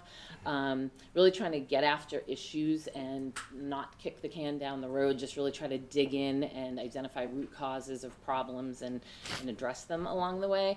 And then it's really nice having some new folks on the team, and a great mix of folks who have been here for a number of years, as well as new folks that bring new perspectives. And are identifying ways that we can really get better going forward, and like, hey, do we have to do it this way, or is there a better way that they might bring from their old tool set in other roles over the years? So that's been fantastic. So goals wise, you'll see that first one about process improvements, which I just spoke about, and then importantly, we're continuing to cross-train and leverage our resources. This is really, in my mind, about load balancing and making sure that we're taking advantage of the capacity that we have across our roles, and we don't have to stay, totally focused. If, permitting, I think, is a perfect example. In the wintertime, things are a little bit less busy with the permitting role, so we leverage that permitting resource on all sorts of other things, accounts payable, payroll. So we're all just really kind of chipping in, trying to make sure that our team-wide goals are supported, the most effective way that we can. And then looking ahead to FY25, just preliminarily, there's a couple of things I wanted to touch on. We're really going to be getting after utility billing improvements. I'll talk a lot more about that on the next slide. But there's a lot of identification and cleanup of data and billing issues that we can do. And we're really, like I said earlier, trying to just dig in and get after those issues. And then other improvements that we want to continue to focus on is, time to issue resolution. When we were down so much staff, we actually ended up with a lot a pretty big backlog of dated items, and we weren't getting back to residents as quickly as we wanted to. So we're really working to get on top of that and improve that turnaround time. And then certainly a continued focus around data and metrics, community engagement and outreach, and like I said earlier, just getting that documentation of our processes. So with that, we can talk a little bit about the budget. So the BMD team is about 9% of the overall DPW Excuse me, budget. there's one question. Oh, sure, I'm sorry. Regarding the goals, so when you talk about the short-term, long-term software implementation, are we looking at the enhancement to the existing solutions that is provided by vendor or Selco? Yeah. Or is So this that something we are looking at, wider perspective now that there is, smart meter Yes. replacement that is going on, so there are opportunities to kind of, fix those billing issues and AI, ML, there are so many startups that are in Yes. this space as well. So are we looking at that grand scale, or are we looking at? Yeah, no, absolutely, and that's actually on the next slide, okay. where we're gonna talk about that, if you wanna pop over to that next one, Alex. Yeah, I'll absolutely hit that in 1 second, that's that kind of bottom half of Okay. that slide. Yeah, absolutely. Our overall, budget ask is about 2.25% over the prior fiscal year, and that's really mostly attributable to salaries and wages. Our overall operational expenses actually decreased about $5,000 because we switched over to the OpenGov system, so we don't have to pay for our old C-Click Fix system. So that's actually a downward trend in operational expenses. And then we did add one position. We recognize that the utility billing work that we're doing takes so much more time and effort than one FTE, so we brought in a second person, and we now have our utility billing dream team, as we refer to them, in place, and they're really doing a fantastic job getting after that backlog and identifying better ways for us to work going forward. So to your question, where we're going from here in terms of that new initiative around utility billing, the first kind of nearest term solution we're going after is Temetra software. We currently use an older technology, it's called FCS, and it is at end of life in 2028, and it's very old and clunky. So this Temetra software that we're moving towards is cloud-based. It's got a fantastic GUI. The interface is excellent. We can have a lot more insights into what's going on with customer accounts. That's going to make it a lot easier for us to identify anomalies and get after them. We can work exceptions into Temetra versus having to do it in Munis, which is a little bit more clunky. So I think that's going to be great in the near term. And then when you think a little bit further than that, that's where we're getting after what your question was about, is this AMI, which is, I think, Advanced Metering Infrastructure. And Selco, as you likely know, is going that way. And we are able to actually piggyback off of the Selco infrastructure out on the utility poles. And so there's going to be, we're working with a very broad project team right now, certainly very closely with Water and Sewer. And Julie Tierney from the town manager's office is assisting us as well. And that project team is really outlining, where we're going from here. We have a lot of meters out in the environment that need to be upgraded to the kind that basically talk to the infrastructure that Selco is developing. So that's going to be part and parcel of our kind of glide path over to AMI. So there's going to be a lot of meter replacement work that happens so that the meters can talk to the telephone or the utility poles, and then we can pull that back in. And eventually, we're literally, instead of having folks from Water and Sewer driving around and taking meter readings, we're going to be able to kind of hit a button on the computer, and it's going to pull everything in. So we're really looking forward to that. And then that last bullet there just outlines the meter replacements in the meantime. And as you can imagine, infrastructure doesn't last forever. So the meters that are out in the town right now are continuing to age. So again, working very closely with Dan Rowley and his Water and Sewer team, they're going to be ordering lots more meters, and we're going to have a big push, which obviously involves a lot of support on our end from the billing end, to switch out the meters in the system, switch them out in the residences and businesses, and then that's going to clean up a lot of the old metering issues that we are experiencing as well. So, yeah, it's really exciting, where we're going. It's nice to kind of be able to see the horizon and how things are gonna look so different a few years from now than they do right now in terms of the billing. And eventually, we'd like to get to monthly billing, and it'll just give residents a lot better insight into, you know, leaks that they may have, and there's a lot of great technology, so, thank you.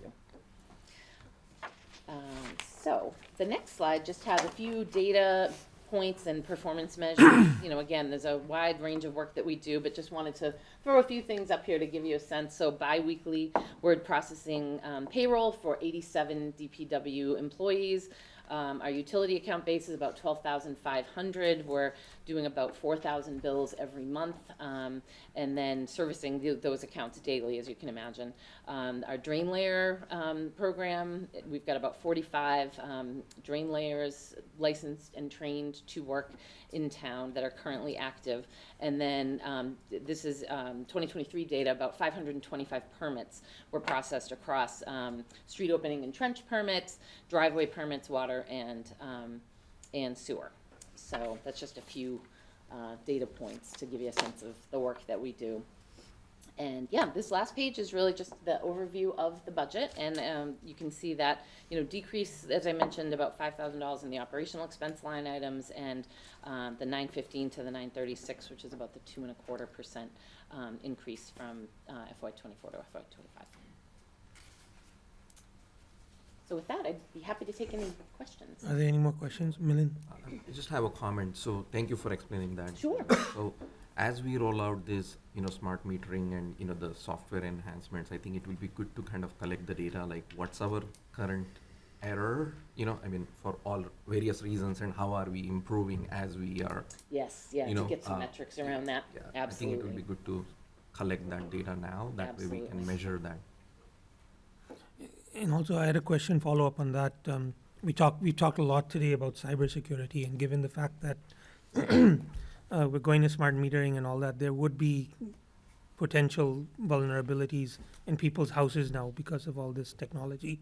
So I was just wondering, is there a plan to sort of mitigate that sort of risk that we're going towards? Yeah, no, that's a great question, and yeah, it is when you think about how much the technology has implications relative Right. to that, and we will absolutely be working very closely with Selco on that, because we're going to be leveraging Selco's system. So kind of whatever's happening from the Selco standpoint, we're going to be kind of piggybacking off of that technology. So we're going to have kind of just a separate slice of the system. So whatever they are going after, because they're going to get there before we will, so whatever they're going after relative to that, we'll ensure that that's replicated on the water data side.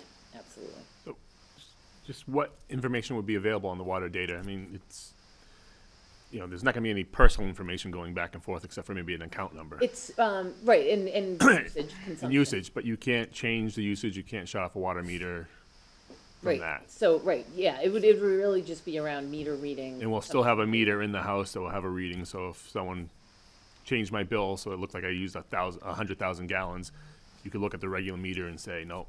Oh, absolutely, Yeah, yes, we yeah, can so- always, yeah, and we do that a lot, just to get eyes on the actual meter, so that we can ensure that our readings are. Yeah, so, okay, so I mean, yeah, there's definitely some security, but I don't think there's a lot of personal security or, you know, financial security Yeah, implications. no, it's going. just water data coming off of the meter. Okay. Yep, Making sure. yeah, absolutely.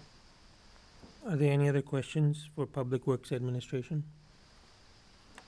Does the public have any questions for this? Is the public here? Okay, thank you. Thank you. Great, so thank much. you. We'll move to the next item, which is solid waste and recycling. And that is page 230 of the book. Great, and I'd like to introduce Gosha. Gosha is our solid waste and recycling program manager and also part of our business management division team. So solid waste and recycling has one FTE, and Gosha we created the position actually, and it was started in August of 2022 to centralize oversight of our contracted solid waste and recycling collection services, and it's been, I think, funding this position has had just an amazing value-added addition for the town. Gosha is focused on maintaining and improving services, as you will hear, seeking grants, expanding our offerings, and she's just generally a driver of positive change. So with that, I will turn it over to Gosha. Good afternoon, and thank you, Chris, for the introduction. I would like to highlight the accomplishment of 2023. Fiscal year 23 was busy in procurement. We selected Casella as our yard waste hauler for the next 3 years, and we worked on request for proposal for solid waste and recycling. Casella's yard waste transition was a smooth process and received a lot of positive feedback from residents. Solid waste and recycling hauling proposals were due August 2023, and we will receive bids from E.L. Harvey & Sons, Waste Management, and Casella. After reviewing those 3 proposals, we decided to go with Casella as our next hauler, and they will be starting July 1st, 2024. When we were selecting the vendor, we focused on customer service aspect as to make sure that residents are receiving the best possible service and that the services that the hauler is providing are aligning with the strategic plan. In fiscal year also, we secure grants from Massachusetts Department of Environmental Protection and the Recycling Partnership that we will be purchasing recycling carts. And that's going to be one of the changes starting July 1st. If it comes to fiscal year 24 goals, as I mentioned, we selected the new hauler and we started planning on card distribution. We selected a card vendor that meets all the requirements from the both grants. Thank you to Taylor Galusha for planning multiple sessions for our outreach, so residents have option to ask questions in person during presentations and virtual as well. Throughout the year, we had pleasure participating in multiple events, starting with Spirit of Shrewsbury. We visited Oak Middle School, and Taylor and Key Bollinger, they presented at Men's Senior Club just last month. We're also planning to visit Shrewsbury Assisted Living Facility in April and educate them on recycling. And I also had pleasure speaking at Connecticut Department of Environmental Protection webinar as they're trying to improve their trash and recycling services. Our preliminary goals for 2025, we would like to focus on the strategic plan and sustainability, and we are exploring food waste options. We met with multiple haulers and assess all the possibilities. Would like to select a service that's going to be sustainable, effective for everyone in town. And the current option that we're exploring is call collection. That program is currently running in Middletown, Connecticut. How that works, residents continue to use pay-as-you-throw bags for trash, and then they use additional bag for food waste diversion. Those then are processed in the facility. We're also looking to improve our recycling bylaws to make sure that everyone has access to the recycling. Right now, condominiums are not required to recycle, and residents are placing the material in regular waste. So would food waste be used for the composting program? I'm sorry, You mentioned a separate food waste bag. Is that part of a composting program? So that's one of the ideas. It's an idea. There is a possibility to just purchase a bin and hire another company, but we were thinking that more cost effective would be to have one company picking up trash and food waste at the same time, and that material being separated at the facility. That's what they're doing in Middletown, Connecticut right now, and it's been working pretty well, but of course there's a lot of moving parts to that, so that's something we're looking into. Gene? One follow-up on the food waste, would it be in a bag? Yes. If it was in my neighborhood, it wouldn't be there very long. Because the animals would be all over it. So I assume currently a lot of residents puts the food waste in a bag anyway right now, so that would be the same situation. You would just have food waste in a smaller bag. If you're using a container, you would be able to put those 2 bags in the same container, and then it's gonna go to the truck anyway. Right. If the food waste were to be disposed of in that manner, would there be any potential savings on the sewerage system by not having things go through a disposal or something like that? Could there be savings that could be found long-term? I don't know exactly, but I'm pretty sure that that will be one of the savings too.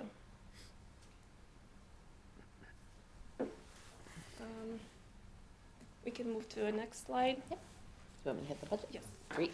So just going to pop back in quickly, budget overview wise, we're going to be asking town meeting to have the tax levy contribute about 53% of the funds needed to operate the solid waste and recycling enterprise fund. And the target, as you know, is usually about 50% there. We certainly have continued to see inflationary pressures of services. The operating expenses categories like collections, disposal, wheelabrator costs are up about 9% versus FY24, and there are continued challenges in the recycling commodities markets. You know, a number of years ago, it was a lot better, but we actually got Gosha got a nice note from a woman at the Mass DEP this week that with some breaking news that it sounds like the Q4 commodities values were up, especially on the paper side, about 30% from Q3. So it sounds like the commodities markets, at least late last year, were starting to swing a little bit more favorably. So hopefully that will continue. And again, in the new initiatives, we will be focusing on implementation of the recycling cards and working closely with the material recovery facility. They will be doing quarterly audits of the materials. That's one of the grant requirements. So we will know exact rates of contamination. And right now, we average on the recycling tonnage from 200 to 250 tons per month, depends on a month. Does that include the contaminated Yes, that's numbers? all the materials that it's collected. Okay, but we don't know the percentage of how much is contaminated? So last time we did the audit, the fiber was under 10% and commingle recycling was under 17%. So we would like to be as close as possible to those numbers. Anything below 25% is considered good quality, but of course, lower contamination, better rates that we will be getting for disposal. And in 25, we would like to focus on the food waste diversion at our schools, especially, and throughout the community. Milind. One quick question. So we are moving to the new recycling cards, but there are some residents who had bought the recycling cards or bins from town. So like, what's the plan for that? Do they return that, or do they keep it for whatever their Yes, personal so use? Like residents will be able to keep those containers if they wish to, but we'll also have scheduled days where they can drop off those, and we will have those will be recycled.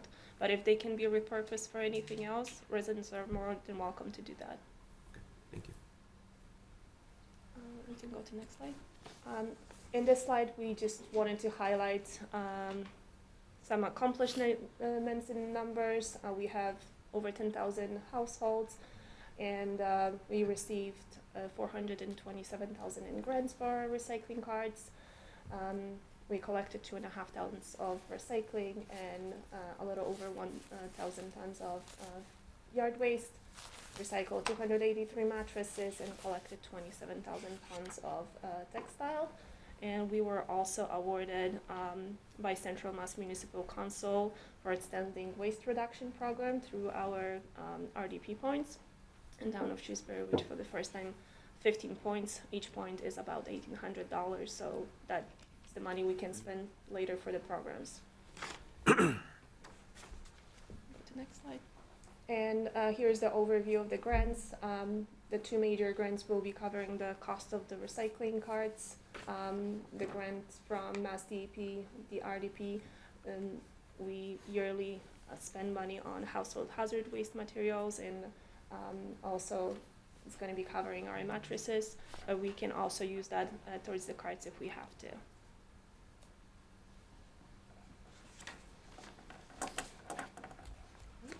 Yeah, that's the overall budget view, and you can see the 1.5 versus the 3.2 in terms of the 53% that we're going to be asking to be funded from the tax levy. Yeah, and with that, take any questions? Any questions from the committee? Milind? One quick question. So, we have townwide so many programs like, through Selco, we encourage the solar initiatives and, these programs like reduction of waste. Are these building blocks towards like becoming a green community? I'm sorry, one more time? Are these building blocks towards, making Shrewsbury a green community? Because I think there is a wider program out there. Yes. If we become a green community, then there are certain incentives. Shrewsbury is already part of the green community, and all those initiatives that you've seen on that diagram are something that we work towards. Recycling mattresses instead of incinerating them, recycling clothing and textile, same with yard waste and recyclables. So those are all the initiatives that go towards the green Shrewsbury. That's good. This recycling grant that we have 185,000, does it cover the entire community, or is it only part of the carts that will be? So it's going to be most of the carts cost. The rest of it will be financed through Casella. Okay. And then is the end user expected to pay for the carts, or is it provided by the town? No, so the carts will be free to each household. Thank you. In case a household needs a larger cart, do they have to pay extra, given that their history of producing recycling waste? Yes, so if residents will need 2 carts per household, they have to purchase additional recycling container. Any further questions from the committee? I open it to the public. Michelle? Just ask a clarifying question. If a household has more recycling than what would fit inside their cart, are they also able to use their own cart or bin or receptacle as long as that's marked on, as recycling? Or is it required to be in one of the Casella carts? So we spoke recently with Casella, and they said that as long as the cart will be compatible with the automatic arm, which has like the metal bar and small handle, they will be taking those. They also mentioned if sporadically, if there's a holiday or a larger party and residents will have cardboard next to the container, those will be taken care of. But generally would like those materials to be inside the container. Any further questions from the public? Thank you so much. Thank you. Thank you. We shall now move on to the next item in the agenda, which is the engineering. So may I invite the town engineer to come up and present. And that is page 159 of the book.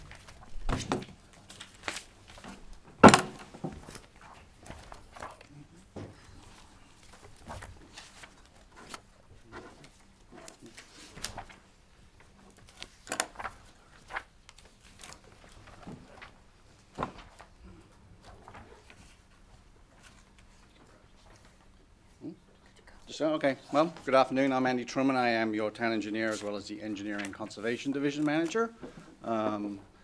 Quickly touching on the goals for this year. 2 of the big ones I'm pretty happy to talk to, and again, it's hard to narrow down 2, is the department got a new GIS platform this year. I don't know if people, but that's basically graphical information system, so it's a visual way to show any number of town metrics in town. So we have a new GIS engineer, manager that we hired this year, and he has been with the town 6 months, and he has developed this software, and we've only just scratched the surface, but we will essentially really be be able to show any metrics in town. The other thing that we're very, very proud of is Leah Cosso, who's our conservation agent. Spent a significant time this year developing a native planting guide for use in town. We'll get that into later slides, but it's a very intense document with anyone who's looking to plant anything. It will tell you native plants, where to get them, what they look like. So very happy with those. FY '24 goals, we did get last year's town meeting, get the Conservation Commission bylaw approved. So a supplemental part to that was to develop the rules and regulations that go with them, which is really where the details are. So we did manage to approve that this year. And like a lot of departments this year, we're trying to transition a lot of our permitting, stormwater conservation onto the OpenGov platform, trying to get away from the paper perspective. So again, we've got those online, so that makes life a lot easier for everybody to permit. Preliminary goals for FY '25, I see the ESRI being a high one. We're trying to really, use that to leverage any kind of data we want to provide in town. And one of the things engineering and ESRI, they kind of tied together, is working with the assessing as well as many other departments to finally come up with a master address platform for the town, because some of it may not be. It's very difficult to have a master location, so we've been working very closely on that. So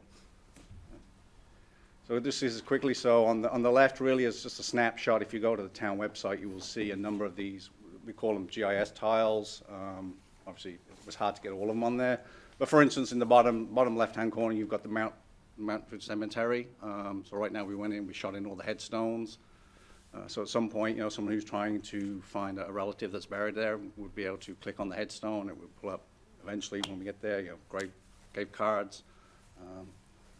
We also have one that water and sewer and engineering a lot. We have basically right now our water and our sewer system infrastructure in the GIS. So again, it makes it very easy if a developer wants to know or a homeowner wants to know, do I have town water, sewer in front of my property? We can, in the old days, it was pretty labor intensive going through all the old files and drawings. So we managed to get all those into the GIS system. So now we can very quickly tell you, yes, there's a water main there, how old it is, what size it is. If it's a sewer line, we can tell you whether there's a connection there for you already. So that, again, I see that developing more and more as we get into each year. On the right is just a quick excerpt as well as a QR code for the planting guide. Hopefully, I recommend everyone to go and look at that. Again, it's got information on anything from shrubs to full-size trees that you might want to plant in town. It's obviously something residents can use, but we also are going to do as part of planning and permitting for developers coming in town. So instead of just saying, we need a certain number of trees on the plan, well, now we can tell you what kind of trees we would like to see on the plan. So I think a great resource. Okay, next slide. So staffing, engineering conservation, budget. As I always like to say, the nice thing about engineering is we get to spend other people's money. So really, it's a level funded this year. We actually have 8 staff. 3 are paid for through the engineering budget. The rest are either paid through stormwater or community planning. But really a level funded, nothing exciting. Mostly staff, a few updated software increases for operational costs. I think that's where the numbers went up, but pretty level funded, so. Happy to answer any questions on it. Any questions for engineering? Just on the GIS, that's, anyone can get to the GIS. Yeah, if you go to the town website, there's one on there. There's kind of a public-facing side, and then there's a town side, which obviously has a little more information on it. But yeah, if you go to the town GIS right now, you'll probably see the typical one that people go to. Yep. So what the zoning, property is, Right. what the wetlands are, that kind of thing. Does it have can you get a satellite view when you? There is an aerial on there, yes. Okay, there is? Yeah. One of the services that engineering pays for every year is a flyover that we get done twice a year through Near Map. So you can see your property lines with a. Yeah, the property line, I always say to people, so the property lines that are shown in the GIS are not. They're based on the best information we have. Right. Some parts of town, we have a better idea, but if you ever want to know where your property line is, we always recommend that you hire a land surveyor. Yep. So, but yeah, as this GIS develops, I can see us adding, the unlimited kind of things that we can put on there at this point. I can't even begin to think. So. One quick question on flyovers. Mm-hmm. Do we sell any of that information to, like, insurance companies? No, it's just for internal use. It's just insurance? Yeah. Because one of the big things now, the insurance companies are starting is flyovers of your property, and you have to fill out a form every 3 to 5 years. It's probably the same company we use, yeah. Yeah. It's very handy. We use it a lot for conservation and stormwater for enforcement. Because we can go back right now to 2016, and there's almost a slide window. We can put the 2 windows on, we can slide across it, we can say, yep. So when people say, no, we didn't do any work in the wetlands, we can very quickly put it up and say, yes, you did do some work. It's a valuable resource for us. Any further questions? Any questions from the public? Thank you. We can go to the next one, Andy, which is conservation. Conservation, so yes, so obviously conservation, say, is part of engineering. Again, pretty straightforward, level-funded commission. I mean, one of the things we did last year is we took over the operating of the treatments in the lakes when the company comes in to treat for the invasive species. So that's basically what the $13,004 is, to pay for that, them to come in, and then just a little bit of operating costs.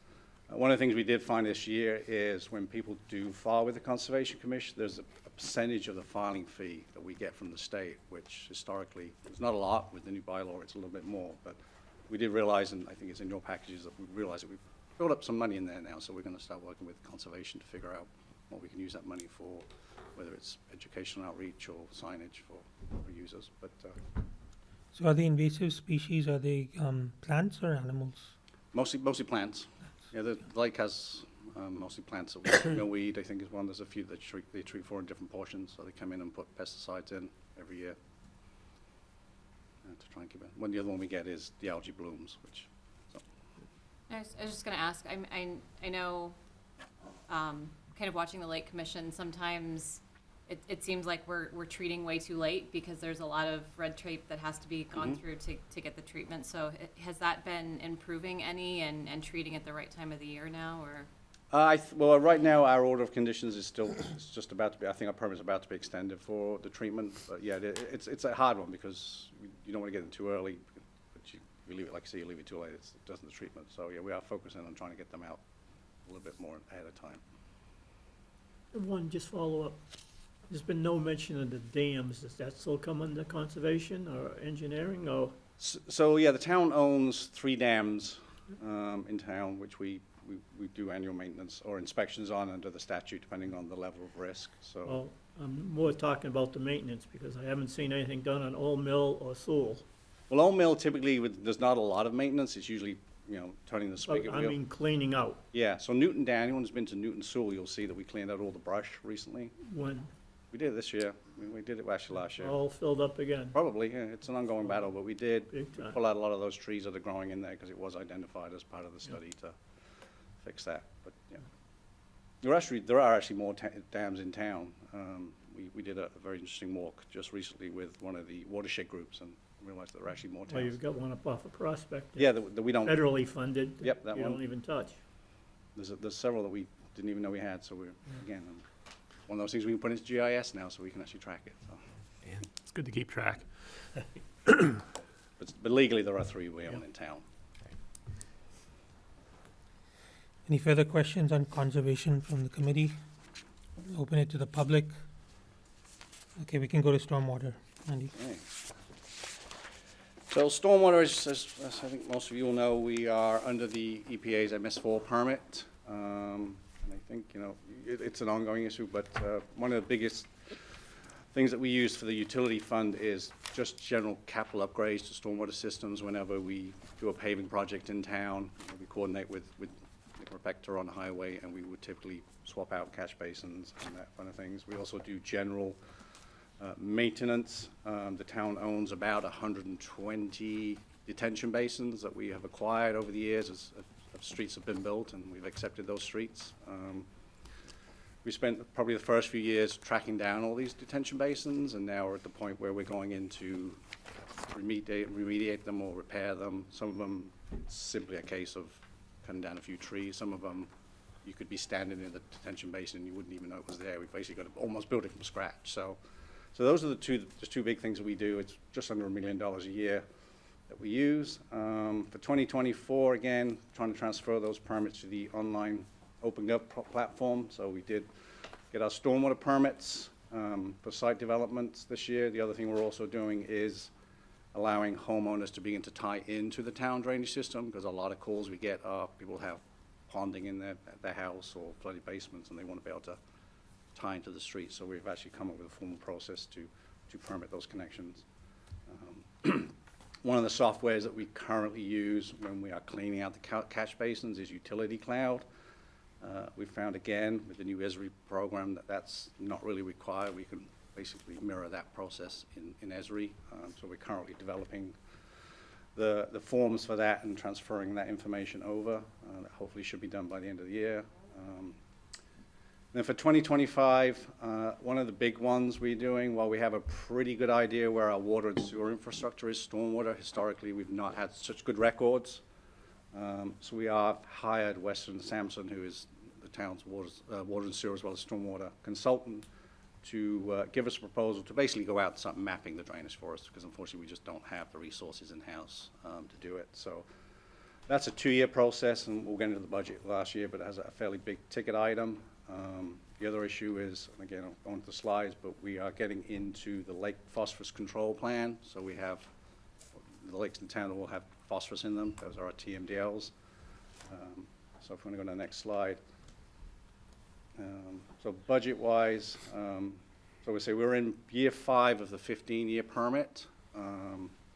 We are currently waiting for the EPA to reissue the permit. There was a number of appeals back in 2018 and a couple of suggested changes to the permit, so we're looking to see what that final permit looks like. We are told it will be issued this year, but we need to start. We're at the point now whereby FY 2026 we need to have reduced 20% of the phosphorus in those lakes, which is not an easy process. EPA basically gives you one option, and that is to infiltrate water into the ground, which is it's great, but it takes up a lot of real estate. So a lot of places in town we don't either have the real estate to put in a fairly big detention system, or the soils are really not conducive to filling it. So we're really looking at some pretty out-of-the-box thinking ways to treat this phosphorus. There are mechanical ways to do it.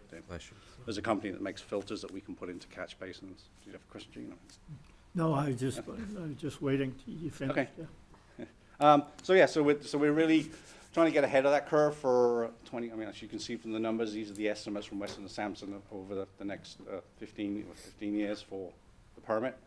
I think for year 8, we should be in good shape. As you can see, as we get into the following years, we are going to have to revisit the stormwater utility fee. So we will be meeting probably with Dave Stone this year to start looking at some projected numbers for what we think it's going to cost to get to that final 100% phosphorus removal. So the phosphorus control plan, that's basically a preventive measure. It's not to clean up the existing. It is both. It's right now. So it identifies the key locations where the phosphorus is. It locates. Each lake has a certain amount of phosphorus we have to remove. I think there's about 1,500 pounds of phosphorus we have to remove from all the lakes. Some lakes have more phosphorus than others. So it's really telling us where the phosphorus is, how much there is, how to remove it, and obviously estimated cost to remove it too. So, but one of the things is we can't really, till we get that final updated permit, we're not sure what we get credit for, because one of the things we do right now is street sweeping, which is we may get more credit for. There's a big increase this year. It's double. We're almost doubling it. Yep. But how much is still in the reserve? It's $1 million question. Pardon the pun. So. Yeah, let me just pull that up. Yep. It's projections as well, and it also. Well, the reserve, we've been putting lots of money in it to a number of years, and we haven't been utilizing those dollars over those years because we're still in the permitting process. But we still took the funds. Right, so we usually spend about half of what we bring in on capital improvements every year, and then the rest we put away for the rainy day fund.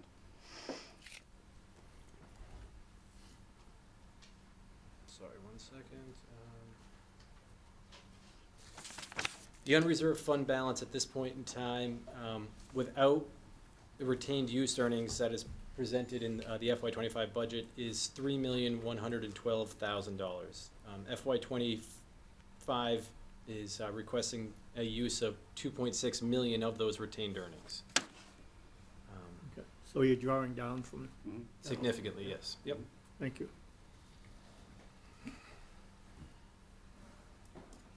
So a couple of things, a couple of the highlights. So one of the big things is this is the mapping I was talking to earlier. So we're hoping this year to hopefully inspect probably about 1,200 drain manholes throughout town and about 2,400 catch basins. They will literally go to each one and have to lift the cover, take pictures, measure it, map it for us so that we can get it into the GIS system. And we'll be able to use that data to start identifying, what locations we can do this phosphorus treatment. We're also looking at maybe retrofitting some of these 120 detention basins that we have through town, to maybe do some phosphorus removal. And one of the other options we're looking at is buying another street sweeper this year, because we are finding it's a very efficient program. So we're putting in for another one this year. That's $6,000, I think, so that's a pretty big capital outlay. So that would afford us to, you know, do the street sweeping, which we do twice a year. And we replace a lot of them on that, but we also remove a lot of phosphorus through street sweeping.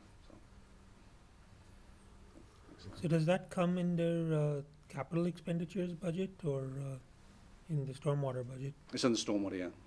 So Under it should be in the- the stormwater capital under. Oh, under capital investment, Yeah. I see, okay. It's say that's the higher end one. The regular street sweeper's a little cheaper, but we think the regenerative air one would be better. So just some fun facts and figures, and I'm sure Nick Spector will touch on one of these. We've inspected pretty much all of our stormwater outfalls now at this point, 98% of them. We issued 26 stormwater permits last year. We also did 114 site inspections for these permits. We only had to issue 3 enforcement orders, which is pretty good. We cleaned just over 2,000 catch basins and removed, you know, 345 tons of material, as well as the street sweeping program. We also had another 460 tons. So last year we removed about 100 pounds of phosphorus from the site. We have about 1,600 pounds to remove, but, you know, again, it adds up if we can do another round of sweeping, so. So you're saying 1,600 tons still left? That's the Lake Phosphorus Control Plan says we have to reduce it down by about 1,600 pounds. 1,600 pounds? Yeah, phosphorus in the lakes. Speaker. Yes. One quick question. So, regarding the inspection and mapping of the storm water manholes, do they include the ones that are on the property? You know, sometimes in the driveways, people's driveways. So we Or- would, or- yeah, if the town has an easement, we have a storm drain, just like many things, there are some storm drains that go through people's properties, we would inspect those, but we wouldn't inspect private ones. But one of the nice things with the stormwater permit, we have a good record of, you know, what's been built in the last 5 years as far as private developments. And we do get credit for a lot of that, which is a nice thing. So we do get to get credit for instance, Market Basket, you know, that's a fairly substantial stormwater system up there, and we'll be able to take credit for that phosphorus removal when we get to that point. But, yeah, no, it's basically just mapping town infrastructure. And we say it's a 2-year process, so. One quick question on the budget overview slide. So I'm stuck there because is it as recurring expense, or is it a one-time expense depending on which year we pick to treat the implementation year? Like in 2026, it's 3.1 million. Oh, go back. Oh, go back those. Yeah, this one. Yeah, this one.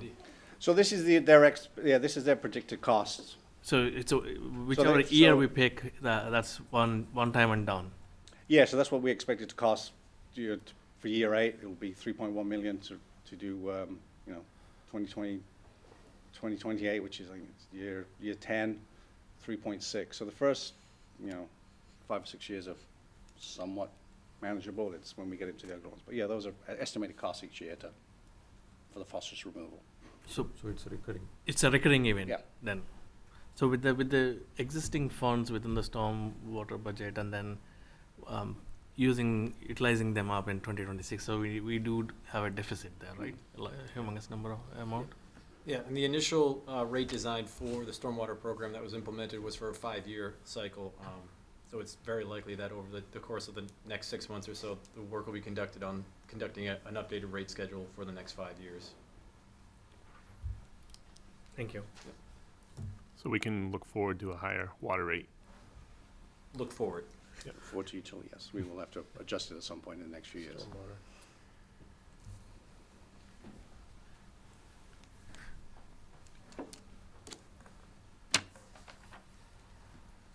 Are there any further questions from the committee on water? From the public? Thank you so much. Andy. Thank you. Thank you. So that completes engineering-related stuff. We can move now to the water department.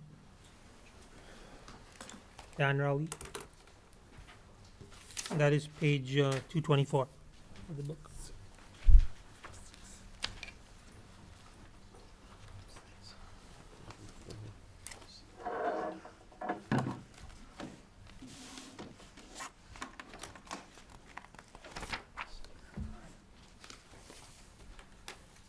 Good afternoon, everyone. Dan Raleigh, Water and Sewer Superintendent, joined today with Assistant Superintendent of Operations for our distribution system and wastewater collection system, Andy Bondar. I always like to begin our Finance Committee presentation just with some facts about our water system and wastewater collection system, both very complex in Shrewsbury. So just wanted to run through just a few facts for everyone. On the water side, we have 207 miles of mains, 8 gravel packed wells. All of our water is treated at the Home Farm Treatment Plant in the northwest corner of town. We have 3 different pressure zones driven by the elevation differences in the town, which there's 3 booster stations that push water to the different zones, 6 storage tanks. We're able to store just under 6 million gallons of water, over 11,600 service connections, over 1,500 fire hydrants, over 2,000 water gates. We're a level 3 distribution system and a level 3 treatment system. What that means is to be able to put a license on the distribution side, it's about 4 years. It's at least 4 years of full-time experience in a water system and a lot of education. Same thing on the treatment side. Our water system was established in 1905.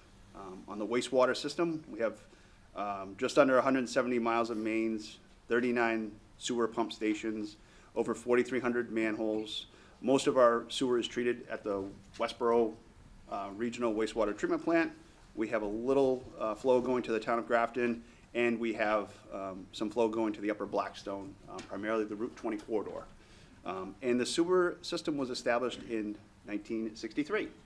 So just looking back over the last year or two, we completed SCADA upgrades for our remaining 17 sewer stations. Those were on a very old-fashioned radio system that failed a number of years ago. We put a temporary cellular-based system in, and now we have finalized all the upgrades so our operators can now look at and control all the stations on an iPad, which if we have any kind of issue, they're able to respond in a very timely manner and just to monitor system and any kind of changes. We've completed the installation of 2 replacement wells, Home Farm 6-6 and Sewell 5. We've introduced 2 all-electric vehicles in the water and sewer division fleet.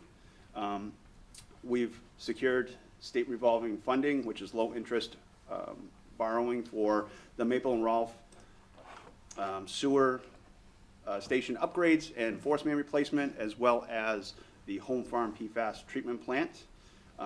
Over this next year, we're working on our lead service line inventory, which is an EPA program to verify materials in the ground. So we're about 75% going through all of our records for that, and that is due by the middle of October. We're working with the Business Management Division to really ramp up our meter replacement program, and we're working on policy and SOP development for the Home Farm water treatment plant. Our motivation there is we had a retirement. I've had a couple retirements over the last few years, and we've brought in some new folks to run that. We've been very successful in our recruitments. We've got a great team down there, but want to seize the opportunity to really capture, if you walk into this, it's a very complex operation, so we really want to document, if you were to come in tomorrow as a new operator, what can we provide you with to make you successful? So, and then looking forward to FY '25 and beyond, we have about $40 million in capital improvements coming up in the next few years. So, exciting time to be in the water and sewer division, looking at design, bid, and construction of the Maple and Rolfe sewer station upgrades and force main replacement along Maple Ave, really from Route 9 to Hutchins. We actually just put out on the streets for bids the Route 20 sewer expansion between Clue Street and Puritan Street. That will complete the town's portion of improvements along the corridor. There has been ongoing construction through the wintertime between Clue Street and the easterly entrance to Stony Hill. Sewer expansion as part of a development there. So this will, with our portion, we'll have from that entrance to Stony Hill all the way to the Worcester line sewered along Route 20, which is quite an impressive project. We're under design for the Home Farm PFAS treatment plant addition, so about 30% design there. And we are working on specifications for the Oak Street water storage tank rehabilitation. Slide. Just a budget overview.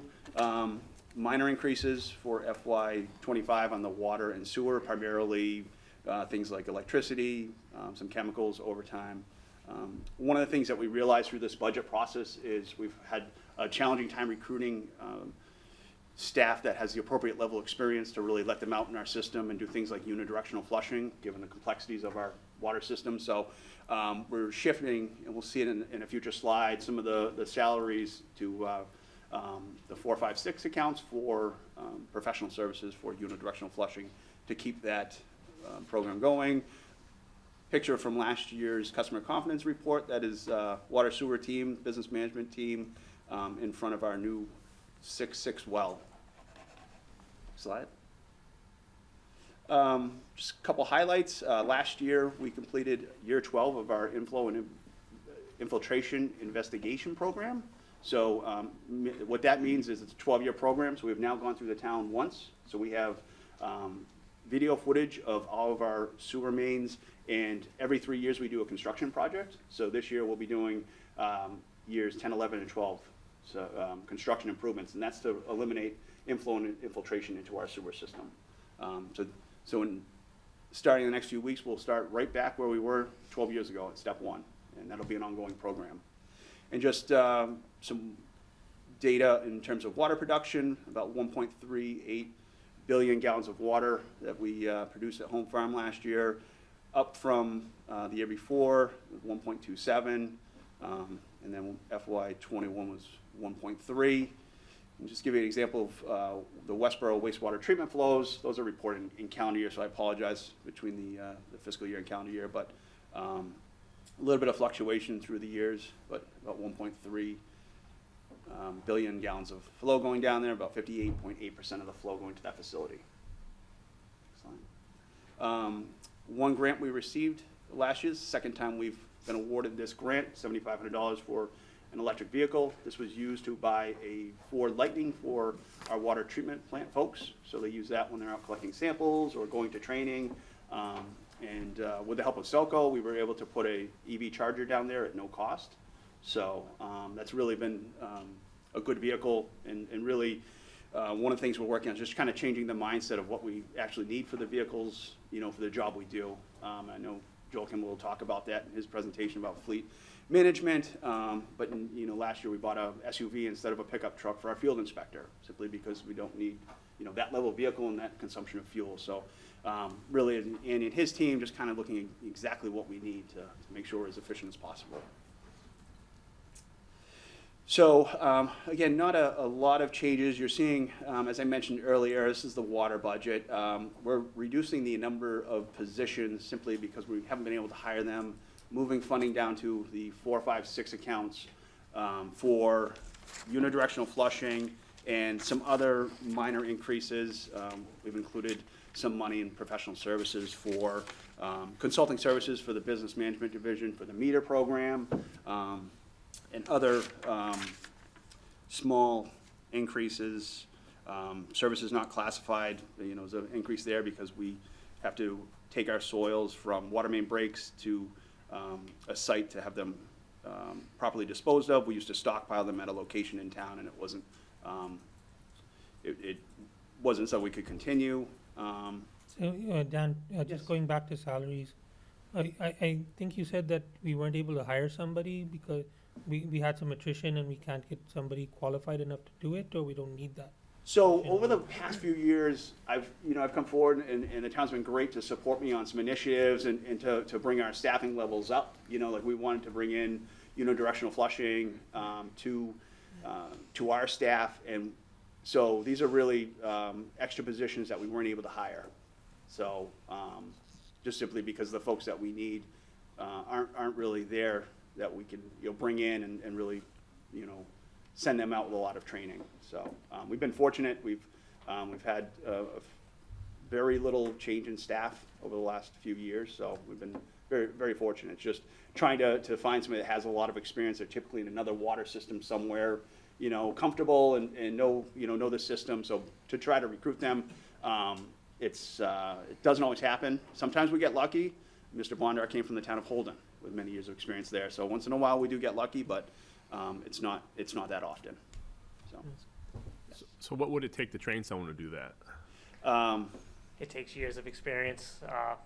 You have to be licensed by the state, and unidirectional flushing, there's so much that can go wrong. You really gotta have a hold on the hydraulics of the system. And So is that something you're looking to do with internal employees, or we're just gonna contract it out? So I think for this next year, we'll contract it out. Yeah. And then we'll, this time next year, we'll take a look around and see, we have a few new folks that we're bringing on, just to see where the staff, capabilities are. But we felt it was a prudent move at this point to, utilize that funding to keep that program going forward. So we want to build it up by hiring people that already know how to do it versus internal training. Well, we're working on internal training. It's just, Okay. that, But if it takes years, I guess Yeah. I'm saying, if you're telling me it takes years to do, which is fine, Yep.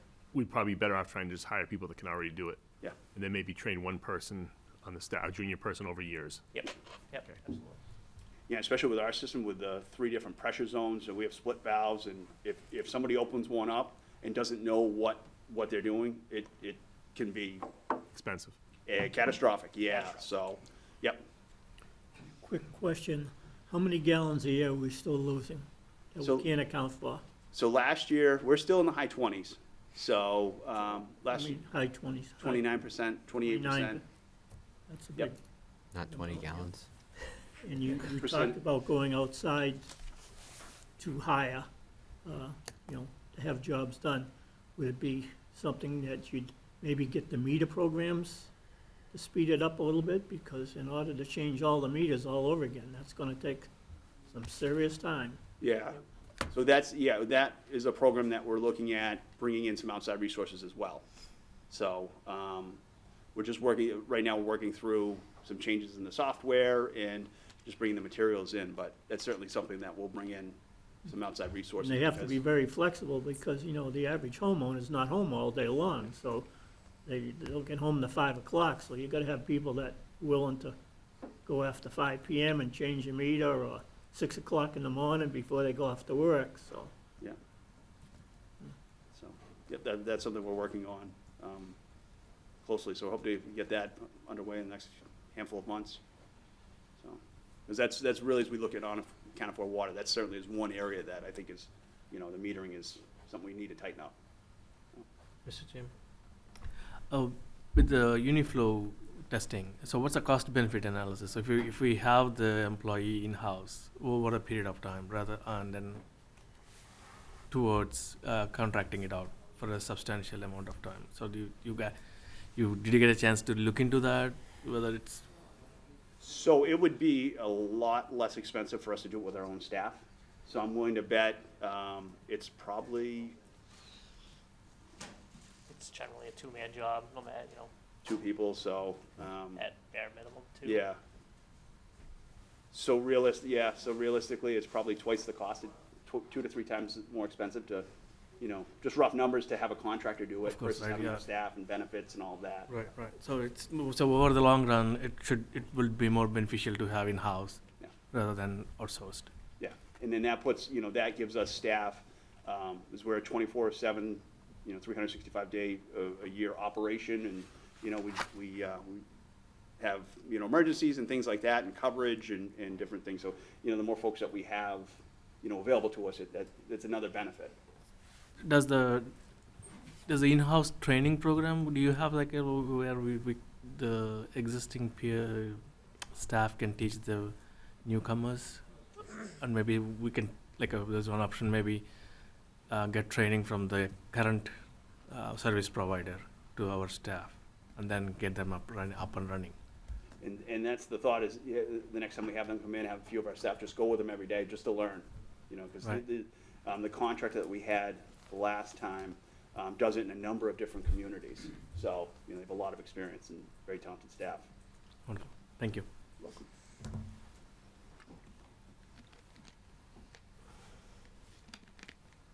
Let's see, and then sewer, only some minor adjustments in expenses, electricity, some other minor costs there, but not a lot of changes for the sewer system.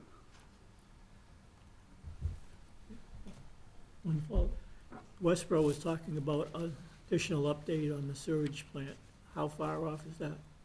It's a good question. I have not received an update from them for some time on that, so I'd have to look into that and get back to you. As far as the sewer budget is concerned, I may have missed this in your presentation, but what were the $3 million worth of capital investments we're going into for 2025? Let's see.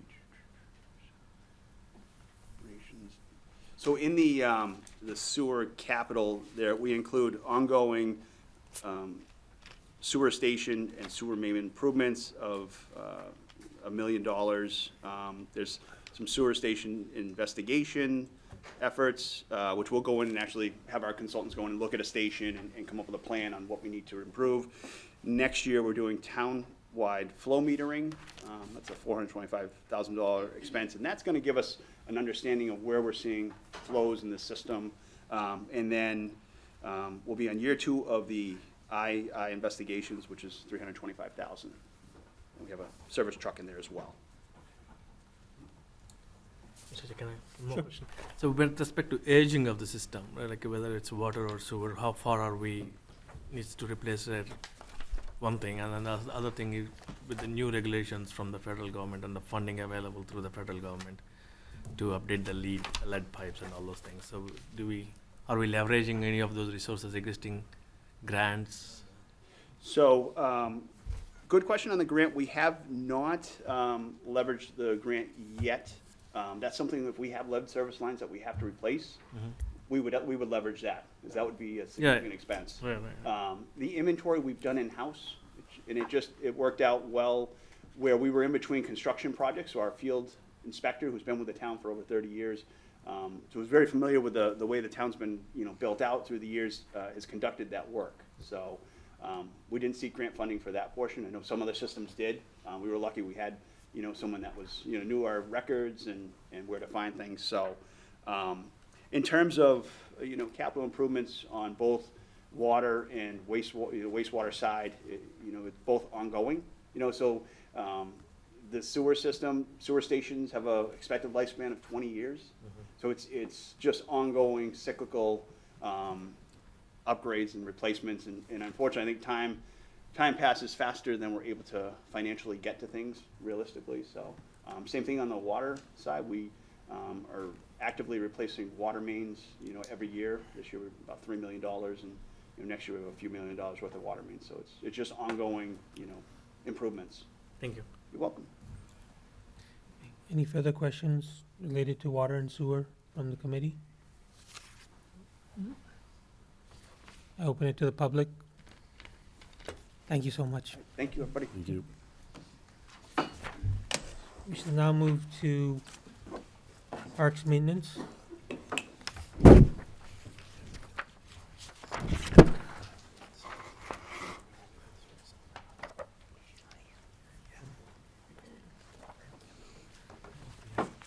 And that is page 178 of the book.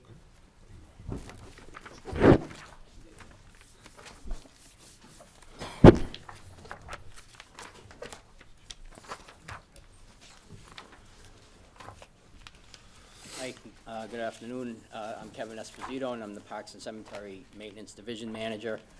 I have James LeMay with me from the Parks and Cemetery Commission. Good afternoon. My main tasks are the overall operation and budgeting for the division. The department staff consists of a supervisor, a cemetery program manager, 4 full-time equipment operators, one that's funded out of stormwater, and currently 4 part-time laborers.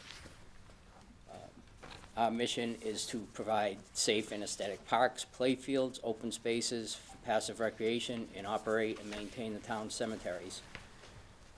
We maintain 18 playgrounds, 65 acres of fields, 2 state boat ramps, the Donahue Rowing Center, the town common. We do all that with a combination of town employees and subcontractors.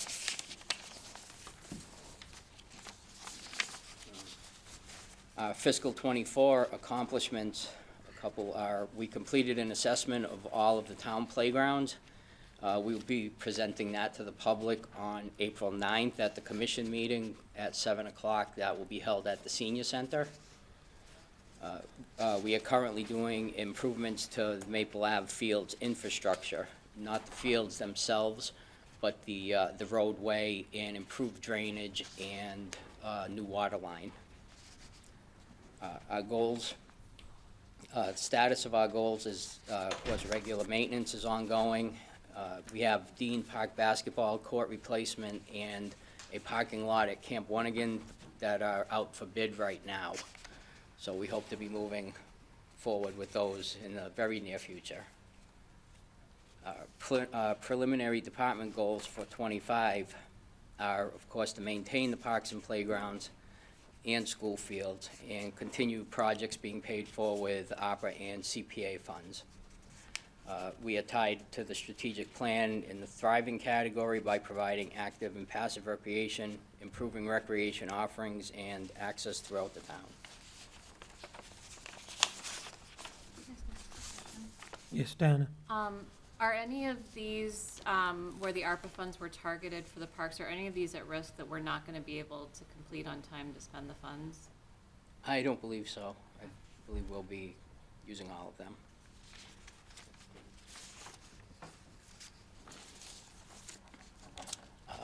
Budget overview, we have slight increase in part-time labor costs.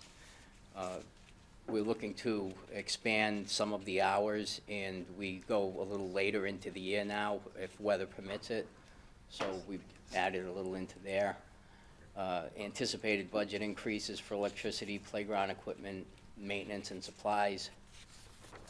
The challenges of working within the budget that is far less than what we need to properly maintain our many facilities. This limits us to more of a reactive than proactive approach. Implementation of a comprehensive playground safety inspection program to better maintain playgrounds is in the works right now as part of our assessment. We'll be working on a system to better inspect and repair.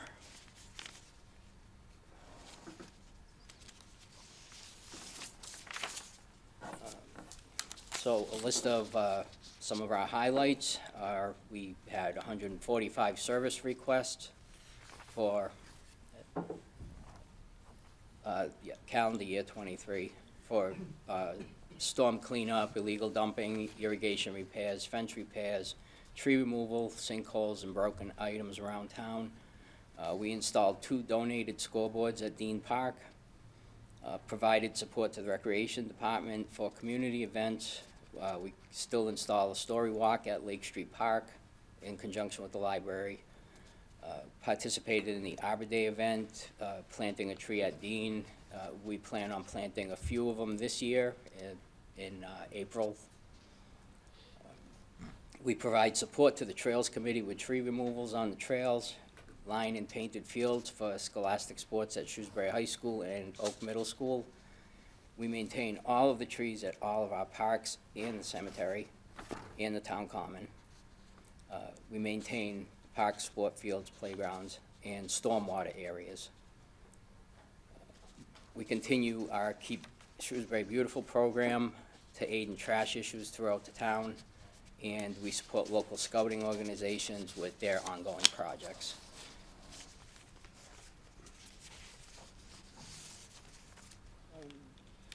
So we have again, our slate, our increase in the budget is, some of it is for part-time help. It's other increases are supplies and utilities. That really takes up the rest of the added funds. It's hard to keep up when sometimes the shipping costs are the same as the product that you're buying. So that's one thing that we've had to deal with, so it's nice to have a little padding in there. Do you have any questions on the budget part? Gene? One quick question. Last year, you got some dollars for consulting, looking at Edgemere Park and a couple of the other playgrounds and things. Has that been completed? That's what we're presenting. It is completed. That's the playground assessment that we're presenting in April. So yes, it is completed. Is there dollars attached to it too? Only the cost of the assessment. There is no money moving forward just yet. I didn't know if they provided any estimates on what the project would cost. Well, it's a lot of projects, so I do have preliminary costs on a couple of areas, playgrounds. I mean, we can start at 800,000 and go up from there at each location. So that's what we're looking at in the future. I mean, our plan would hopefully be to replace one a year, if that's possible, if not one every other year. So again, those are preliminary costs. We had some designs done, but they're not exact designs to the exact equipment that we would want and things like that. So it was just to get a ballpark idea on the repairs. The assessment itself is more to tell us a state of the playgrounds and where we need to go from here. It's a roadmap forward on safety issues and how we need to go about maintaining them better and inspecting them better, and what order we should be replacing them in. Thank you. Any further questions on parks? Ann? So I noticed there's a decrease from the department request to what's in FP1. So is that primarily just less ability to go out and maintain things is the impact of that budget decrease? It's, well, I guess I asked for a lot. That's number one. We were looking at our proposed increases due to a lot of rising costs. I was looking to raise playground funds for our repairs. Anything we get hit with is a big hit. You know, we've had to put $8,000 into a playground this year. I just recently had a pump controller that went, it's $5,000. So while I don't have concrete costs to back up what I'm asking for, it's these kind of things that push us over the limit of what we have. So. Thank you. Any further questions on parks? Any questions from the public? Okay, we can move to cemetery.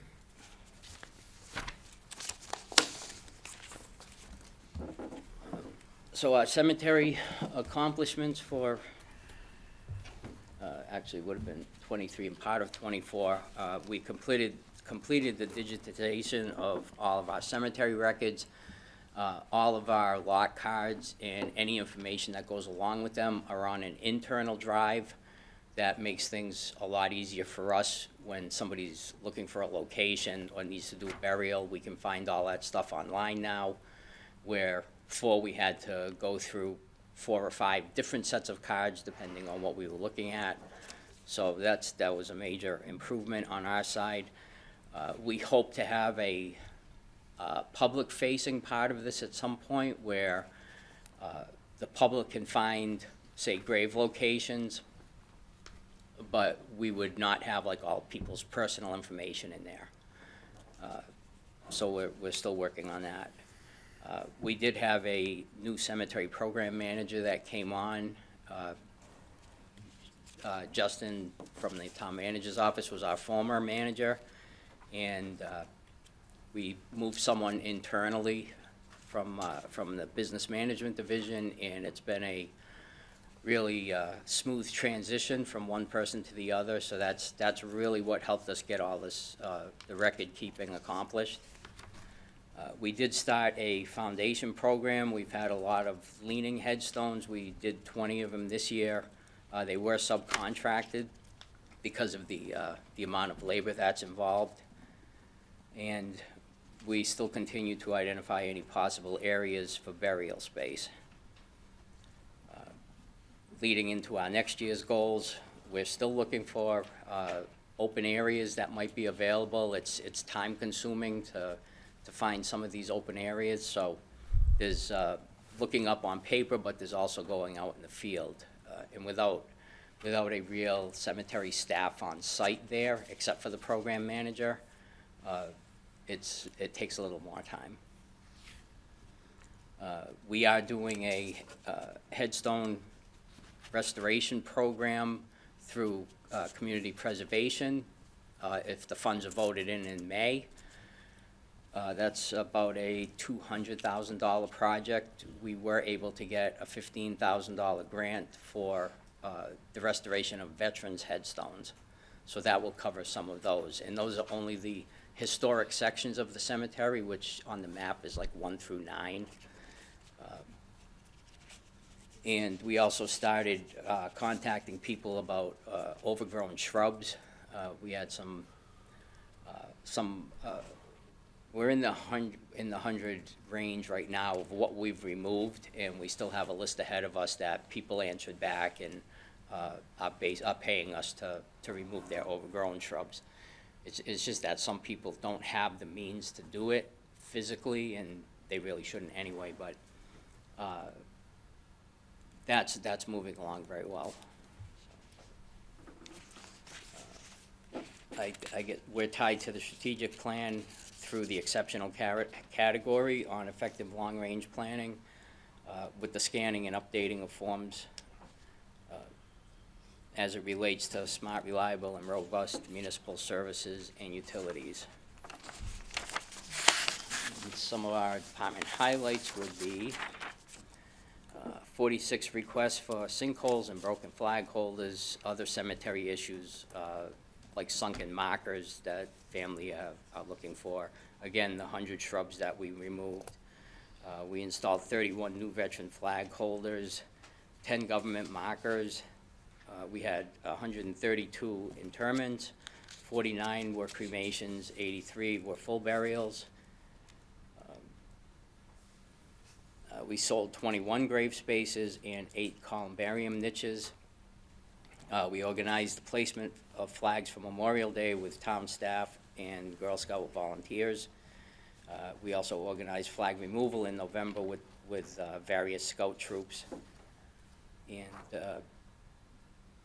again, the assessment of the historical section of the headstones was completed. That was a project that we had previous funding for, so that was the first phase, and now the second phase would be getting money and going out to bid to have a company come in to do the repairs.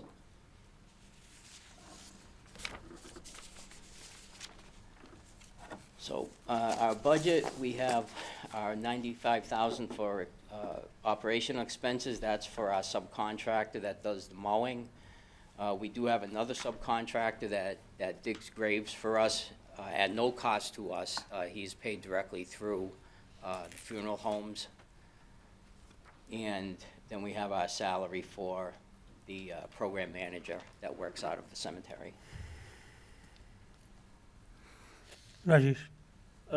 Within the budget line item, I think the ground maintenance has like the 95,000. In 2023, there's a 30,000 professional fee, one-time professional fee seems like in there. But then it looks like, but this year it's still the same requested budget. So is that a professional fee is continuing year over year? Well, we're, the contract that we have is for 3 years, so it's the same price each year. Is that?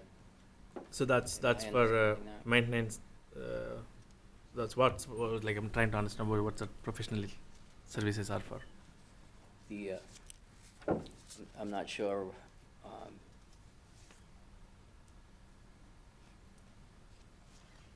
Right, so I'm not sure what the other cost is. I know the number. Oh, you don't have to answer it now, but it's on page 176. 30,730. Yeah, it's in professional services, 30,000. I think that may be related to historically parks and cemetery were a combined department, and they've been separated out since. Ah, okay. Yeah. Okay, thank you. Any other questions for cemetery? From the public? Thank you so much. Thank you. We'll now move to public buildings, page 146.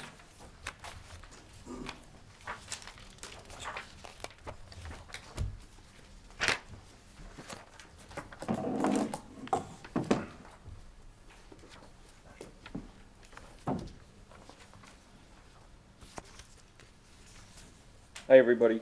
My name is Bill Tuttle. I am the division manager for public buildings. And, I've been in this position for about a year and a half now. I originally started down working out of Oak Street as a supervisor of maintenance and building repair before I moved up to the town hall. Public buildings is made up of 25 full-time employees, including myself. And so there are 15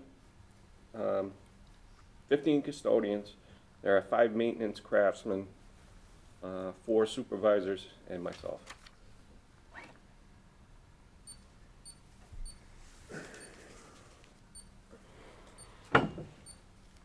We have some slides of some of our projects that we worked on over the mainly over the summer. We did the gym floors over at Sherwood Middle School, Oak Middle School, and also at the high school.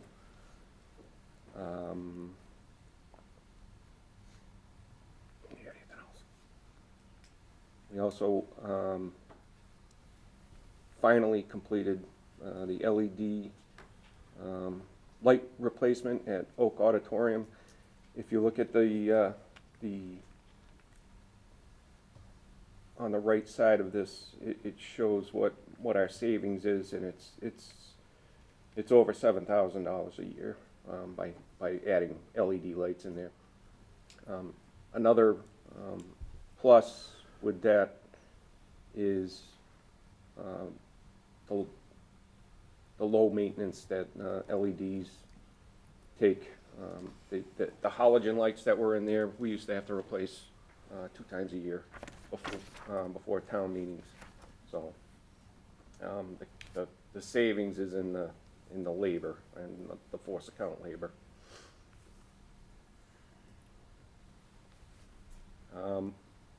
We also replaced carpets in the 3rd floor classrooms of Floral Street School. This almost completes our 5-year capital plan. All the classrooms have been done. I hope to do the media center, and there is one more classroom that needs to be done, but it's like a music room. And that will complete that. And everything that was in there was basically original from 1997. So teachers are happy.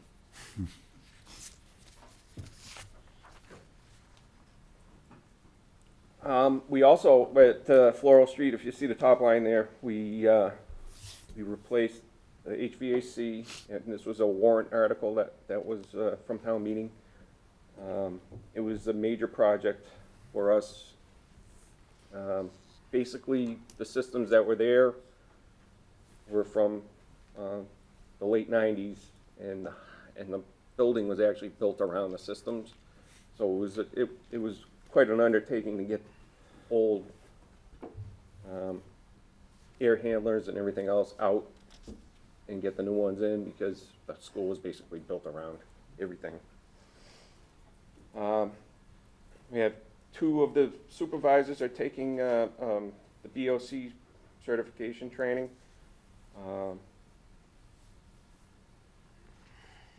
We have a heat pump system that is going to be installed shortly. They're going to start this job at the Donahue Rowing Center. That will electrify the building, and that's like, other than the brick schoolhouse up by fire headquarters, that's the last oil heating system that the town has. We're also going to continue on with the LED replacement up at the high school. That is in play. It will probably happen after June 20th, whenever the kids get out. And as you see on the bottom line, the 1830 brick schoolhouse, we're also electrifying that building, and so that will do away with all of the oil heating systems in town.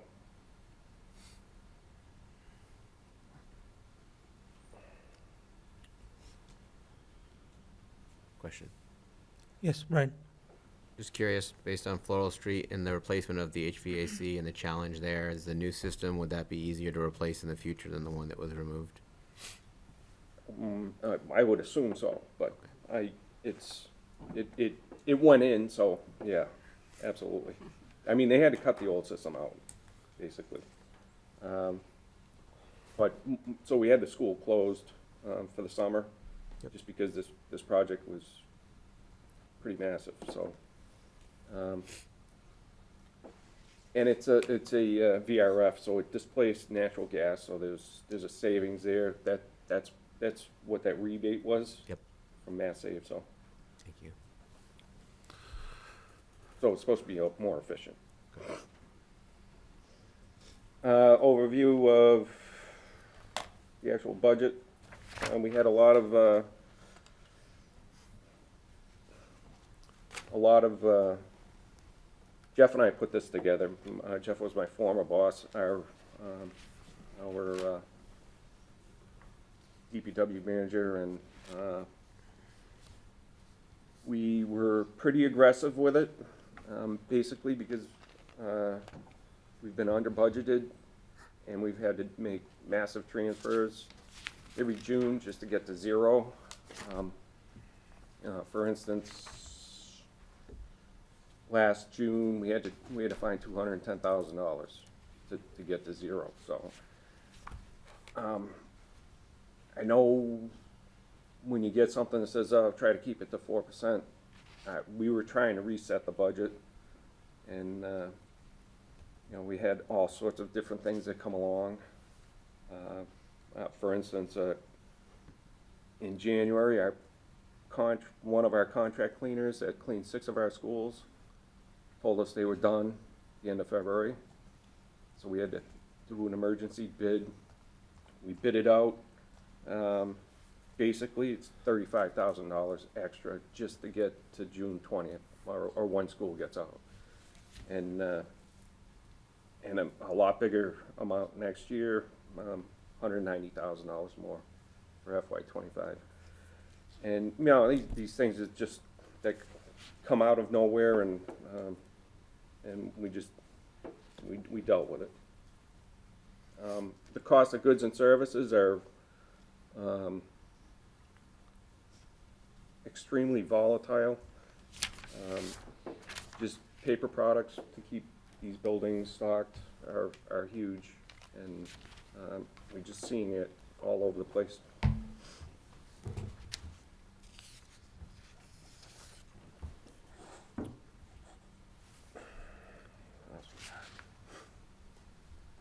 Any questions?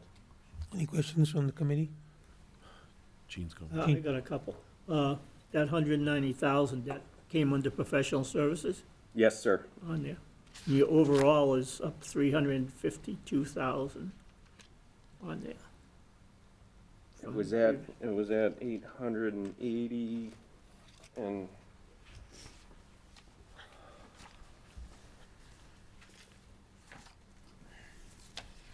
Well, I'm not doubting it, I'm just saying that's what the total is. you know what's not shown in there right now is we have a bid package out right now for the Clean Oak Middle School.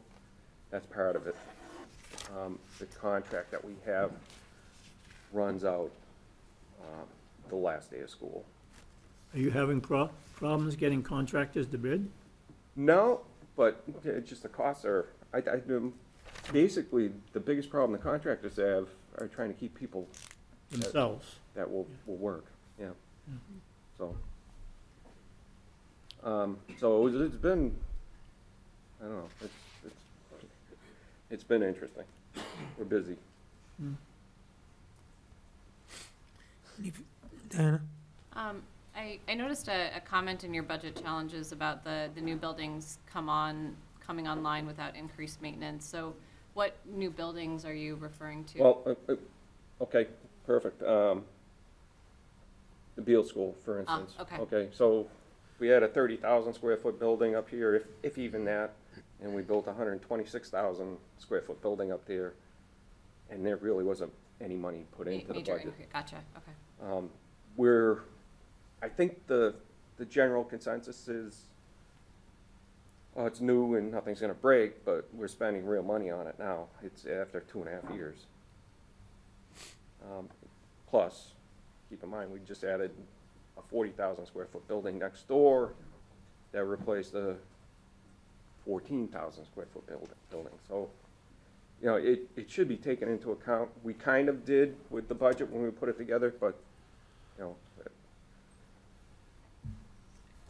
May I ask a follow-up question on that? So what's a cost increase on the Beal maintenance compared to other school? What proportion is that? I don't know how to answer that question. By adding new Beal instead of old Beal?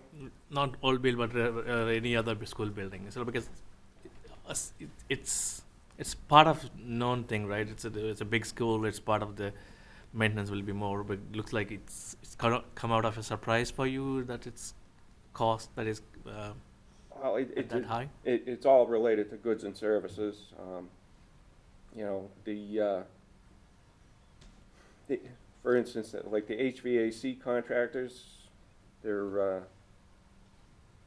costs have gone through the roof. The parts that we buy to repair, we definitely try to repair what we can ourselves with our maintenance craftsmen. But it just seemed, you know, huge increases. So take Sherwood School, for instance. There's a rooftop unit up there that failed, and we spent $25,000 repairing this thing, and it took probably 4 months, and the principal and the teachers and everybody were kind of upset because it interrupted their comfort. Thank you. You're welcome. Diana? I was just gonna ask, right, maybe this is an opportunity for the future, say when we're finally able to expand the high school, like, being thoughtful about operating budgets for all the departments that, to match kind of the square footage or the things that we're adding. Hopefully there's an opportunity to do so, right? I know we're obviously operating under huge financial constraints with our, tax revenue and trying to maintain the override, but, just hopefully we can plan better, right, in the future.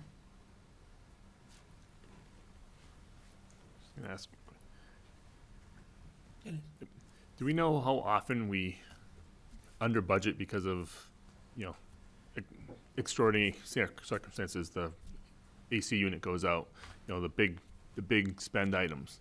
Because I know we do budgeting for we're gonna do 12 repairs or whatever, in this year. But for the ones that weren't there, I mean, do we know what that usually costs us? Is it something we should be budgeting for to begin with? It's a ton of money. For instance, and the library is not that old. I think it was renovated in 2016. Yep. There's a rooftop unit up there that in the past 2 months I've spent easily $20,000 on. So most of them are unknowns. Right. I'm talking about the unknowns. If we could keep track of how many unknowns come up each year, it might be part of what we should budget for. If they're It can. I mean, the major buildings account is usually what we used to use that for, but Okay. because of budget constraints and the cost of everything, I've been using it more and more for regular maintenance things, like boiler cleanings. We spend almost $60,000 a year just cleaning boilers. Yeah, I'm just wondering if going forward, we can somehow think about this in the budgets. It can be tracked. Tracked, and then just make sure we're, every year, I think we transfer money sometimes, et cetera, but every year it seems like there's enough major issues, which every homeowner gets themselves, by the way, that, maybe we need to make sure that's in the budget. And, if that means at some point we have to say, hey, we can't afford it, then we have to bring that up. But just until then, I think we should try to let the community know what you're dealing with and things like that as well. All right. Yeah, keep in mind, and I mean, every year goes by, everything gets older. Right. No, I know there's a lot of things. I've in Including years us. past, I've talked about this. When you do new schools, there should be a minimum maintenance budget that goes with each school every year that gets funded first. But I'm saying I'd like to know what those numbers are going forward because I think it's telling. That'd be good. Yeah. Quick follow-up on that library or bill. So, majority of the new equipment should be under warranty, right, for a certain period of time? How long is our most extended warranties? It depends, like, up at the Beal School, some of that, those rooftop, there are 21 rooftop units on top of Beal. There's still some manufacturer's warranties, but I believe we got hit by lightning twice up there, and that voids it. Oh, okay. So I ended up having the HVAC contractors come in. Act of God. So, don't we have some sort of protection on lightning things? Or? There's protection up there. Yeah, it just. It's not insurance? No, like protect the. Oh, lightning protection. Lightning protection. Is it not part of the bill structure? It is. It is, We right? do, yeah. I don't know why it didn't work, but I know what you're saying. Yeah. Didn't hit Miss. that pole. Thank you. The HVAC unit was more attractive. Any further questions from the committee? One curious. Sure. One curious question about the cleaning. The agency that you said in February. Is it they just went out of the business, or they were not able to cope up with our service level requirements? It's kind of a little bit of both. They're getting out of the municipal stage. They're big, but we're not making any money. Just because of the cost of goods and services and their help. That's kind of what influenced the cost to hire the new contractor. I'll just Did they supplement break that a the little. contract and leave, or did Well, they? yeah, we mutually parted ways. I mean, unfortunately, that's what happens sometimes. We do a 3-year bid and we get the lowest bidder, and a lot has changed in the last 3 years, as everyone knows, as far as price and cost, and they felt it was more advantageous to walk away from the contract than continue to do. And, we're looking at what our options are associated with that, but Bill and his team quickly pivoted and got a new contract in place, which was the most important thing to do, and we'll work at that other stuff as soon as we can. Is the contract break fees built in? Sorry, is the contract break fee built into those contracts? So do we get any? Because whatever the difference between the new contract and the old contract, That's what we're pursuing, yep. Any further questions? Public buildings? I open it to the public. Thank you so much. Thank you. Thank you. Thank you all. I appreciate your time. We shall now move to the next item, which is fleet management. And that is page 162.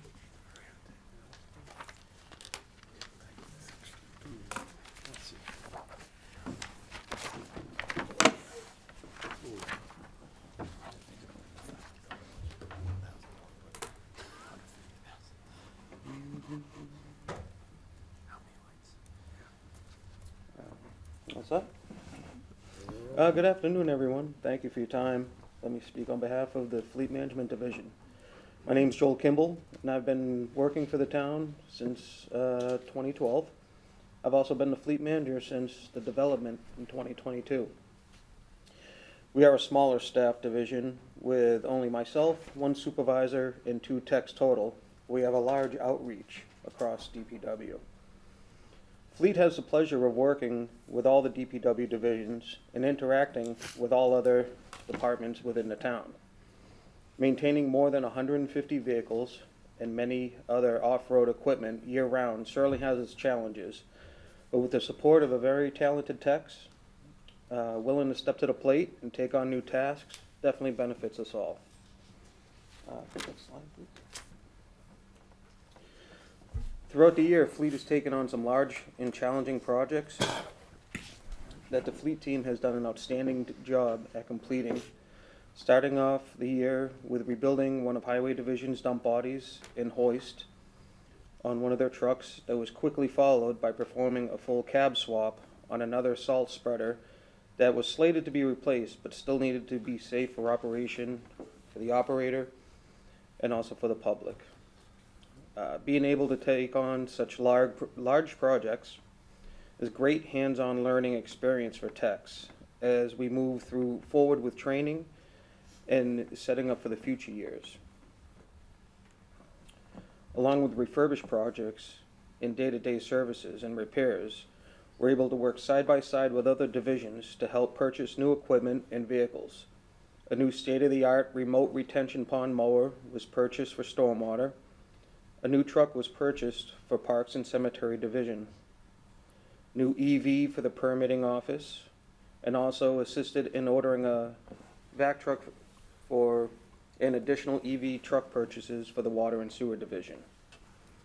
Working with the town manager's office, 2 more additional EVs were just purchased and just recently delivered for other offices to utilize. I have so many pictures of certain things that I take throughout it's tough to put them all into slides and choose the best ones.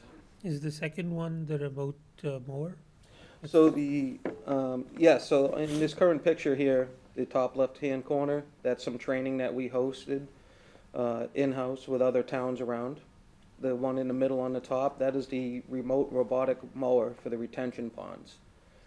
The one all the way to the right, that is the body that we put a new hoist underneath and put a whole new floor in. And then the trucks across the bottom is the truck that is slated to be replaced. Working with a local vendor and everybody, we were able to source a whole donor truck. And we looked at all our options to keep that truck safe and on the road, and there was just no structure underneath that was worth putting the money into, and it would have ended up costing more putting the money into the original cab. So we were able to work. They located a truck of actually all places in Maine, and it was in better shape than what we currently have. The salt likes to eat the trucks. And it was a large project taking on something such as that. And actually all the way to the right on the bottom was the first time loading it up and heading out the gate. So that was a good feeling of accomplishment for the techs. I have some really good pictures of them. Looks like they're wrapped up in a wiring monster and everything. But they worked right through it and did a great job.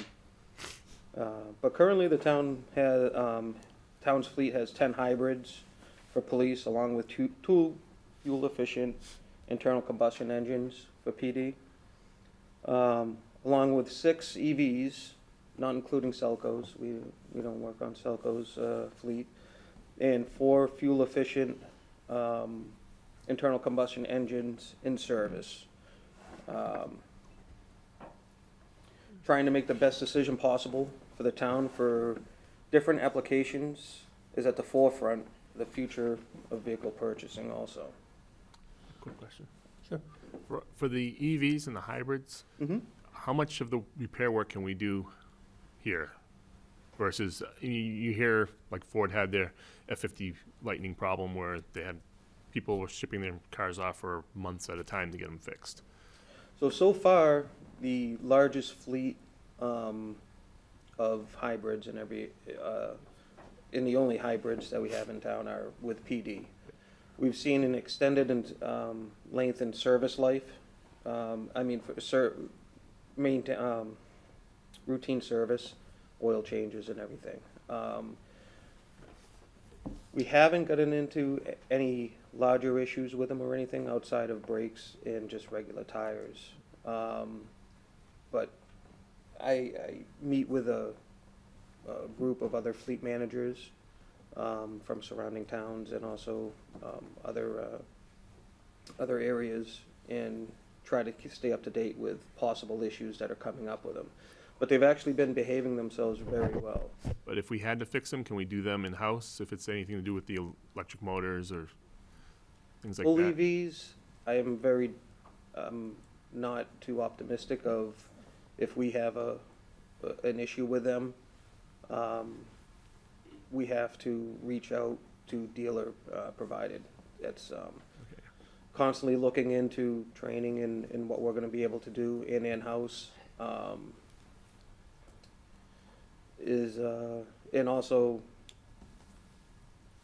there's a lot of questions that are unknown. Yeah. Whether or not you have an issue, is it actually an issue with the vehicle itself, or is it an issue with the charging station? Then we haven't run into it yet. We've tried to ask the questions, to which nobody has any really good answers to them. Okay, I mean, I'm supportive of electric vehicles. I just not sure I want the town to be the guinea pigs on finding out all the different issues, so. Yeah, I definitely, I feel they have their place. But I am personally am not 100% sold on it replacing everything. I just recently met with, again, some other fleet managers, to which another town has a full EV in their police fleet, and they're seeing 14 hours out of a being online before it needs to get a charge. But there again, I don't know the metrics of, is it on a detail? Is it on, how busy is the town? How many calls did it go on? Where we run, PD runs 2 shifts, their cars get cycled through a lot. There's a lot of questions and everything that we have a lot of conversations also of what ifs. Yeah, my biggest concern would be just can we repair them quickly when something big goes wrong, or is it? I agree, and so far, knock on wood, they've been solid, so. Right. In continuation with EVs, and maybe this is a question for you, Kevin, as we go and build more and more charging stations around town, and people have their residential capability as well. I mean, I've been hearing a lot about towns having capacity issues in terms of charging, the ability to charge the electric companies. So does Selco have any plan to expand or a need to expand capacity, given that both the town as well as residential EV usage is going to go up? Selco's in the process of expanding our grid here in town for all the reasons, associated with the future electrification of many, many things and demand that we will see. Right now, we're not close at all or in any jeopardy of not being able to supply the electricity that we foresee needing in the next 3 to 5 years. And they're doing a lot. What may at times appear like a new pole replacement program like you'll see on Crescent Street right now is really a massive wiring and infrastructure upgrade associated with that. So, they're working on it, and finding ways to incorporate battery storage into private developments and public developments and things like that to be able to make sure we can meet the demand. Diana? Question. So, I mean, we just have a handful of EVs and hybrids, so that's a relatively small percentage of our overall fleet, correct? Correct. Yes. Okay. Yes. Hello. One quick question. The other day, police chief was mentioning about the EVs or hybrids need to rotate or change tires more frequently than the other combustion, you know. So have you seen anything? So we have seen an uptick in tire wear, just mostly because of the regenerative braking, because as it's accelerating and as it's decelerating, it's almost double usage of the tires. A lot of it has to do with driver habits also. The the running joke is how many miles do we get to the sidewall? Mostly because accidents do happen, whether it be catching a curb or something like that. So the service life of a tire actually, to get down to the completely worn out, what the public would deem time to replace, we look more so into a future, a safety aspect of it. So we tend to do a little tire changes and everything a little early, just because it's, you know, we try to keep the public's, you know, the public and the user and everybody, the driver, the officer, best safety in mind. We never know, I mean, what the day is gonna bring, and we don't wanna have anything go down or anybody get injured due to a tire that was, you know, we'll run it. So we'd rather do it a little early than a little later.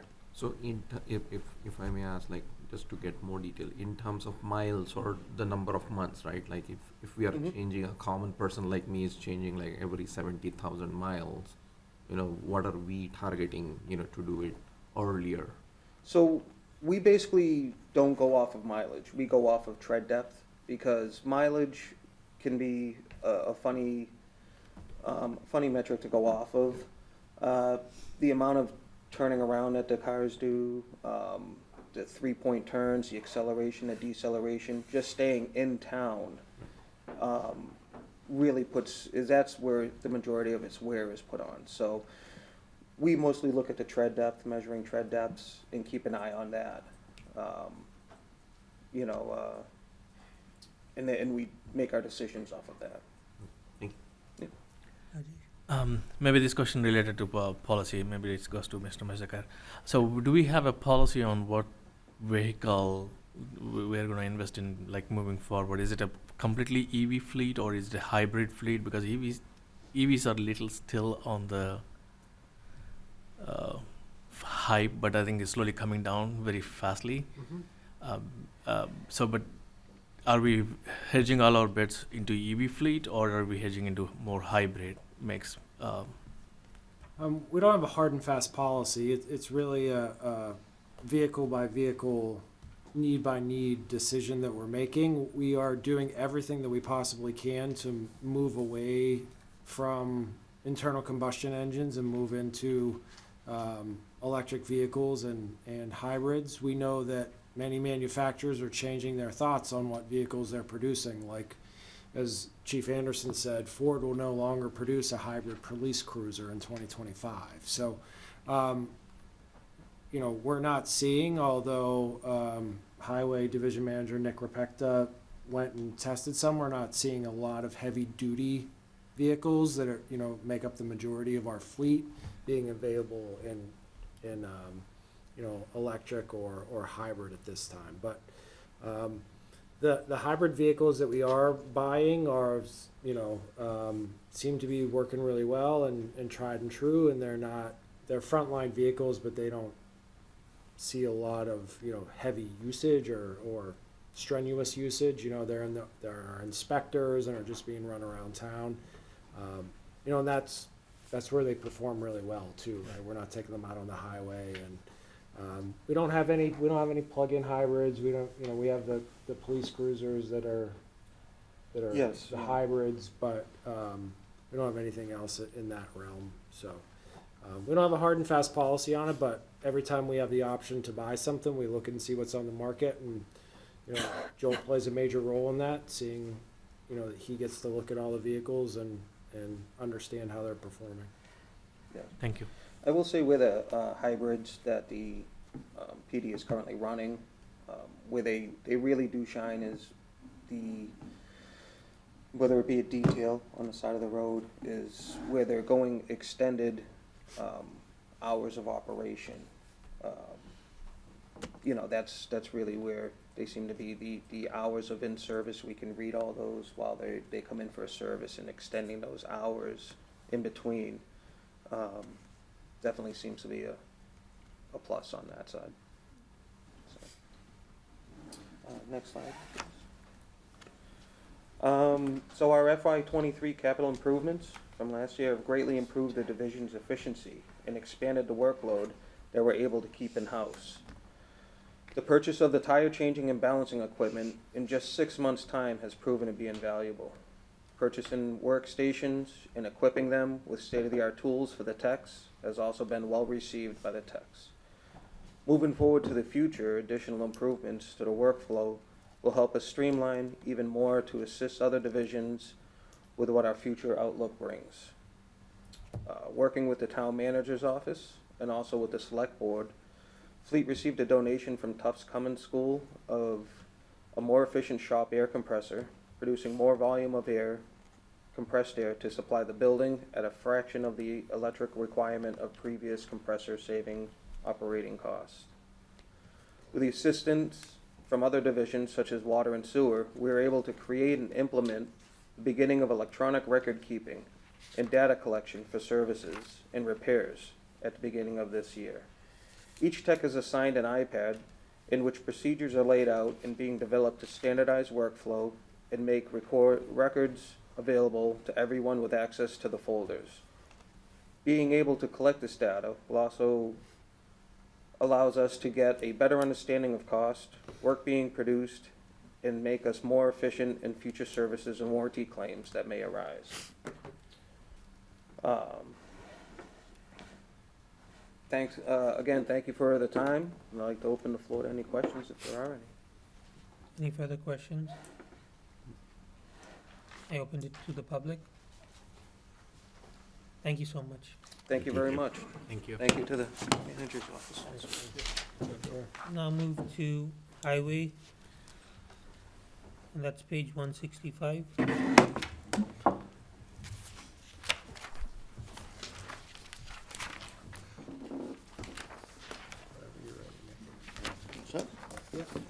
Good afternoon, everyone. For the record, my name is Nick Rapecta. I'm the division manager for Highway.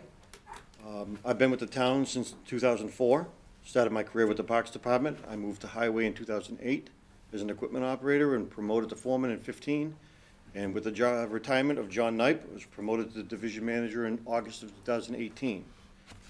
So the Town of Shrewsbury Highway Division maintains over 320 lane miles of road. We also maintain sidewalks, line painting, traffic control devices, roadside mowing, catch basin cleaning, storm drainage, and snow and ice control, just to name a few. The objective of the Highway Division is to maintain roadways as safely, quickly, and cost-effectively as possible, and to maintain normal traffic conditions to all motorists. Highway currently staffs 1 division manager, 1 supervisor, and 9 heavy equipment operators. In the past, we've added staffing so we can be more versatile, taking on more tasks in-house and relying less on contracted services. Again, we're currently 9 equipment operators, the supervisor, myself, and we've had the difficulty filling tasks with contractors, not only to perform snow operations, but for construction tasks like catch basin repair, fall street sweeping, roadside mowing. The highway staff has begun to take over where we couldn't find the contractors to fulfill this, much to my division's credit. And I'd like to recognize all my staff for their hard work and dedication throughout the year. Some of the accomplishments over this past year.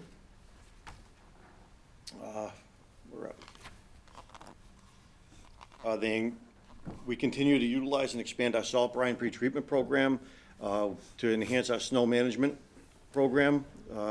We also continue to utilize our route optimization plan that redesigned all our salt routes and sidewalk routes and make them even more efficient.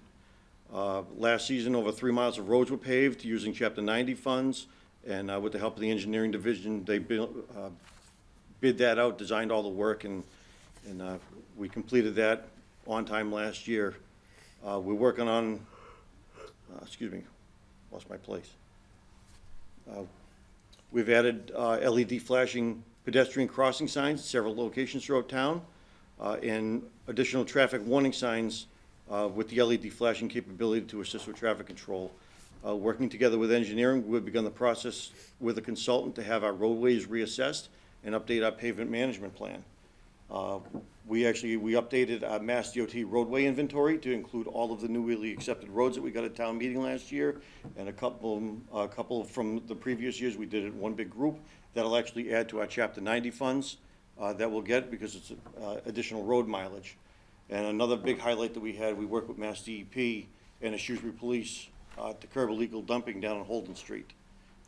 We've seen a significant decrease in the illegal dumping down there, although it still does happen, but they've had about 14 people that have gone through the court system so far. We got current paving projects this year that engineering has assisted us with in the design and build for the summer 2024. Just to name a few, the bids haven't come back yet. They're actually scheduled to be open next week. But we're looking at Lake Street, Hill Street, School Street, Main Circle, Westmont Road, Westmont Circle, Worthington Ave, Main Circle, excuse me, I already said that. And this is gonna include all the ADA ramps and any sidewalk crossings, and upgrade all of the drainage catch basins from the non-conforming catch basins to meet the requirement for our MS4 for the sump depth. It's primarily funded through the Chapter 90 funds that the town receives each year. And we're waiting for that bid to come back next week to see where it comes, the dollar value is gonna be. Ask one, just ask one quick question. Please. Last year, we had a discussion about reviewing that list and tying it in with sewer projects after the experience on Boylston Circle. Was that done? To coordinate all of our paving with a water and sewer Yeah. department, yeah, we make sure they're not gonna go in there and do any work. We make sure that their work is complete. We did that project, we didn't have any money to redo it, and then all of a sudden it got so bad, we had to do it. Yeah, well, that was the intention, is get the infrastructure in the ground. I understand, but it came up a lot faster because the paving wasn't really, it was still off a ways. And the patching, I mean, you were constantly there. Well, after you do two phases of drainage and a water main, there's not a lot left to work with. Yeah. But with the intention with that, to wait that additional year, was make sure there was no settlement in the road, that we end up with a good road in the end and not have sinkholes and settlement. Yeah, but they had just mentioned, engineering had mentioned at that time, there was gonna be a lot more coordination between water and sewer projects and paving. Yeah. Whether they're a year out or 2 years out. We sit with the water department every year when we figure out what roads we want to do, and we coordinate with them to make sure they're not going into the road after we go in there. Thank you. So we are focusing on developing and instituting an onboarding/training program that covers many essential topics that I believe are necessary for all employees of the Highway Division to have the skills and knowledge in. Some of these classes and essential topics for the onboarding and training include snow and ice operator training, confined space training, work zone safety training, trench and excavation safety, chainsaw skills and safety, wood chipper safety, storm debris cleanup training, and OSHA 10 training. We also want to be more proactive as far as communication with the public. We want to be able to communicate any seasonal work that we're doing, ongoing projects, so everybody's informed when we're out doing things. We've applied for 3 grants, and we received and installed the school zone feedback flashers on Floral Street. That value was about $24,000 worth of equipment that we had installed. We received a grant from Mega Loss Prevention for about $2,500 for prevention and training and equipment for our staff for confined spaces. And we received 19 shared bike lane signs from a Mass DOT program to warn drivers about bicycles and to share the road with them. So some of the metrics that we have, department highlights this current snow season. You can see that we had 4 plowable events, 17 salting events, and we didn't go out this morning, even though we had a bit of freezing rain. But 49 driveway permits were issued and were inspected. 313 road opening and trench permits were issued and inspected. Obviously, 3+ miles of roadway were paved. We did 8 miles of crack filling on roads that were 3 to 5 years old, because we always want to keep a good road good. Our in-house team of highway staff repaired 53 catch basins that were identified that needed repair. That's all brick and mortar work, all by hand. 382 tons of material removed from storm drains, 430 tons from street sweeping, and just under 500,000 feet of lines. So there's a slight increase for material cost, and the differential for a crew leader position that we anticipate to promote from within. That's what our intention would be. Yes, please. One quick question I was asking David also earlier today. Do we track number of traffic lights that have the cameras or the sensors that detect the emergency vehicles? So we have 4 traffic lights in town, 4 of them that the town owns and maintains, and they all have the preemptive warning systems in them. Okay, so and the rest of them are owned by state? Mass DOT, yep. So we own the one at Grafton Street at Route 9, by the Webster 5 Bank. We own the one at the intersection of Lake Street. We own the one by Shrewsbury Green, down on South Quincy in front of KFC. And then we own the one on Main Street at Old Mill Road. Those are the 4 that the town owns and maintains. Everything else is Mass DOT. So if we have to kind of collaborate with Mass DOT to install more, the routes that are frequently taken by our emergency crews, Yep. what does that process look like? So all 4 of ours have those preemptive warning systems in them. Yeah, I'm talking about the rest of the things that are owned by Mass DOT, if we have to collaborate with them. Yeah, so What does they that- own and maintain those, so that'd be up to them, and I believe they all have them as well. They have the cameras to have, and most of them are on Route 9. Yeah, I haven't seen anything on Route 20. The Centec lights, I believe, have them, and the new ones at Lake Street at Route 20, I believe, have them as well. Not sure about the ones in front of Flynn's at Grafton Street on Route 20. And around South Street also. The reason I'm asking is because that impacts the response time. Of course. Right? You know, so.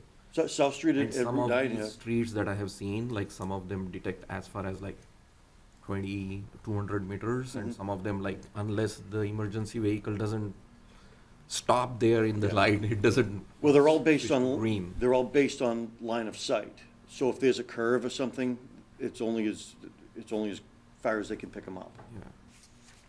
That'd be a question I can ask Mass DOT.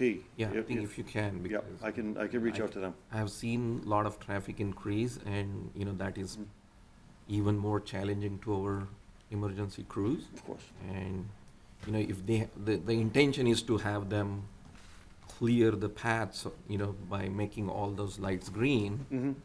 But if they have to stop just because there are cars around, Yep, I can it certainly, defeats the purpose. I can certainly ask the question. Thank you. Yep.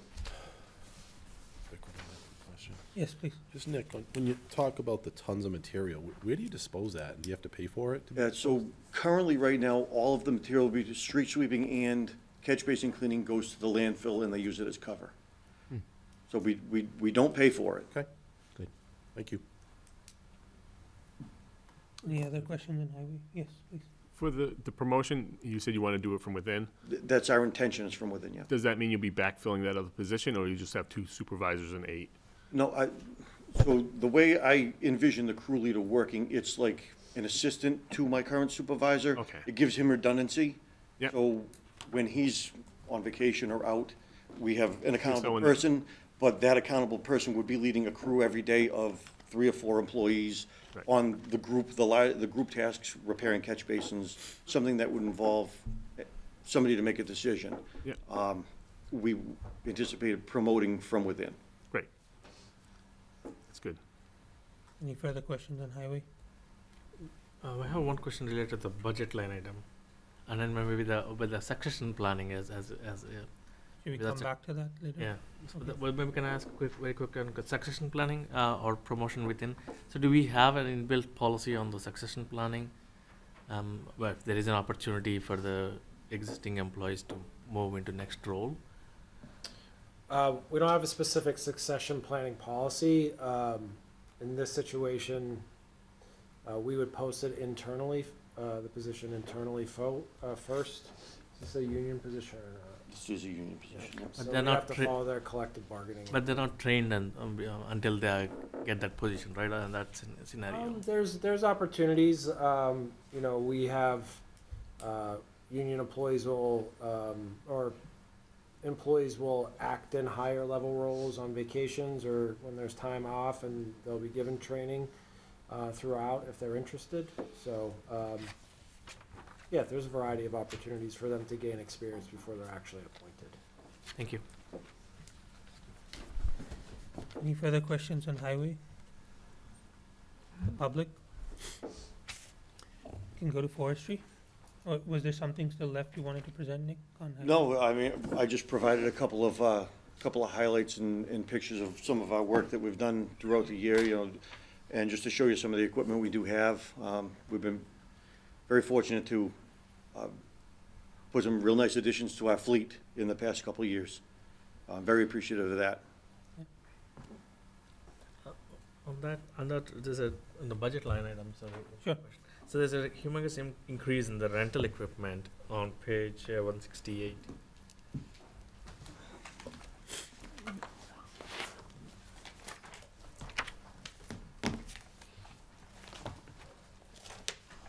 Rental of equipment. Rental, yeah. So is it I think, if you look down the snow removal equipment rental, that's budgeted at 0, and that was then, I believe, incorporated in the rental of equipment line above. okay? I think that's the most significant part of it there. So it's more of like a account management. Okay, thank you. But yeah, if Nick, you want to add, I think that's. That's typically the number that we have. Correct. Year after year. Can I just make a suggestion then? Can we have that highlighted? If we're moving something from one line item to another line item, just so we know it in the budget when we're going through. Sure.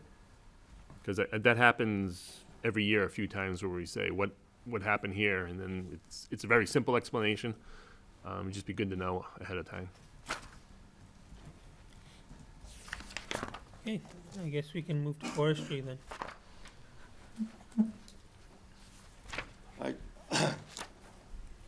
So, Nick Repecta, Tree Warden, Forestry Division. I am the lone warrior for forestry. The Town of Shrewsbury Forestry Division performs tree trimming and tree removal to dying or damaged trees along the roadside and on town-owned properties that pose liability to the public and the public property. Forestry Division also begun stump grinding or removes some stumps, in some cases adjacent to the roads. These tasks for the stump grinding have been taken over by the Highway Division because we haven't been able to obtain a contractor. We rent the equipment and do the work as necessary, but the tree removal work and trimming work is carried out by private contractors throughout the year. Sometimes the highway does assist with some of these tasks.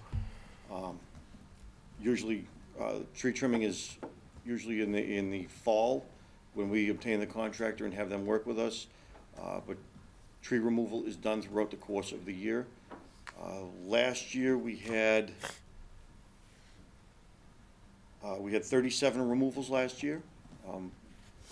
The contract for tree removal is currently out to bid. And I do anticipate an increase with this. So I have got to be very selective in the trees that are slated for removal. We just don't take down, the town's not in the business to take down healthy trees. We go to dead, dying, or damaged trees that are going to pose any sort of liability. But we've seen an increased number of calls throughout the years for removals, especially in backyards and off the roadside where town property abuts private property, and anything that may potentially cause property damage. You know, if the tree's gonna fall on a house or anything like that. Since July of 2023, we've received over 160 calls for service to assess and deal with trees. We're in the beginning stages of a tree inventory using grant funds from DCR. This would entail logging in and assessing as many street trees as we can for the dollar value that we had and adding them to the new GIS system that engineering is developing. We anticipate completion of this project early this summer. So that's actually a matching grant. We put in a certain amount of dollars and then for the DCR value. We've never done this before. We've never had a tree assessment. They'll assess all the trees and give us an inventory of anything that's within our right of way. Question. You mentioned backyard removing trees that might fall on a house. Those are trees that are on town land, not on the person's land. That's correct. Yep. Only town-owned trees and Only town-owned town-owned trees? Yep. Okay, and then the town does pay for that? They do. Yeah. Yep. Okay, I just wasn't sure. I'm like, I didn't. But anything that's dead, it's nothing that's live. Yeah. Yep. And what about trees that are on private property but could fall on public land? Is that also something? So I typically don't deal with that because as the tree warden, I don't take a position on a private tree. Unless it's, so I coordinate with Selco, like if it's a private tree and it might damage their lines, I'll make Selco aware, and say, hey, you might want to take a look at this one and let them contact the property owner or whatnot. And one last thing. And what is the ruling, like how far in do you go? I know there's the right of way and everyone where sidewalks are, et cetera, but if there's a tree on someone's yard, but it's overhanging the street or overhanging the power lines, do you guys trim that or is that the homeowners? Selco is, I believe, has to trim around primary power, they're mandated to trim around just the primary power lines around 10 feet. Okay. 10 feet around the primary power, not services or anything like that. But as far as that, they deal with the power line side of it, and I deal with anything else outside. But if it's overhangs the right of way, then we typically take care of it. Or trim them back if Yep. they overhang, okay. Gee. Down in the 290 bridges on Gulf Street, there's a couple dead trees that have been hanging over there for the last 2 years. Okay. I'll be happy to take a look. It's phenomenal that we have a lot of older and larger trees, but I know certain roadways where it almost seems to be impeding on the roadway, and the road is now, narrowed substantially to not almost, it gets a bit scary if two cars are going through. So how are those things handled or assessed if it's time to take down the tree so that the road can be made safer? So it sounds like natural traffic calming to me. And there's my highway division hat, right? So that'll slow traffic down. It's great that you have both roles. Right. So, like Chapter 87 of the Mass General Law that defines public shade trees, so you can't just take down a tree to widen a road, right? You have to have public hearings and all that.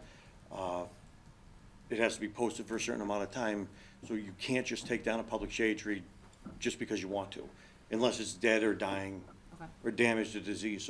So I'm sure that there's several locations around town we could probably identify, but we just don't cut down the tree just to make the road wider. Till someone hits it. And even still, and then there has to be significant damage, and then we'd probably have to have we'd have the tree assessed and by a certified arborist. Yep, sounds like a state policy. Chapter 87 of Mass General Law defines all that. Yep. So sorry, just a quick follow-up question. So, what would be the process if, citizens were concerned about this or things like that? Like, how do you bring this up? What's the appropriate process? To remove a public shade tree? No, to start the public hearings and the assessment and things like that. So we'd probably sit down and have a conversation and take a look at the tree, look at the area. The tree would have to be posted for so many days, and I don't have the actual law in front of me to define the right protocol. I've never actually had to go through it either. I think my predecessor only had to go through it once or twice, because it's really, it's not the normal protocol to take down trees to widen roads. I can certainly find out the answer for you if you'd like. Okay, thank you. But the policy would be to call the highway department and say, we think this tree's a problem. Yeah, we could probably start with that. So and start with that. Have that discussion. Yep, sounds good.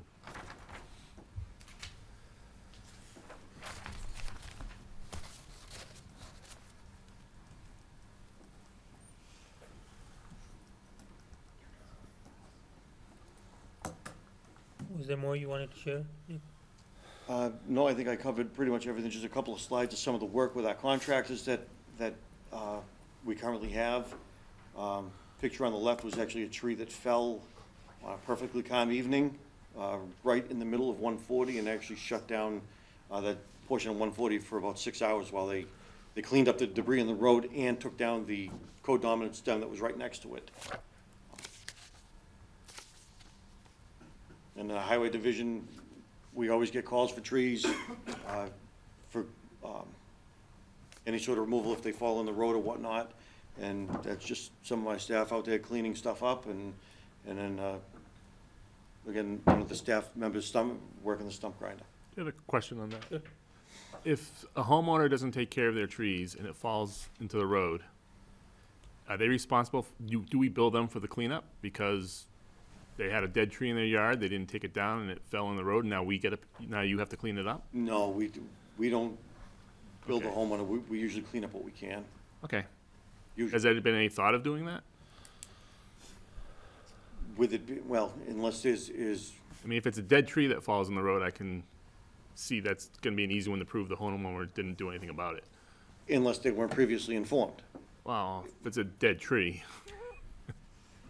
But if you had no prior knowledge, it could be considered an act of God that the tree fell down. So, I mean, I'm sure it's very political and very legal. Yeah. Well. Yep, and we've never billed anybody in the past. Okay. But if you could bill them, they might actually look.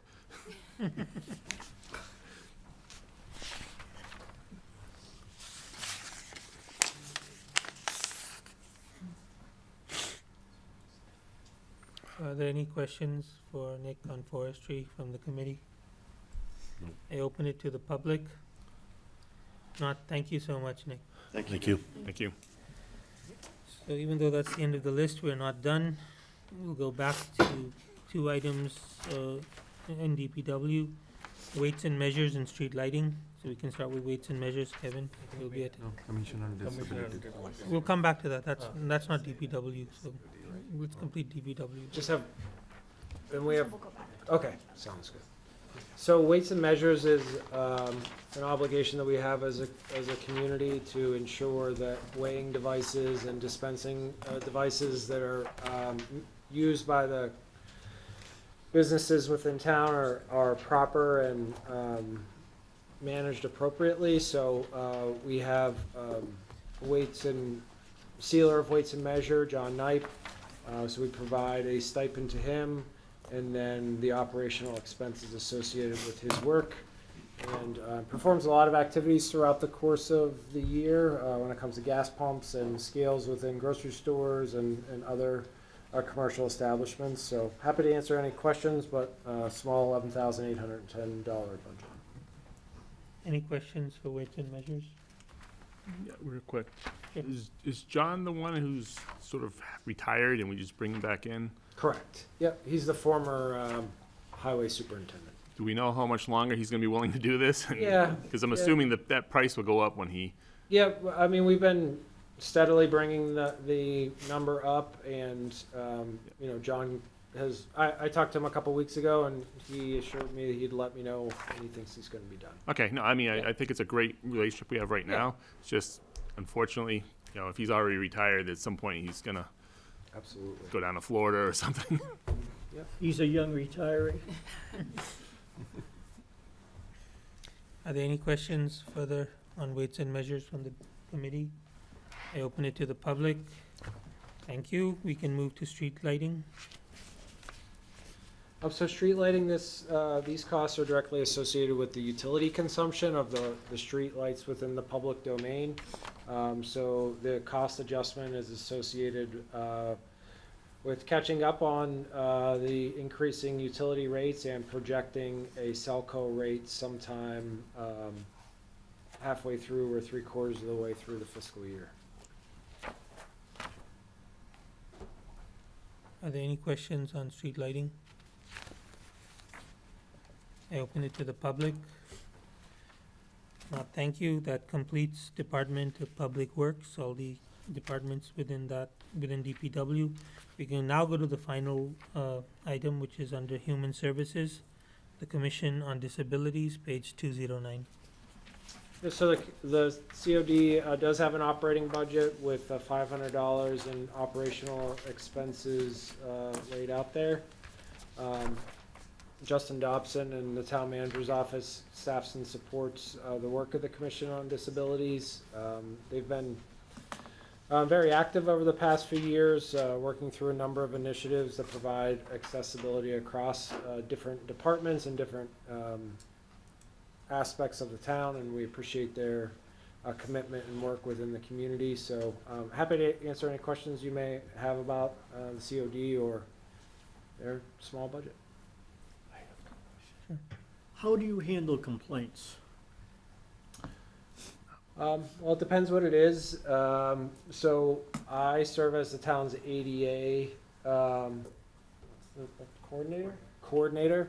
So if it's something to do with town or public property, then it's my responsibility to have it reviewed for ADA standards, and the COD reviews that on the private property side. Did I have that right, Justin? How about private? Private, yeah, the COD does the private property reviews and ensures compliance. Are they also involved in new developments and all that, as far as disabilities are concerned? I mean, the code is managed by the building department to ensure ADA compliance and, number of spaces are properly striped, but the COD does review plans and improvements on private property. And public as well? And public as well, of course, yeah. Any other further questions on the Commission of Disabilities?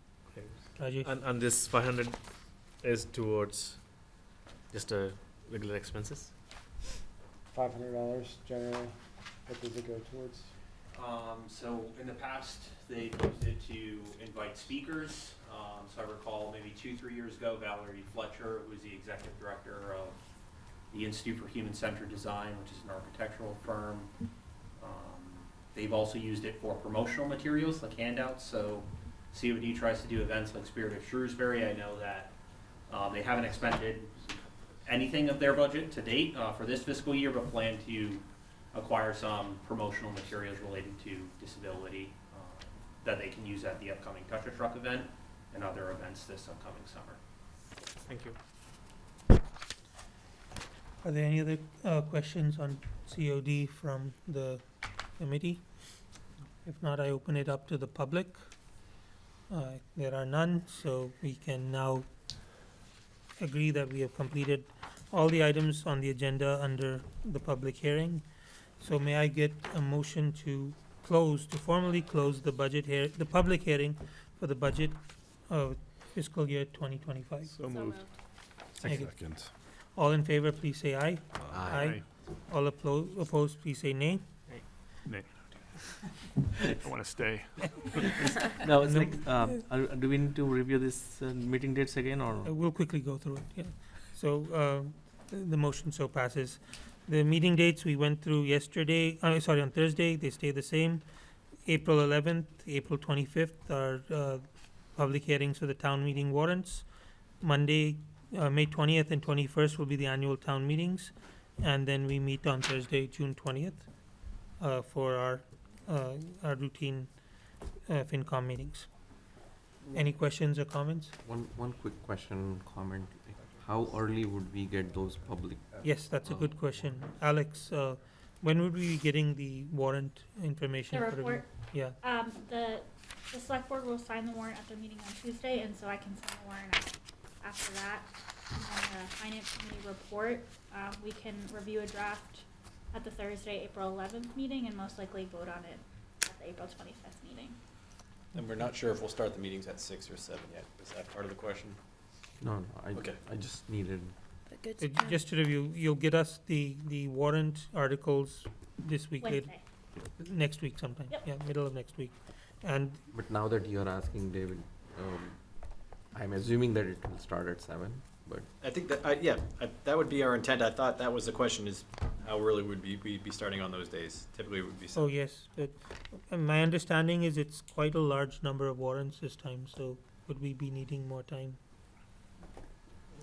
I think if the committee is okay, we could maybe start the April 11th one. At 6 o'clock. Is the committee okay to start it at 6 o'clock? What day of the week is that? Thursday. Thursday. I mean, if everyone else is okay, I can do it, but I'm typically in Boston on Thursdays. Thanks, Dennis. So. Maybe 6:30? No, if people want to do 6, I'll just work from No, home so that keep- day. we can keep- Okay, well, we'll start at 6, and, sorry, 6:30. Let's do 6:30, I'll give you 30 more minutes, yeah. Okay, any other questions on the schedule? 6:30 or 6? 6:30. Jesus. Any other Both days, or? No, just the 11th, 11th. April 11th. We'll decide on for April 25th on that day. Any other business? Anybody wants to say anything? Yes. No, I wanted to thank all of the departments and the town manager's office. I felt like this hearing and the formatting of the slides and all of the discussions was very, very valuable. So I just wanted to make sure I said thank you, so. Thank you. Yes, thank you for saying that. We echo the Yeah. same, yes. Yeah. If no other business, then may I get a motion to adjourn? So moved. Second. All in favor, please say aye. Aye. All against, please say nay.